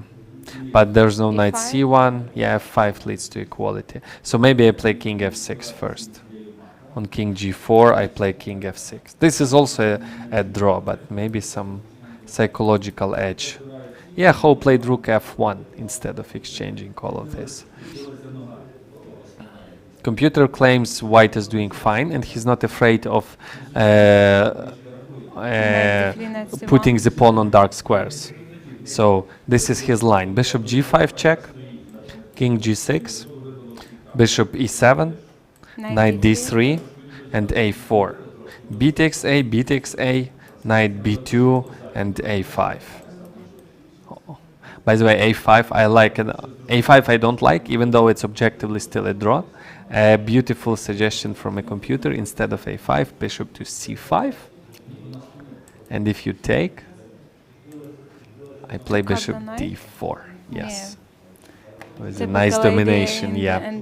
And it's a draw. But Ho didn't play it. She played rook to f1. And suddenly computer gives 0.35 in black's favor.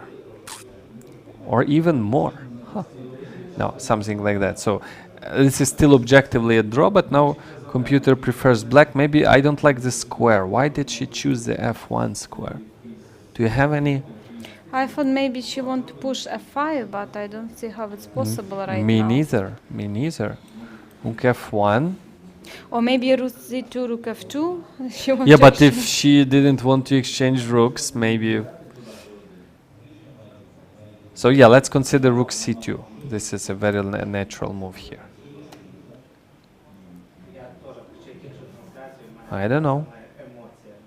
I don't know. Seems like a problem to me. Yeah, computer gives rook f2 as equality, but I don't think that's her plan here. Maybe on rook f1, black has some other useful moves.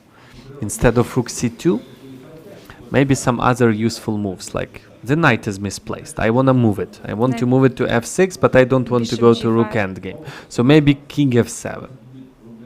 Maybe king f7. Bishop g5? No? Knight f6 seems like an unpleasant idea.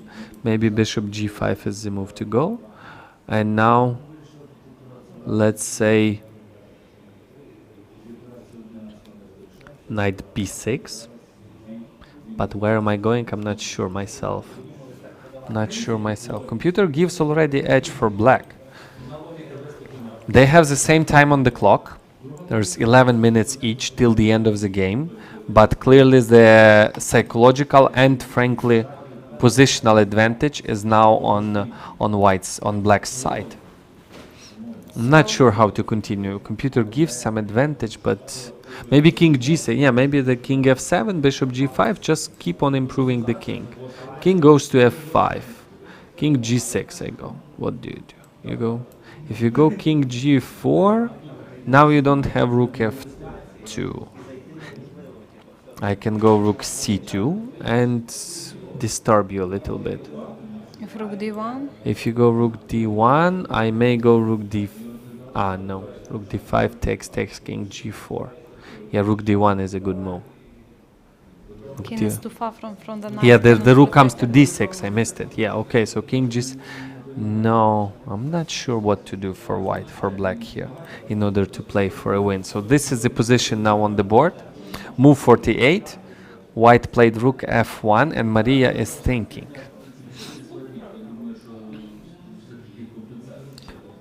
I'm gonna cheat a little bit. I'm gonna use the engine. He's claiming king f7 is not a bad move, and bishop g5, knight f6. Oh, come on. Come on, engine. You can do better than that. No, going to the rook ending, it's a draw. What else? It is claiming rook c3 check. Wow, that's interesting. Rook c3 check.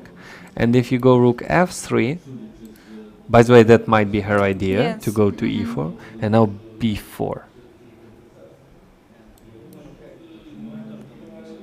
Very interesting move. But it looks like it should be a draw if I take at some point. But yeah, interesting suggestion from a computer. Interesting suggestion. Yeah, but yeah. If bishop g7. Bishop g7, and now maybe now I can go knight f6. Yeah, you cannot unpin. If you go king f2, I give you check. Bishop takes, king takes, king g4. Rook c2. Yeah, it's just one pawn. It should be a draw too. But rook c2, at least I win a pawn. That's also a draw, but okay, black wins a pawn. That's already an achievement. Maria played knight f6, spending 4 minutes. So they both have, so move 48. Maria played knight to f6. I'm anticipating bishop g5. Just, I would like to trade bishops and rooks and shake hands. Yes. So what does she have planned on knight g5? Bishop g5. She has to unpin. Maybe actually... Maybe king f7, maybe that's her plan. Yeah. Yeah, you have to unpin. You cannot be pinned forever, right? Yeah, so king f7 would be, and now takes, and well, whatever. It's just rook e1. No, I don't know. Okay, maybe some accurate move here. Rook c2 is threatening. Actually, even without a pawn, I think it would be a draw. But let's not give up pawns for no reason. Let's find a way. Yeah, bishop g5 and king f7 played. I'm expecting exchange, and now a quiet move. Can I just go like rook f2, rook f3 back and forth? Probably no. You're gonna put the king on f5, and then you're gonna go to c2. So okay, so waiting. Let's show it to our viewers that waiting strategy doesn't work. Let's say rook f2, king f5, rook f3 or f1, and I go rook c2. Yeah. And go rook c2. There is no rook f2. You have to move your pawn. If you go a4, I take, and play rook a2 and win a pawn. It's still a draw objectively, but I win a pawn. That's already an achievement. So passive strategy doesn't work. King g4. King g4 is definitely an active strategy. Black goes rook c2, otherwise there's nothing. Yeah. Rook c2. Let's say I give you that pawn. a4. Takes. Rook a2 winning a pawn. And then I go, let's say rook h1. It doesn't matter, somewhere. Rook takes here. I give you check. You go to f7 or e7. I give you check. You go to f6 and I go to a7, and that's a draw. What about e5? That's a draw. In this position. Well, I missed it. I missed it. I assumed you wouldn't move the king to f6. Yeah, so rook a7 is a bad move.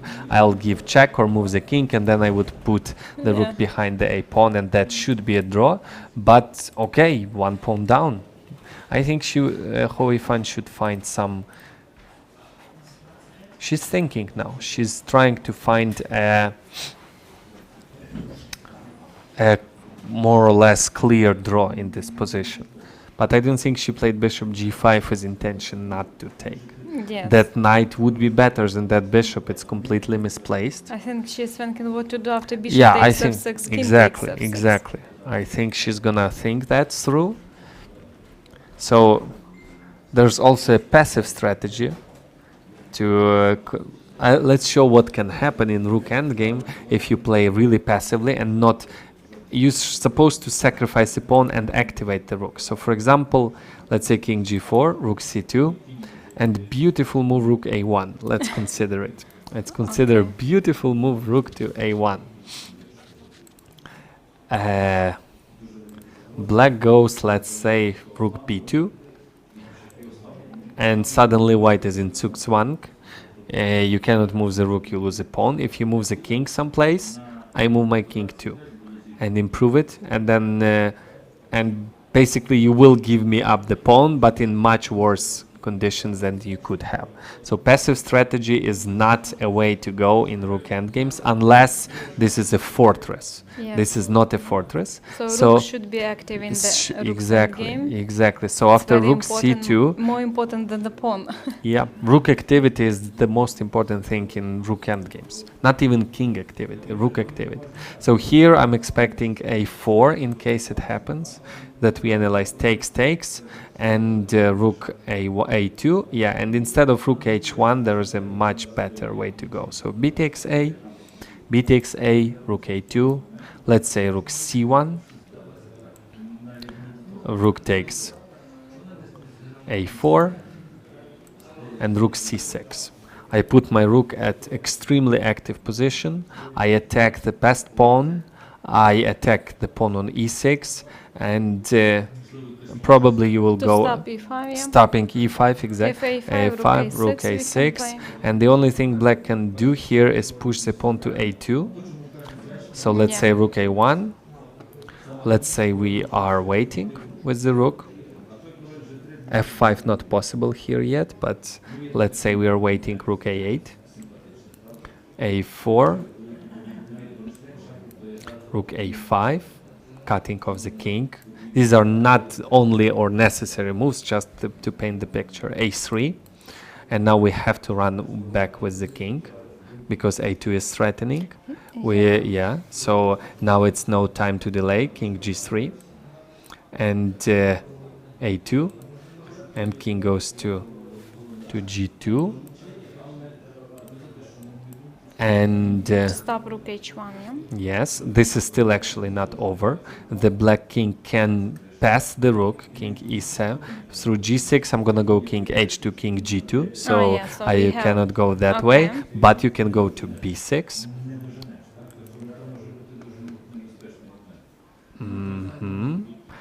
King h2, let's say, a waiting move. King d6. King can always cross the rook when the pawn is on a2. Yes. King h2, king b6, and the king is out. So rook a8, king c5, king g2, king d4.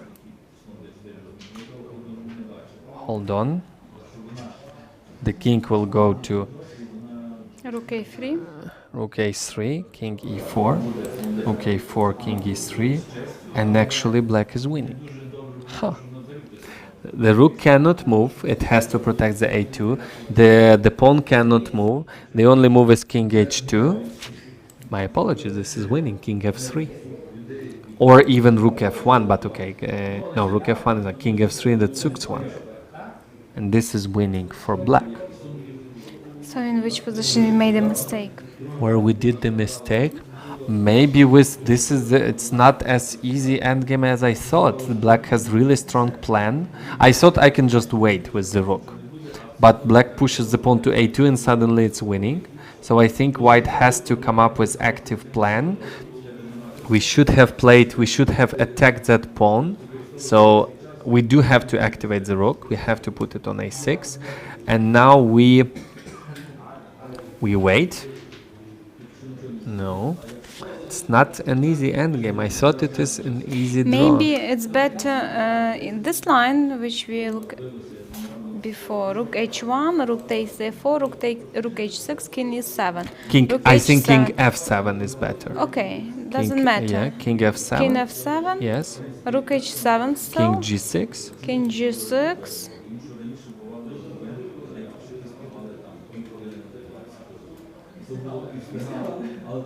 That's exactly what Ho is now thinking. Yes. Whether, because if she takes, she can always get this endgame, and she needs to make sure that she finds. So waiting strategy here wouldn't work. The pawn goes to a2. Actually, she has only 2 minutes.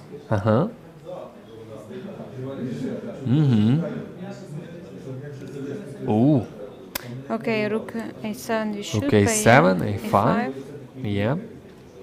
That's a problem. We can go rook a6. Okay, if king f3, for example, try to go to e4 square and then to do something. King f6 maybe, just in King case, f6. move the king. Okay, king e3, for king example. e3 and rook a1. Rook a1. And I go to a2. Remember, if I get to a2, the game is over. Oh, there was some moves made. She did take on f6. Let's go back, move 50. I thought it was an easy draw. I was wrong. Bishop takes f6, king, and she played b4 immediately. She thought for 8 minutes on bishop, and she played b4. That's a weird looking move to me. Oh, she's thinking to not even give up the pawns. Yes. So after rook c2, a3, rook c3, rook f3. Rook f3, yeah, exactly. That's her plan. And that is the position now on the board. 3 minutes on 2 minutes 45 seconds for Ho Ifan and 10 minutes for Maria Muzichuk. According to engine on the website, it is a bad move, but okay, the engine might be just wrong. But that's a good idea to not give away a pawn. That's a good strategy, I think. It's if you can keep idea. the pawn without making your rook passive, for the record. Yes. The rook on f3 or e3, it would be very active. Yeah. So I think black has to force a3. Let's say rook c4. Rook c4? Oh, doesn't somewhere. And now a3. And now let's say there could be some Zugzwang. Let's say king f5. And if you go rook f3, I go rook d4. Keep, attacking the pawn. You have to leave the third rank. But okay, so you're just waiting. You're just going back and forth. Rook f4, rook c6. And then maybe I go a5, but that should be a draw. No, it's a draw. So maybe it's a good strategy, keeping the pawn and giving it away only at the best possible way. Yes. So b3, rook c4. Move, yes? Rook rook f1. Not a bad, very interesting move. Rook c4 played, and Ho Ifan, without thinking, is playing rook f3. Interesting. She doesn't play a3. Why not? She played rook f3 really quickly. Yeah, rook f3. And her idea is, that's a good one. If rook takes b4, she goes rook a3. Yeah. And in order for black to not, there are two ways to not, if rook a4 takes, the pawn ending is a draw. I'm just standing there. The only way to play for a win is to go king f5 instead of rook f4. Rook a4, king f5. But then white just take. And rook takes f4, rook takes e6. There are other moves, but this is... Oh, hold on. King e5. Oh no, this is losing. My apologies, rook e6 loses. King takes, king g4. Or no, king e5. Let's say I'm trying to shoulder you. I think I should go to f4 now. Oh no, hold on. Hold on. No, this is losing. This is shouldering. Yes. And I'm not in time to go to c6, you know? I'm not in time to attack. So, okay, so rook takes e6 is a mistake here, but rook a5 is a draw. Rook a5. And the only way to keep that pawn is to protect it with the rook. Rook b4. And I can go a4. a4, yeah. Yeah. So, but on rook f3, so this is Ho's idea, forcing a Yes. draw. But this isn't checkers, as I like to point out to my students. Rook f3, this isn't checkers. There's king f5 instead of rook takes b4. King f5 was played. She plays rook a3 again without thinking, without hesitation. Rook takes f4. Rook takes f4, now rook takes a6, definitely gonna Yes. be. Rook takes b4, definitely gonna be on the board. And And now, rook b6 and a4 if needed. Yep. Rook b2, okay. Still, I thought I'm exchanging pawns, but this is still not the end. Maybe rook b2 is not necessarily needed here. Okay, this is the position, white to move. Maybe white can go king f3 instead. So white sacrificed the pawn anyway. I think she calculated really thoroughly. Too few pawns left on the f3 board. here? Let's say king f3, exactly. Okay, what about rook b2? Oh my, sorry, there's rook a4 move was just available. Rook a4 was winning, Yes, sorry. yes. Rook a4, and the trick is I don't have time for rook b6 because my king is so awfully placed that black wins the Yeah. pawn with a check on a2. So king f3, awful move. And so this is the position on the board after 54th move. Yeah, rook b4 is gonna be played now, unless she wants to give a check on g4, but I highly doubt that. So I think she's gonna play rook takes b4 now, and rook to b6 seems like a logical way to go. Rook to b4, and yeah, that's exactly what is being played Happened now. in the game. Rook to b6. So Hui Fan 5 moves ago thought for 8 minutes with bishop f6 and calculated everything until here and further for sure. Yes. And she feels confident that this is a draw. So how can black play here for a win? How can black play here for a win? e5 move possible, but then king f3. What else? Rook b2 you suggested, right? Yes. You have suggested this move, rook to b2. And a4 does not exchange pawns at the moment, but maybe we will not hurry. Maybe we just wait. And I don't know how black can do here. How can black... If black E5? pushes a pawn, we just go back. And we're gonna give bunch of checks. Let's say black plays b4, slightly improving. Check. No, okay, maybe check is not necessary. King e3, I'm just waiting. Black played king e5 instead of rook b2. Yeah.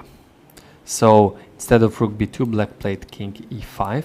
Black wants to go to d5. And then e5, king d4 to have the king in front of the pawn. Oh, hold on. a4? Yes. No, a4 loses. My apologies. Check. Rook b3 And then again. takes. So now we have to move the king. King f3 is going to be played. I'm pretty sure about that. King d5 and king e3. And yeah. Yeah, that one looks like a draw. The king cannot approach the pawn because the e6 pawn is What hanging. if e5? If e5, we go back. And our rook is extremely active. This king is fighting against this pawn, and this rook is attacking this one. Really good calculation on Ho Ifan's behalf, I would say. There are multiple options, but she knows that rook endgames are all drawn. That's a joke, of course, but yeah. And she just calculated thoroughly. Probably there were multiple ways to go for a draw, but you know, I went for maybe the wrong direction with that a pawn, and she came up with this way of activating the rook. Really nice maneuver. Rook f3, rook a3. Yeah. And now only 2 pawns left on the board. As usual, we have idea rook a3 and go to the king side. Yes, Exactly, and this is the other way Yeah. around, from the king side to the queen side. So, okay, we have the position after move 55 now. King e5, yeah. King e5. King e3. King f3 was played. And e5 King immediately. d5. King e3 and e5. Exactly the position we discussed. And I'm expecting rook b8. King d3 I believe also possible, but it makes sense to move the rook back to not be disturbed by black's king. So I'm expecting rook b8, and yeah, I think Maria would try to play a little bit, but the minute the pawns on a2 and b5 disappear, it's gonna be dead draw. It's gonna be either Philidor position or another blocking setup with rook behind the pawn, or even rook on long side, king on short side. There are multiple ways to make a draw. The second pawns on the queen side disappear, and I don't see any other way. There's another way black can try to sacrifice the e-pawn. Like, let's say king's, oh, sorry, e5, rook b8, even king c4 doesn't work because there's check. Yeah. Okay. My apologies. Have emergency. I will leave Vita Krivoruchko finishing the commentators. Thank you very much, Grandmaster. Thank you, everybody. See you tomorrow. So we are waiting for rook b8.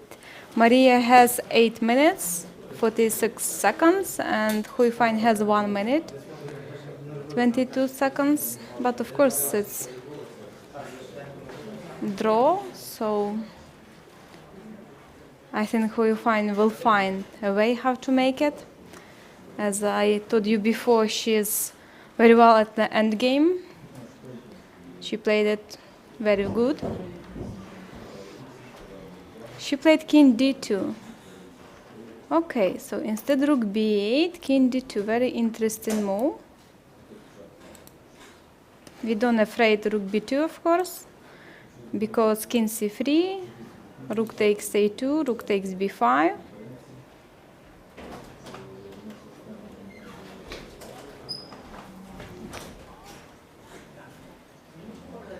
But king e4 here, so wait. Maybe king d3.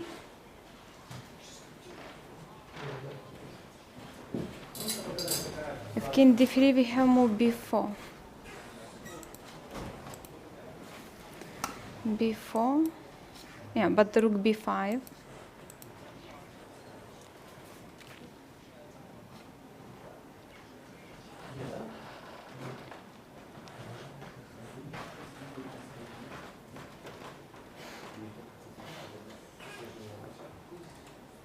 So now black should move with the king. If king d6, can play king e4, for example. And it would be draw.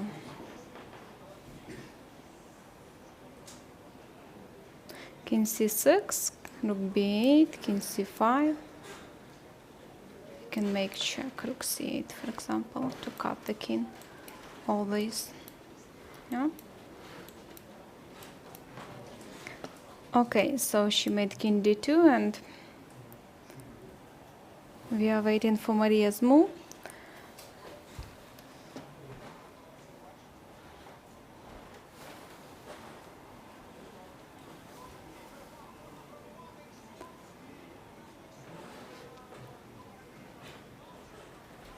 What she can play instead rook b2, for example.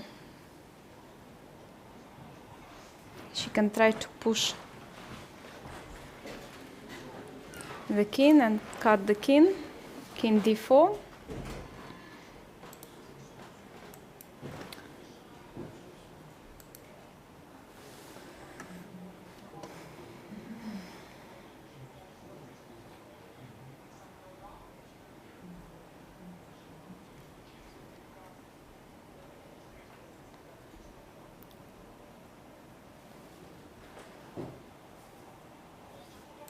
Maybe rook d6, king c5,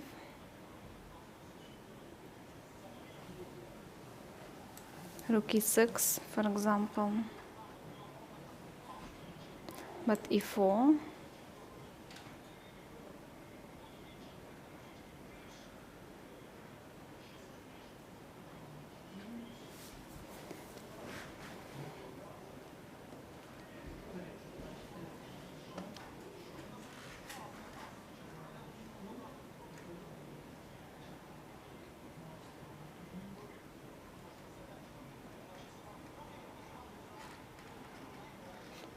So we can play a3 here, for example.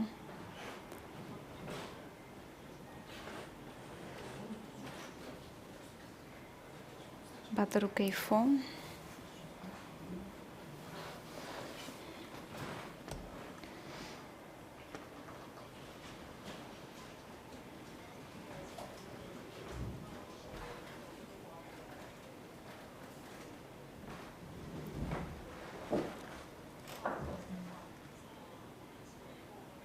Maria still thinking.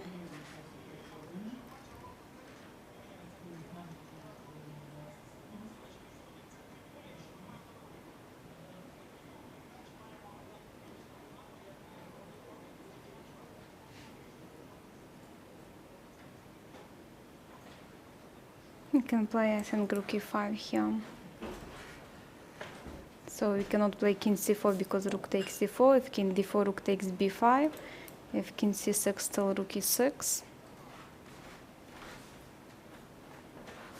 If, for example, black will try to play king b6, rook e6,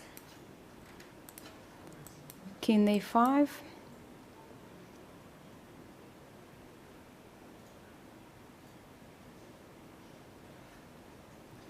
maybe rook e8, something like this.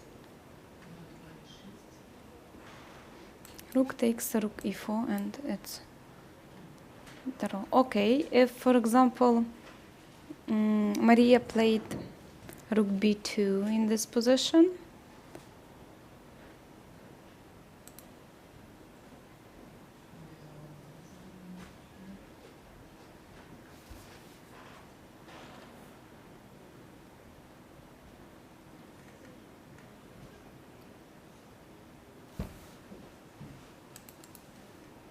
as we calculated before. So king c1,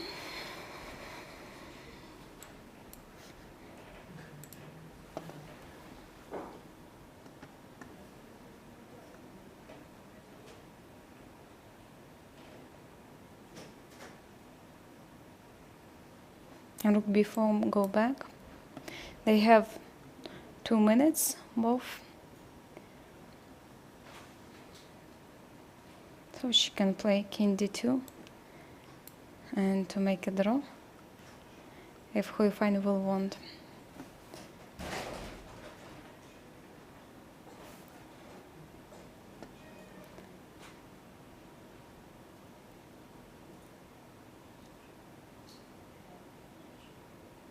Actually, she is without pawn, so it's okay for her to play king d2 with the idea to make a draw, same moves, repetition, but we saw in previous games that they don't want to offer draw each other. So it will be very interesting who will offer draw today. But I think, of course, Maria can do this. Oh, it will be equal position.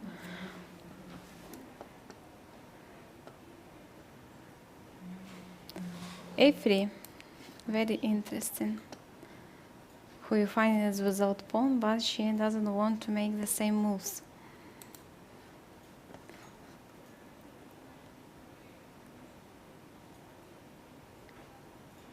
Rook b3, and of course king c2. If rook takes c3, rook b5. If king c4, we can lose our rook, rook c6. So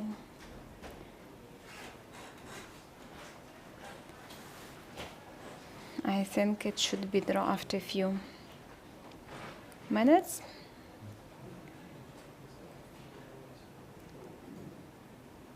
Maria has 2 minutes. Hoifine has now 2 minutes and 35 seconds.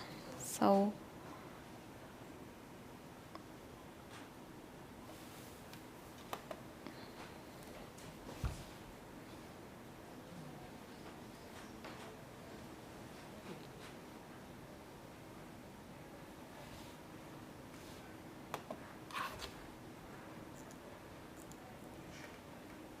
King c5, Maria played rook e6 and rook e4. King c2,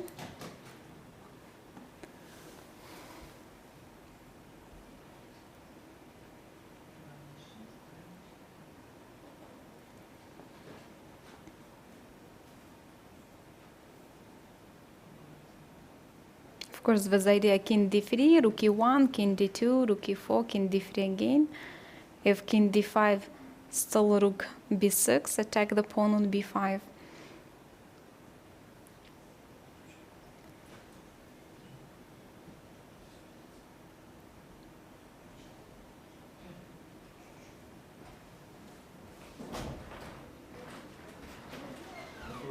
Also it's possible to play king d5 in this position, rook b6, king c5, rook e6 again, still draw.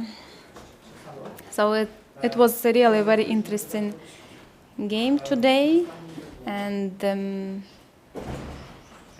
if it will be draw, and I'm sure it will be draw after a few minutes, Huifan still up to points, and tomorrow she will play for black, Maria will play for white.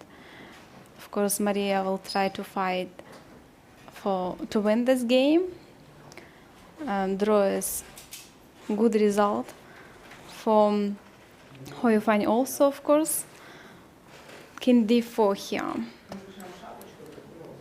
And rook b6, yeah? Rook b6. If king c4.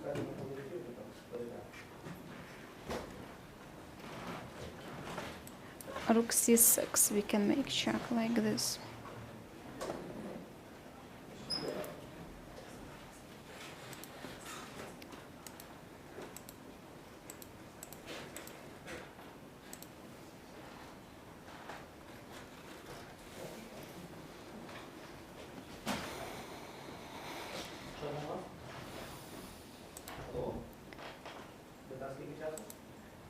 So Huifan has 1 minute and she is still thinking.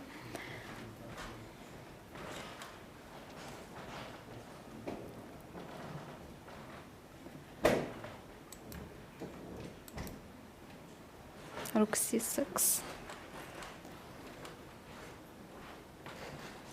Rook d6 was in the game. King c4, rook c6.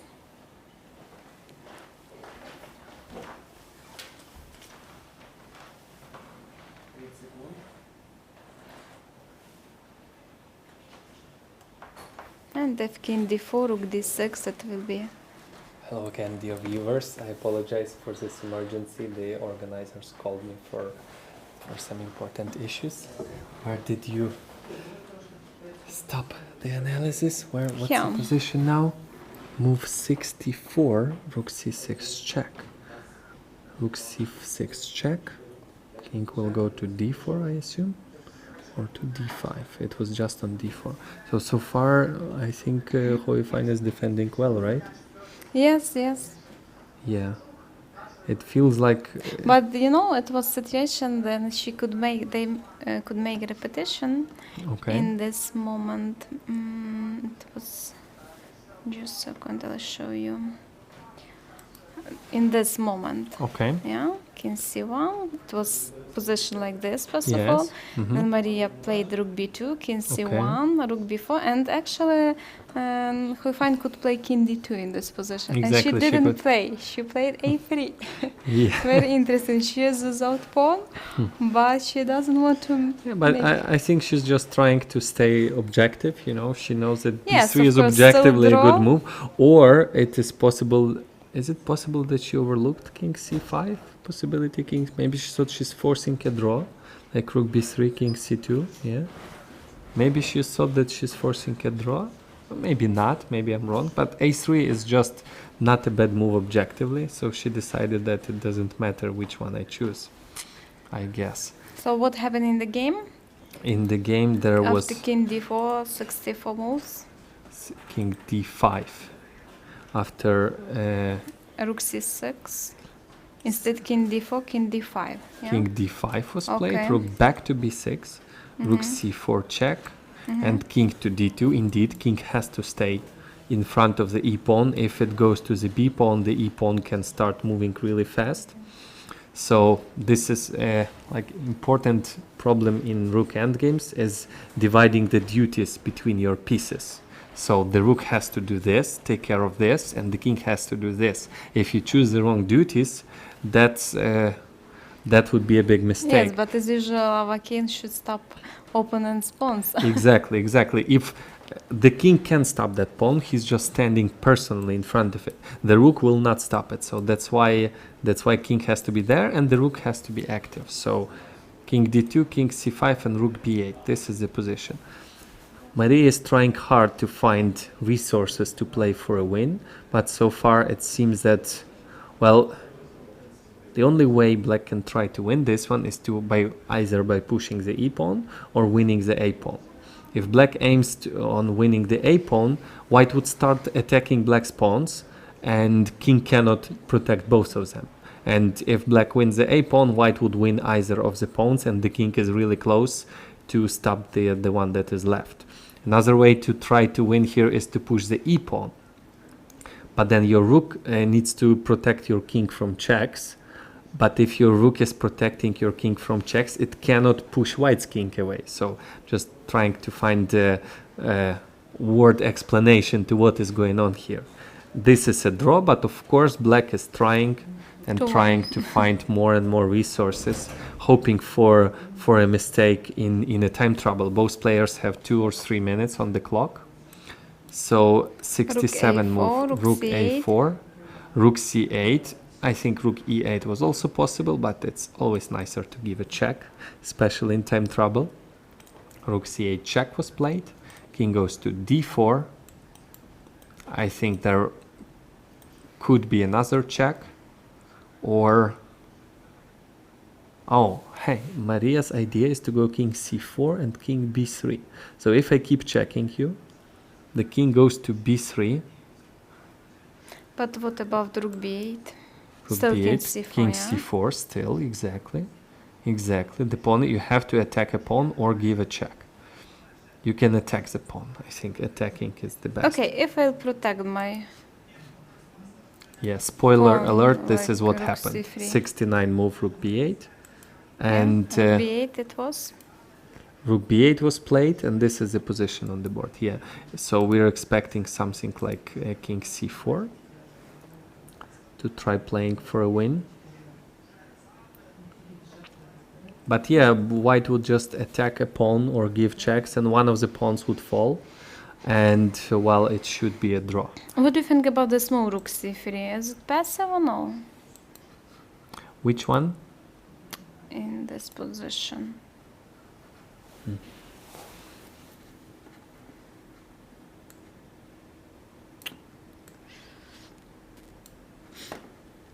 Yeah.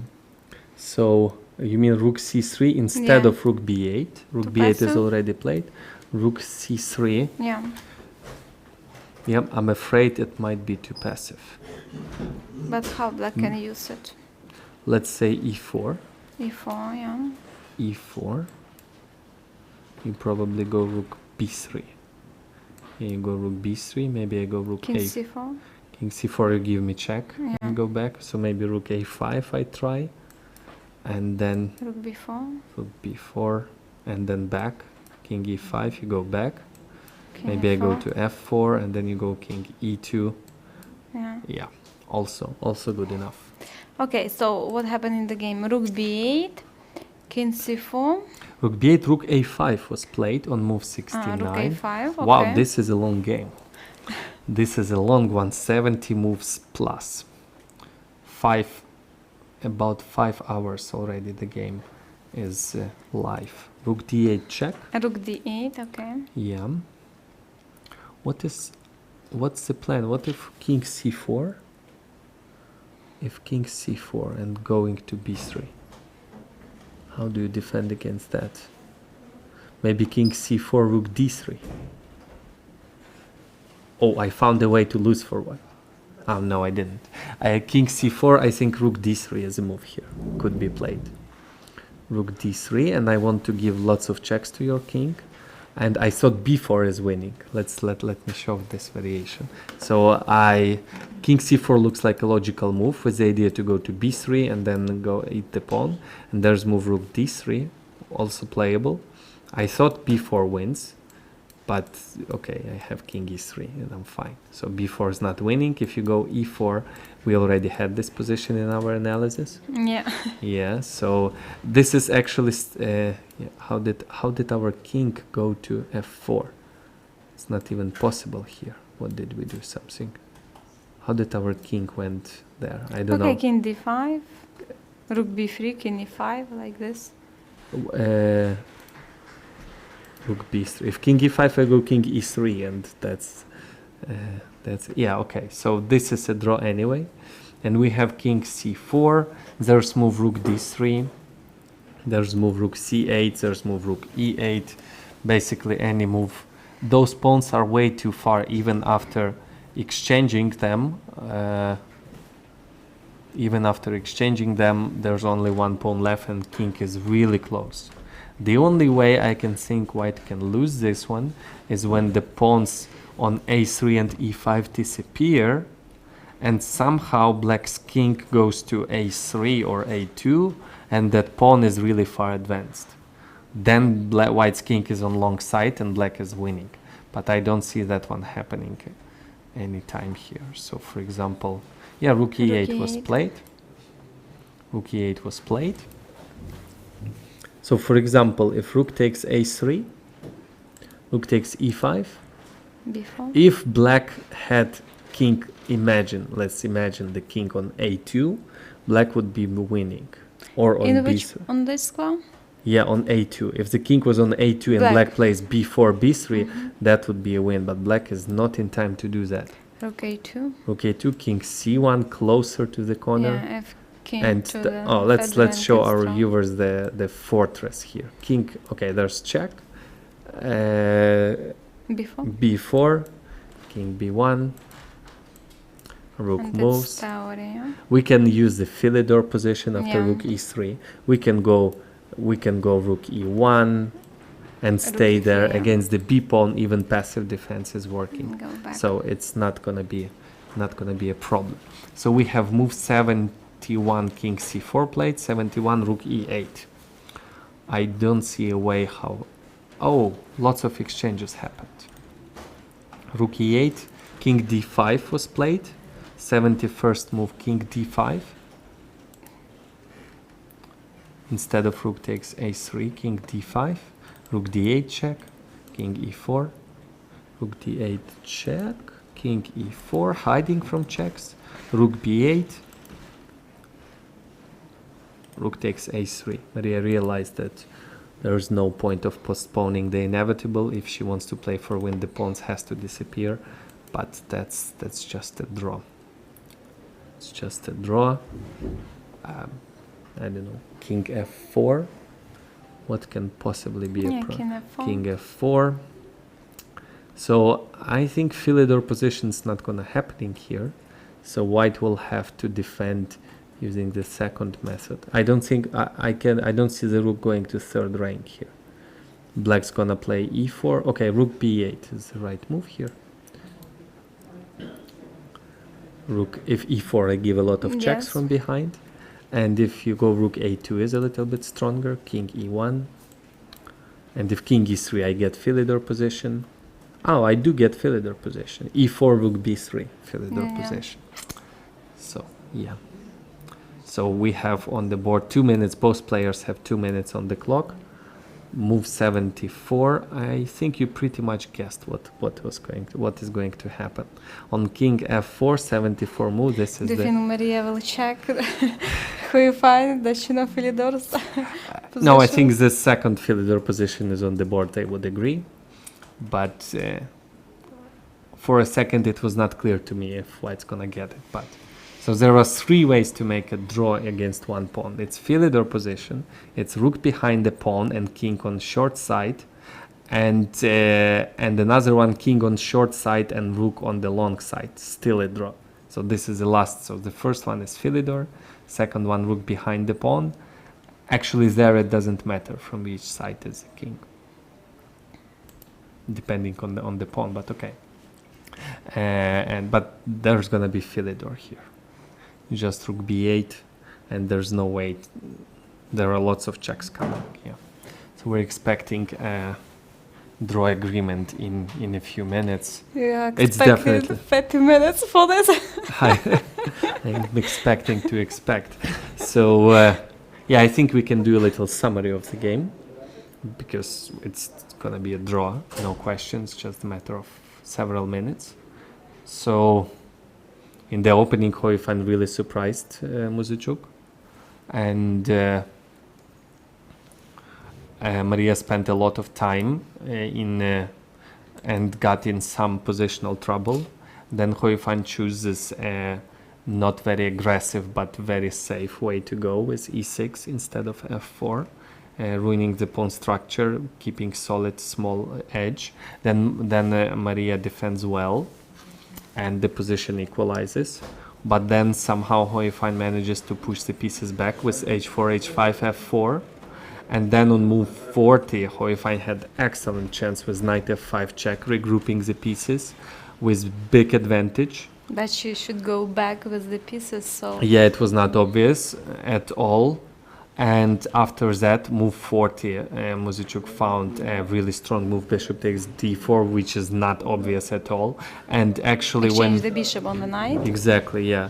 And it's really hard with your time ticking, clock ticking, to make any major decisions, you know, like exchanging bishop for a knight. It's really major decision. And she did it and found the best way. And actually, she was the one to play for a win after that, at least psychologically. And then at critical moment, Hooifan calculated really thoroughly this rook ending. She sacrificed a pawn in a good situation and activated her rook. And eventually, that pawn didn't matter, like here. Like so, I think both of players can be both happy and unhappy with today's game. Hooifan had advantage, especially on move 40, having 15 minutes on the clock. She could be unhappy about that, or she could be happy that she defended very well in a worse position after move 40, managing her emotions. And Muzychuk could be unhappy with the opening maybe preparation, and then not playing knight f6 at some moment instead of bishop takes g4. Knight f6 gave like big advantage. So after rook b8, black played rook a2 check, king e1, king f4, rook b3, Philidor, e4, rook c3. Yeah, it's so gonna be a draw. Know this. Yes, surprise. I'm just kidding, of course. All GMs and much less skilled players know this position. So I'm expecting e3, expecting e3, rook c8, and draw agreement. Yeah.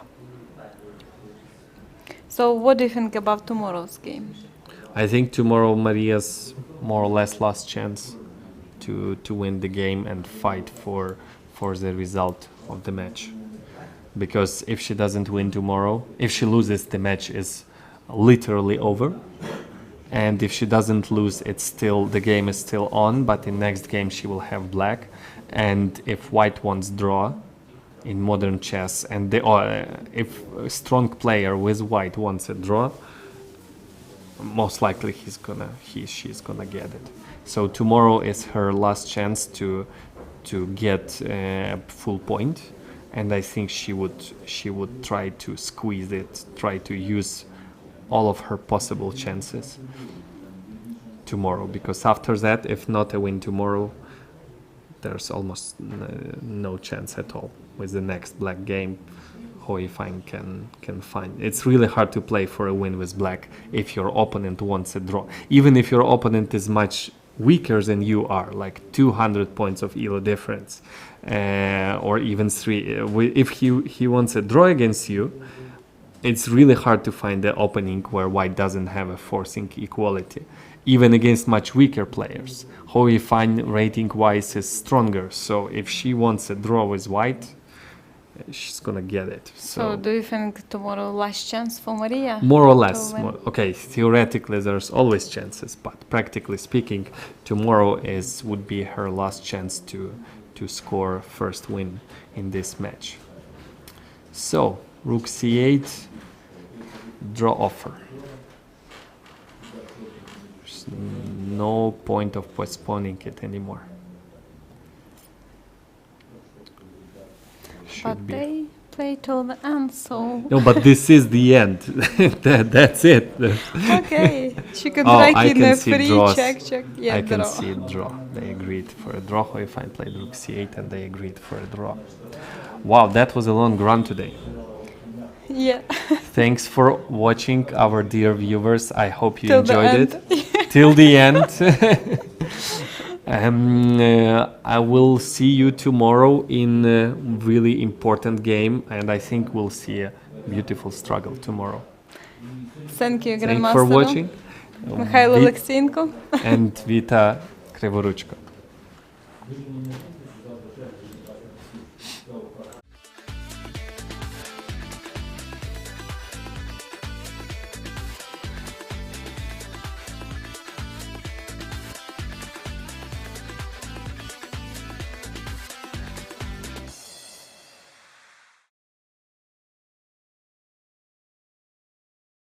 Lviv, with ancient architecture and magnificent atmosphere. A European city with Ukrainian soul, where everyone drinks coffee, savors chocolate, and plays chess. Chess capital of Ukraine, the city of Lviv, hosts the FIDE Women's World Chess Championship match this spring from 1st till 18th of March. Maria Muzichuk from Ukraine and Hu Ifan from China will come together in a duel for the title of Women's World Chess Champion. 18 days, 10 games, impressive chess battles and uncompromising fight. Witness the birth of the next chess queen in the city of Lviv.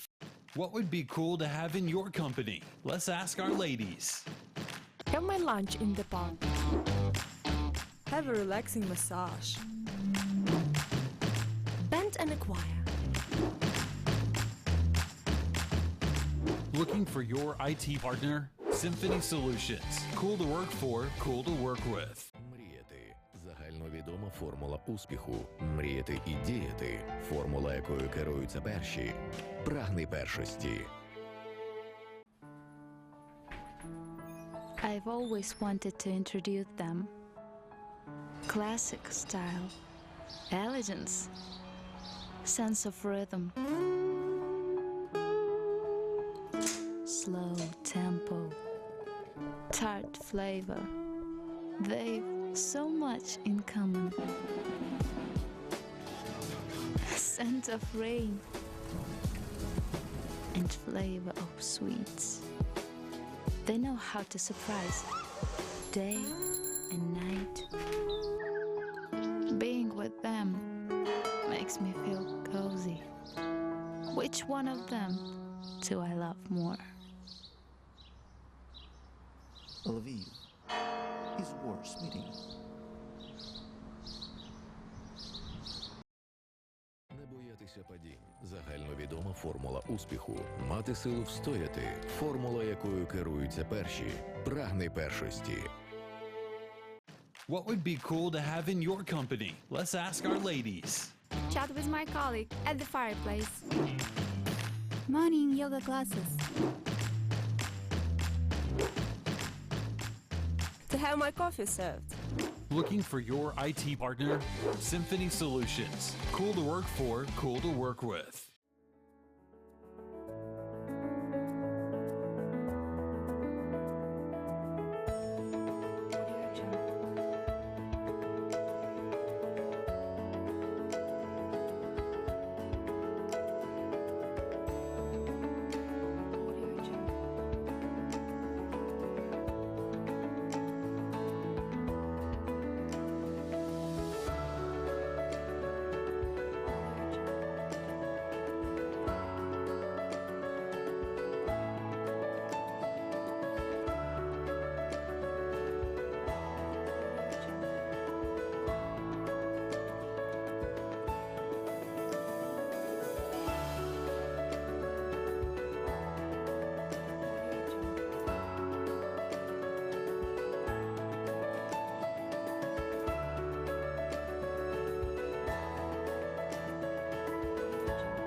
стала непевною.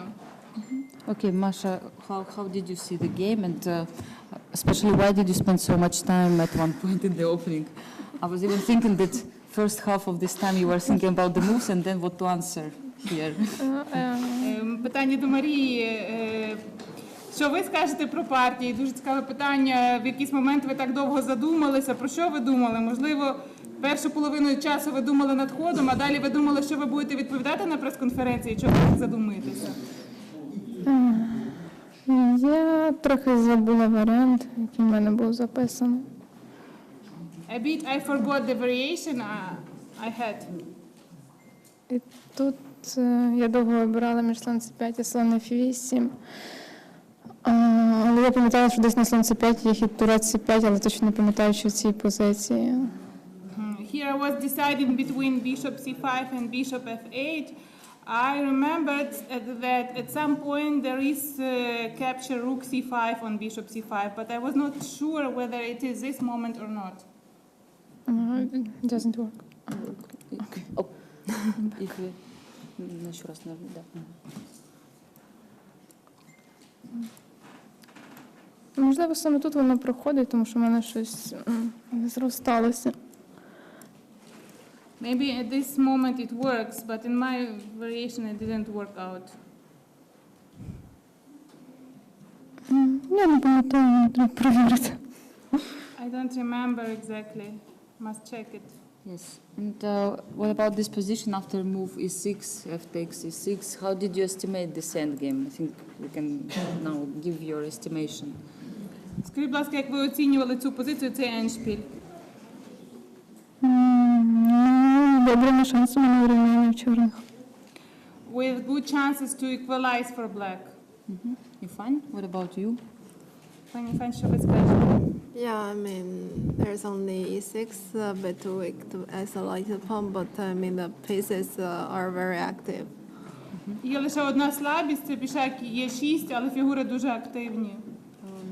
We were wondering at one point why did you play h4? Maybe have you considered f4 here?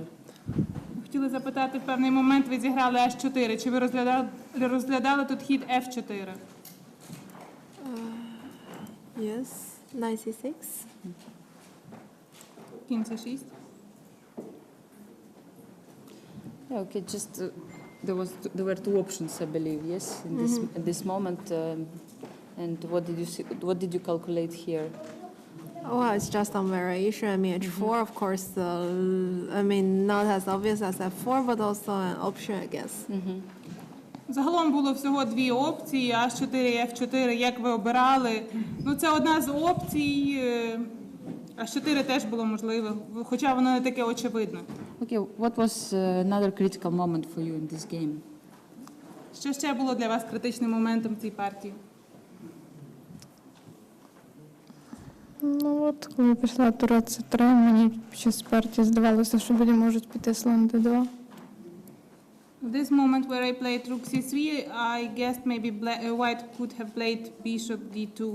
Ну, якщо кінь d3, то король f1 відходить, і в мене підвисають фігури. After knight d3, king f1, and my pieces are hanging.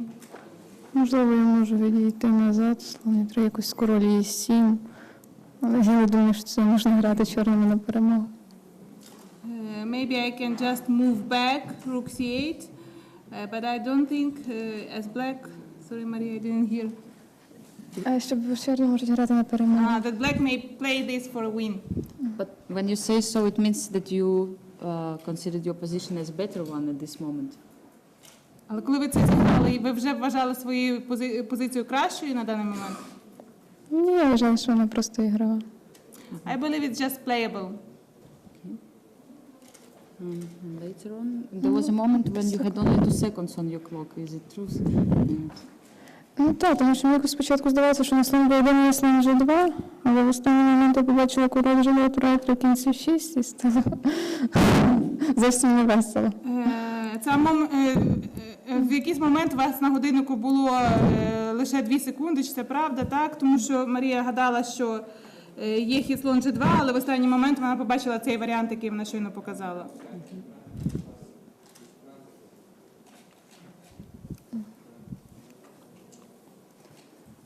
So I think it's one of the critical moments. Yes, move 40, and you find you played g4.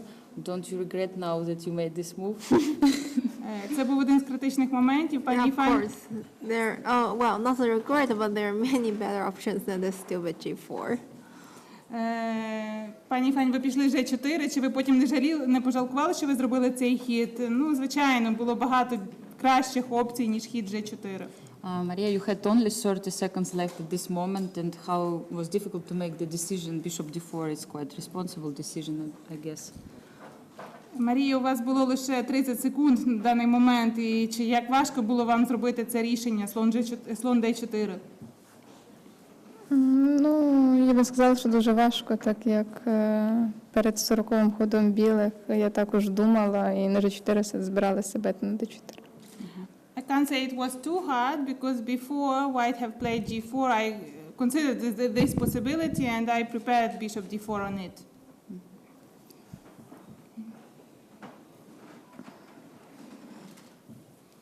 Тут мені дуже хотілося слон F3, мені здається, там до форсованої нічиї приводить. Here I didn't like bishop f3 because I guess it led to forcing draw. Окей. Можливо, тут немає різниці, я не знаю. Let's try one of these options. Maybe there is no difference, I'm not sure. Спробуйте один з них.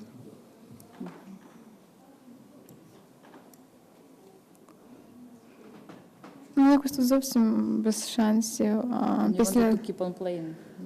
Ну, в мене активніша тура. Я вважала, що я нічим не ризикую. That variation previous, no fighting chances, but Maria believes she has a rook, so she has no risk. Тура Ж1 дещо пасивна, кінь F6. Rook g1 was quite passive. And here was the moment, I guess, move 43. Yes, just because I don't see well. Knight f6 instead of bishop takes g4. Did you consider this? Мені це здавалося дуже небезпечним. Я не хотіла так грати. Чи ви розглядали цей хід 43-й, хід кінь f6? I believed it too risky. I didn't want to play it. Why risky? What white should answer? How white can answer? Now you're threatening knight d4, knight g4. Чому ризиковано? Що повинні зіграти білі? Ви загрожуєте кінь G4, E4. Не знаю, такий точний розрахунок. Тура C7, король D8.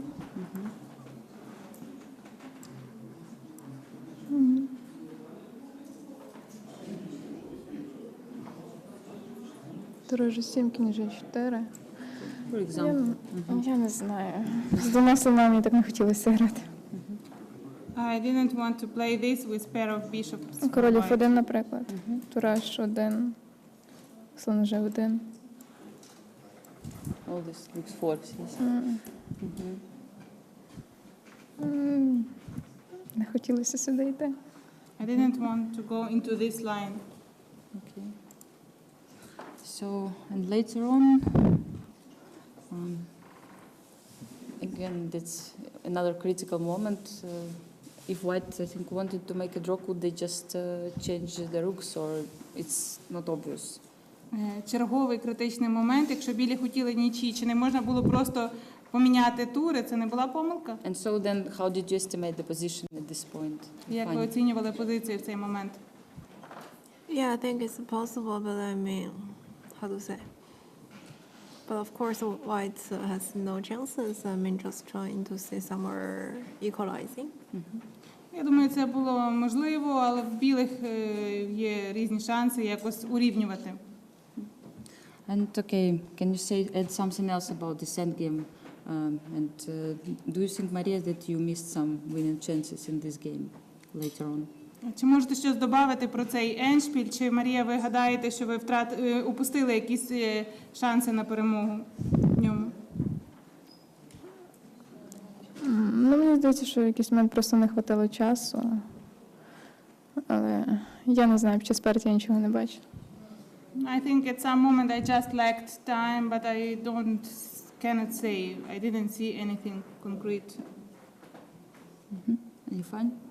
What can you say? Did you feel that it was very dangerous at some point, or can you show some position you estimated maybe is really bad for you? Or when position goes to rook endgame, we don't have so much time left on the clock, so it's hard to say.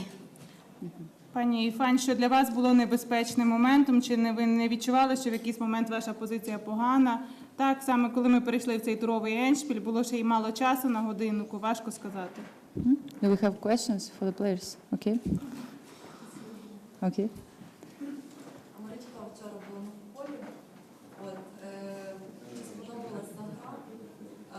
Чи було вперше на арені Львів, і чи це не завадило, там відключили, чи навпаки, зарядилися цією перемогою? Maria, yesterday we watched you being at a football match. So how did you like the atmosphere? Was it your first time at the stadium? So how did you take this match? Was it relaxing, or maybe it inspired you, their victory? Так, я була вперше на арені Львів. Ми разом з командою ходили. Yes, it was my first time at Arena Lviv. We came there with my team. І очевидно, ми дуже добре вболівали, так як після першого тайму наші виграли 2-0. And it's obvious that we were rooting very well because after the first time our team was winning. Okay. Other questions? Okay, thank you so much for coming for this press conference. Дякую, що відвідали прес-конференцію.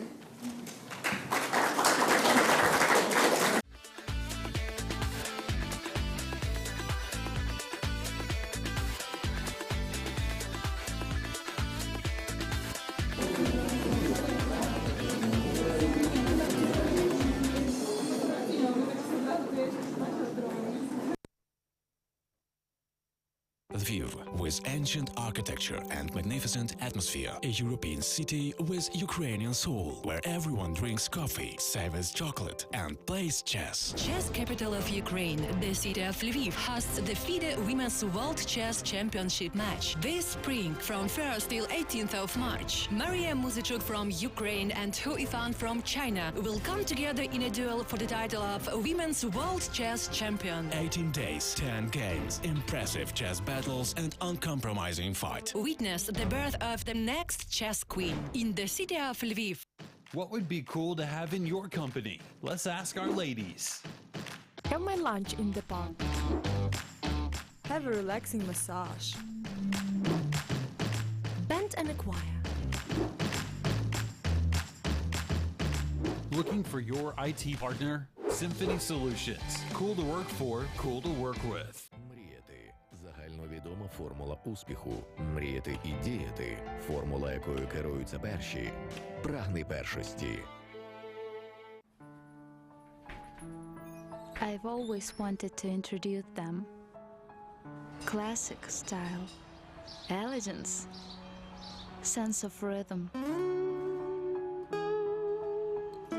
slow tempo, tart flavor. They've so much in common. Scent of rain and flavor of sweets. They know how to surprise day and night. Being with them makes me feel cozy. Which one of them do I love more? Lviv is worth meeting. Не боятися падінь – загальновідома формула успіху. Мати силу встояти – формула, якою керуються перші. Прагни першості. What would be cool to have in your company? Let's ask our ladies. Chat with my colleague at the fireplace.